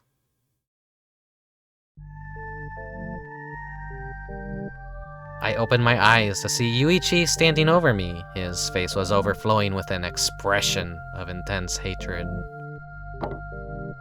You're a terrible failure. Get out of my sight, he screamed at me. I looked around. I seemed to be in some kind of operating room. Strange tools and machines were lying here and there. There was someone else lying in another bed. But all I could think about was escaping this dreadful room as soon as possible. It was awful. I slowly dragged my sluggish body out of the room. My head was throbbing with pain. I couldn't think straight. The world was spinning before my eyes. I stumbled blindly around. I had no idea what was going on. I continued to shuffle around the school in a daze. I had this strange urge to keep wandering around when suddenly... Ouch! I stepped on some broken glass. I looked down at my foot. What is that? I saw my reflection in the broken glass. It made my blood run cold. A hammer was laying on the floor. I picked it up and began smashing the glass in a mad frenzy. A monster. I'm a monster, I muttered in shock. Once the glass was shattered into tiny fragments, I stood still, totally petrified by my situation. A monster. I'm a monster.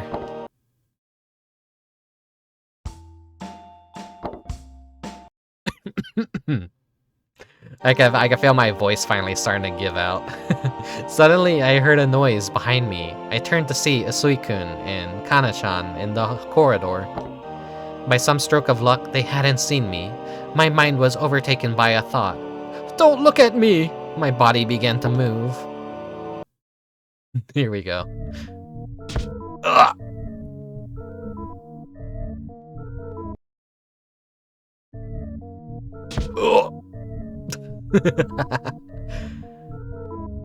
That's just such a stiff reaction. Without thinking, I hit Kana-chan and Usui-kun with a hammer. I didn't want them to see me. What did I just do? Was I losing my humanity? I screamed. I carefully picked up Kanna-chan. Without thinking, I began to blindly run through the hallways once again. I held Kanna-chan tightly and ran.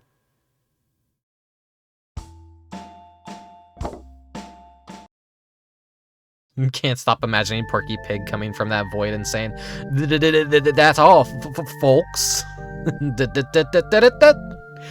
Before I knew it, I was standing in the courtyard. I had no idea how long I had been there. I wasn't carrying Kanna-chan. I must have put her down. But I couldn't remember where. I couldn't remember anything. I took it slow. Deep breath. I tried to think carefully about everything that had happened. Somehow, Yuichi had transformed me into a hideous monster. My memories were starting to disappear, one by one. If I did not do something, my humanity was going to vanish along with them.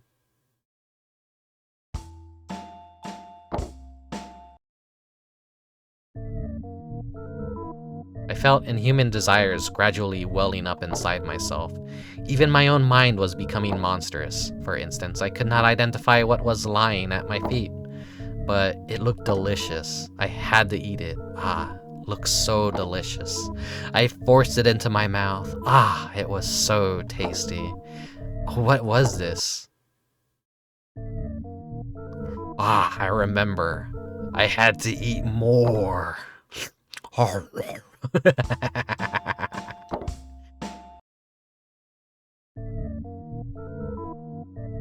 My consciousness began to fade. But I started to feel so good. Yeah, that's what happens when you eat the bugs that feel so good. So good.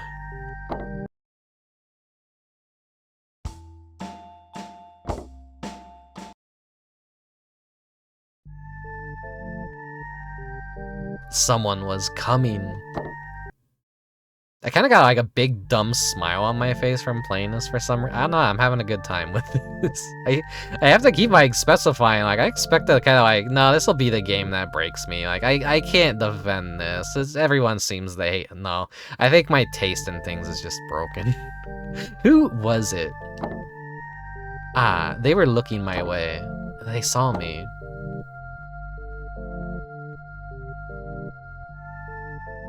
But yeah, that running animation is just like...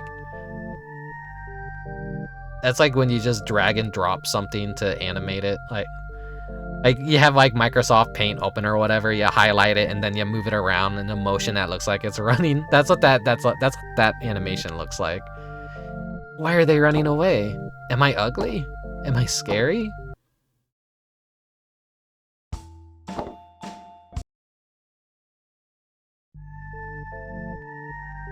Why are they running away? Why? My humanity slowly returned.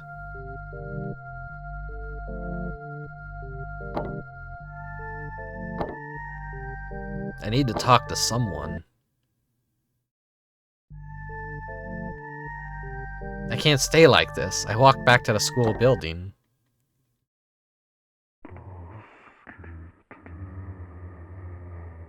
Was it Toskete?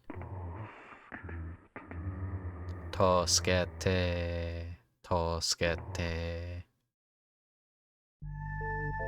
I entered the school and began to look around. Nobody was there.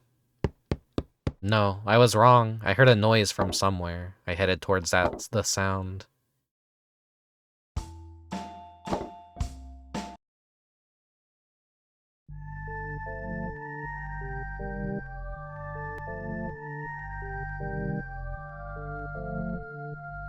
It was Kanna-chan. I slowly approached her.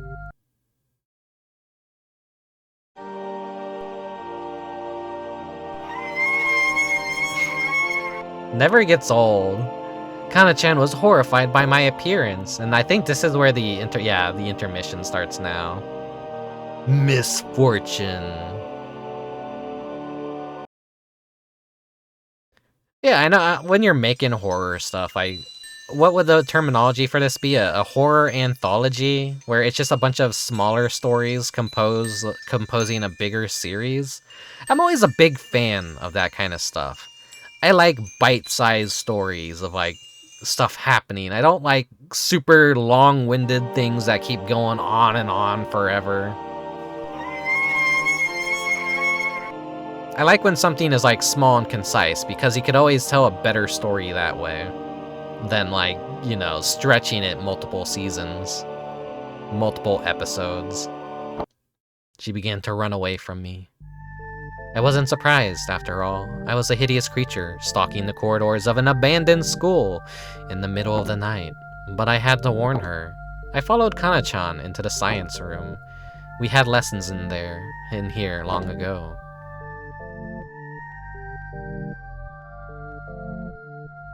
Toskete.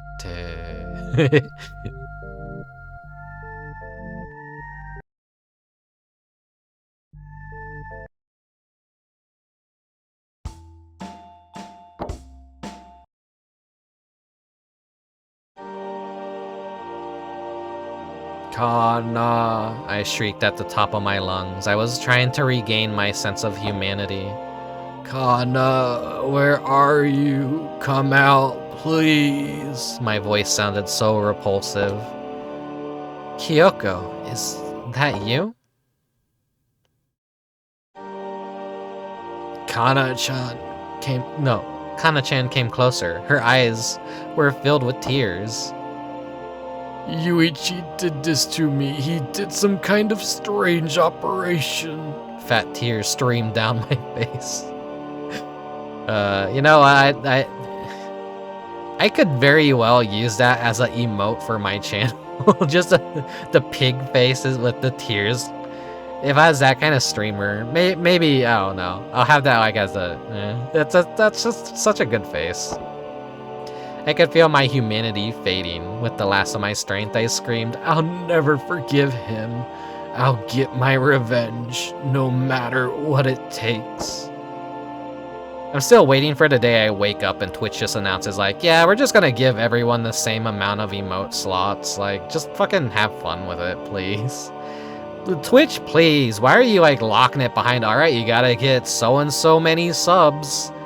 That's such an awful barrier for something that costs you nothing to produce. It's too dangerous, Kyoko, Kanna-chan cried. A monstrous rage welled up inside of me. I had to leave, now. Find Usui-kun and get out of here, I muttered.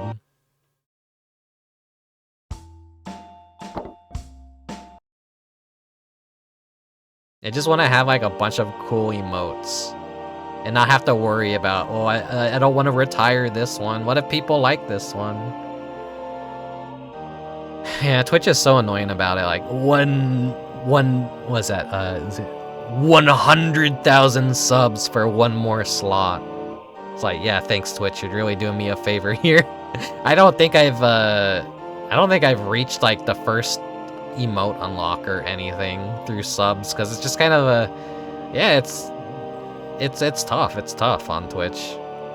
Yeah, it's very arbitrary. As I was leaving the room, I saw a box of matches on a desk. I can use these, I thought as I grasped the box tightly.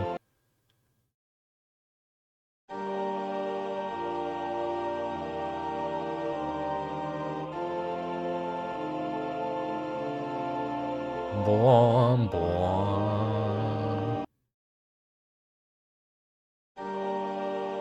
Ah, I felt rotten desires taking control of my body once more. Me when I'm like, you know what, I'm hungry right now. Some fast food would hit the spot. Rotten desires.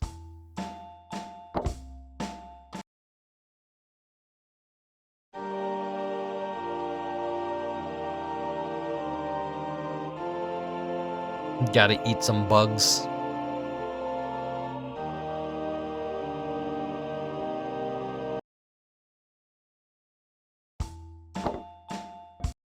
Yeah, this is just like the padding thing for the zapping feature. I lurched down the corridors. I was a revolting nightmare, a disgusting beast crawling around a school in the dead of night. A noise erupted from my throat.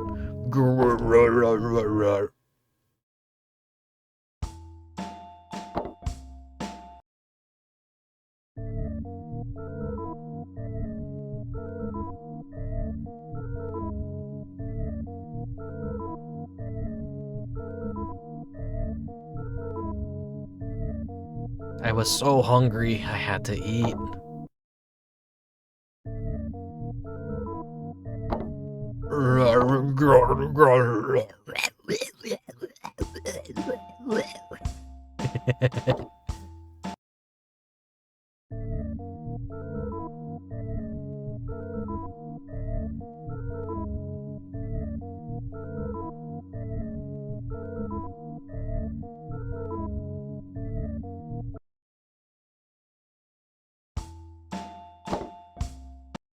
Absolutely nothing happened. Thank you, Mechanic Cat. I will drink some more water.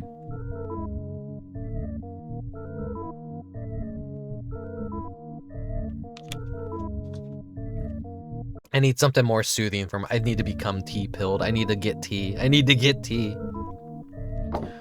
I know. Oh, no.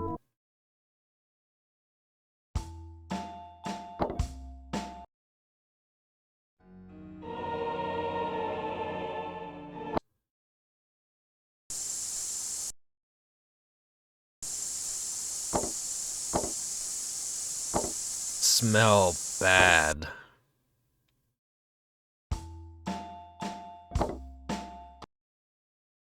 I think this is where we save state. Go! Get them! The sound of Yuichi screaming awoke me from a deep slumber. I could see Kanna, Usui, and Yuichi through a classroom window.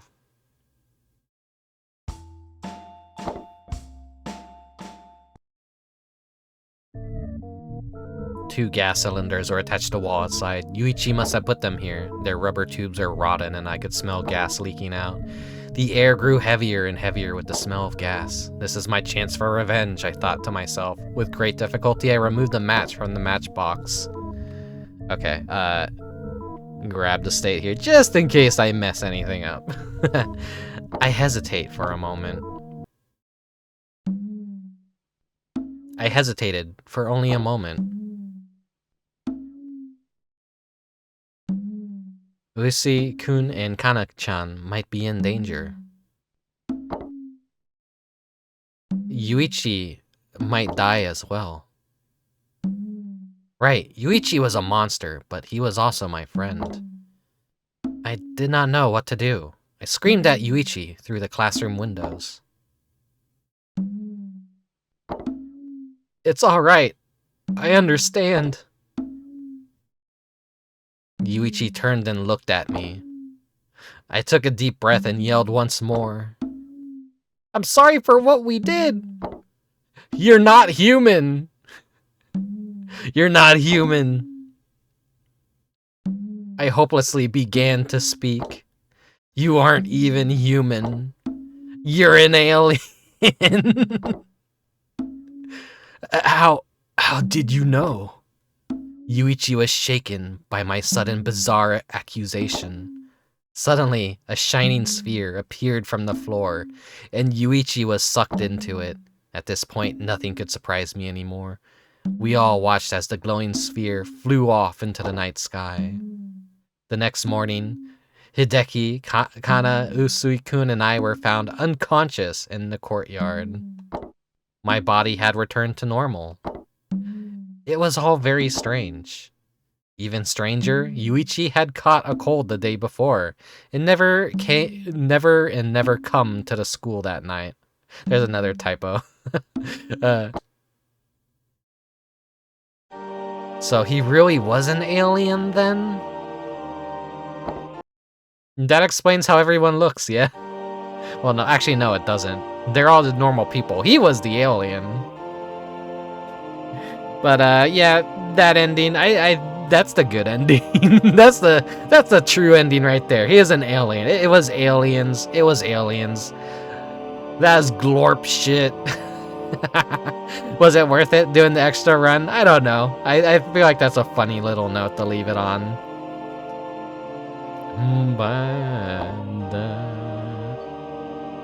Okay, well, that's enough of Yaku Yuujou Dangi, aka Misfortune, a story of suspicious friendships.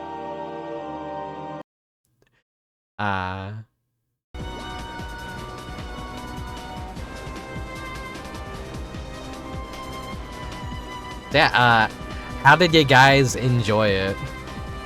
Honestly, I didn't hate it. I expected to go into it hating it like everyone else is saying, like, yeah, it's a bad game. It's like Kusage. I'm like, you know, it's Kusakino. It's shitty, but it's good. It's good. It's good. I enjoyed my time with it. Do I have any desire to go back and get every single ending? No, not really. Not really. I think this is one for the, you know, save it for the YouTube compilation someone eventually will make if it doesn't already exist. It's charming, yeah. It's just, you know, it's your run-of-the-mill B-movie horror, like, anthology kind of thing. It just has to be a small, simple story. It doesn't have to be anything big or grandiose. And, you know, for $40 back in the day, yeah, this definitely would have been a ripoff. You would have been probably really angry as a kid if you got this, but this is Japan only. And I imagine this thing was probably like selling for $1 in used game shops or whatever. Like, nobody probably actually wanted to buy it or anything, so it was probably dirt cheap. So, how you just gotta pour one out for the poor kids that did get this, and then that was what they were stuck with. No save system, just a weird password system, no bookmarking feature, just replay it all again. You failed Yuichi's final test, replay it again. Get one screen into it, fail again, go back. You're supposed to go through the other endings and get the correct answers for those, but why would you? Like I said earlier, it's a coin flip. But yeah, let me actually scoot over here for a second. If you weren't here for the beginning,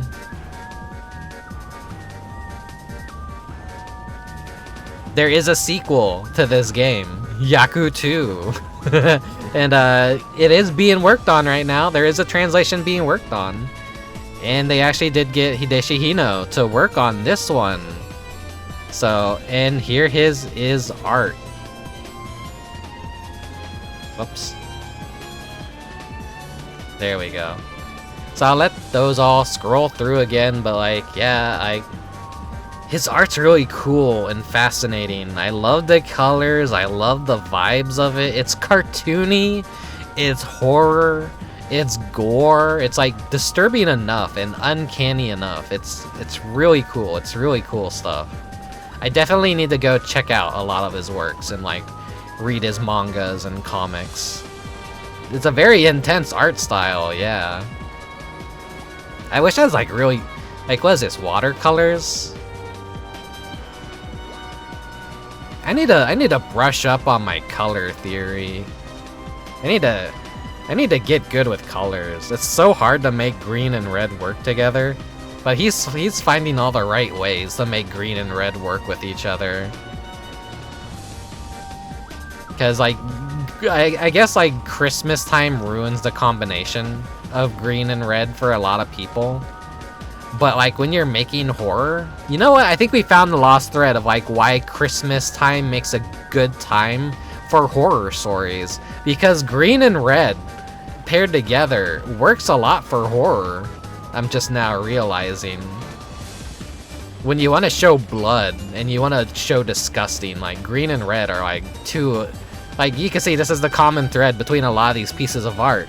Green, red, green, red, green, red. There's some color theory for you guys out there watching.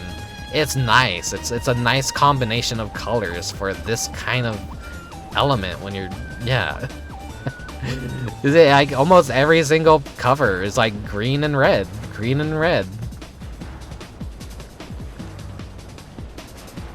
It was so silly, so I loved it, and I can really respect the feel they were going for with the visuals. Yeah, they were inspired by him to with this first game.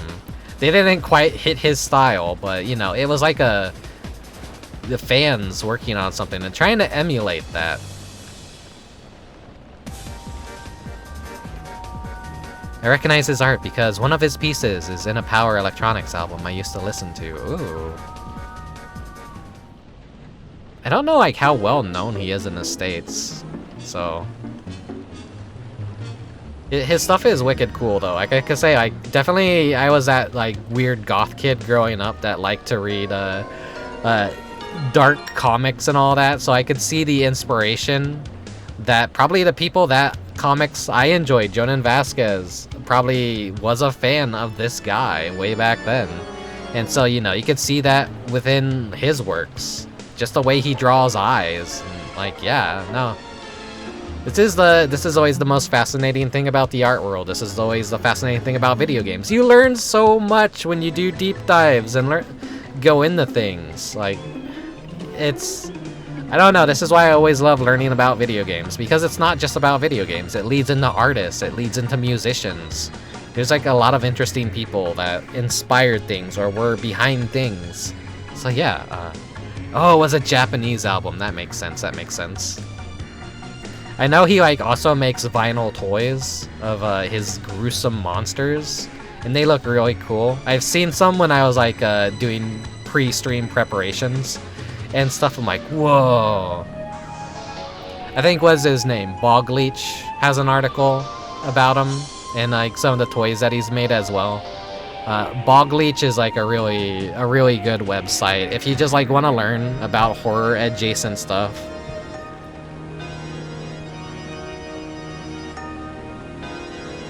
The insidious Bogleach.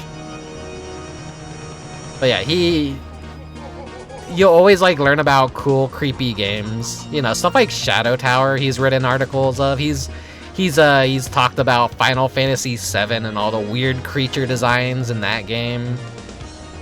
And then in Monster Party, there was a thing that was apparently a reference to a yokai figure. The sorry, I'm dead boss. And yeah, let me actually like pull that up real quick. Because that's a loose end that I didn't get to show off. Where was it? Where was it?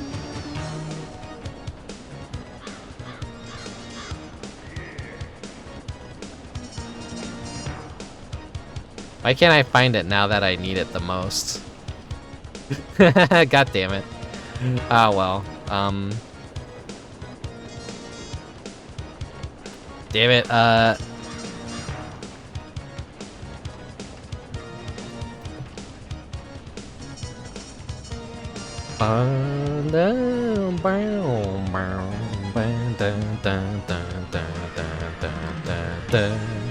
See, Rick, you ended up teaching us about cool stuff again. I never knew the artist. Okay, good, good. That's like what I always like to do, at least, you know. I may not be the most educated person. I'm well, you know, I graduated high school and everything. I'm a college dropout, like most people, so... But hey, I could like expose you guys to cool stuff, and now it's up to you whether or not you want to go search for those things and look into them and find new stuff that you might like and enrich your lives with cool art and other stuff. Yeah. Now you know it exists. Anyways, here, let's head out to the porch. I need to be better organized about finding my shit.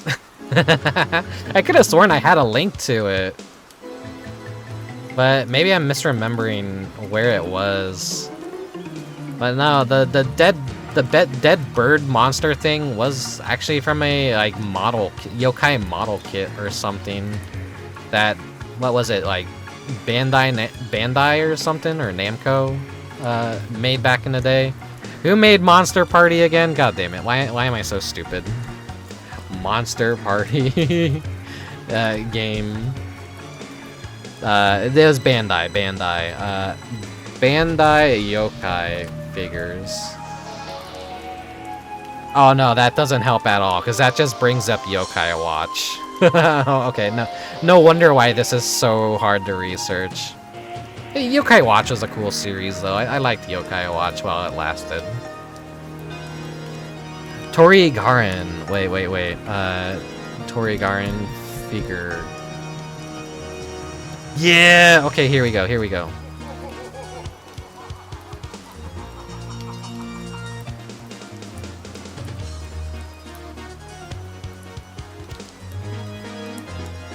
Is this gonna give me a good photo?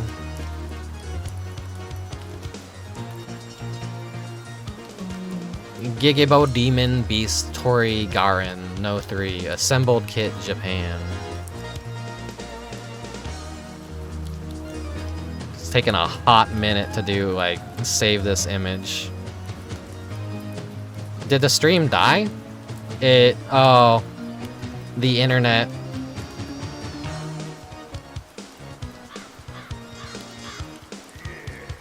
Hey guys, I'm back. I'm back. No. Okay, sorry about that, guys. Oh, Windows spooky sound. But no, thank you for giving me the name, because I was able to find it.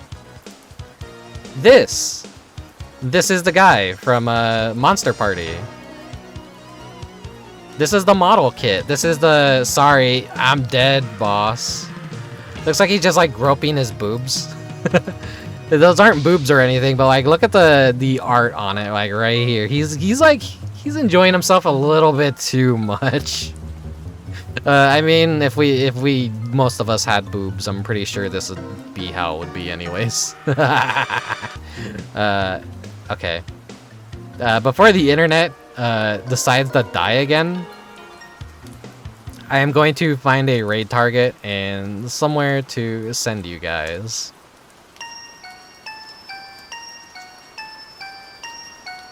So let me see.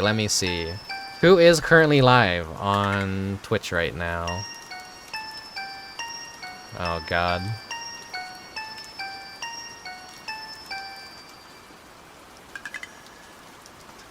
Internet's like really acting up right now. We're dropping a lot of frames. Oh my god, like right at the perfect time for the game to end too anyways. Oh shit.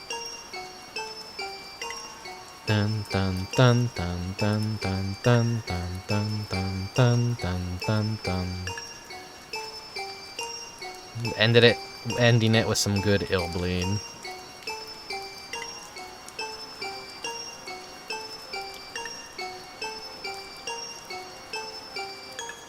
Nah, I'll send you guys over. Okay. Target spotted. Okay, thank you very much for watching. Thank you very much for lurking. The internet's acting really bad right now, so sorry about the last minute scuff. Thank you very much for watching. Thank you very much for lurking. If you're following my social media, if you're watching on YouTube through the VODs, thank you very much as well. I appreciate all the support. I'm glad you like what I'm putting out there, because it really is hard to make the things that you want to make in the current environment and the way that the internet really just currently is and everything.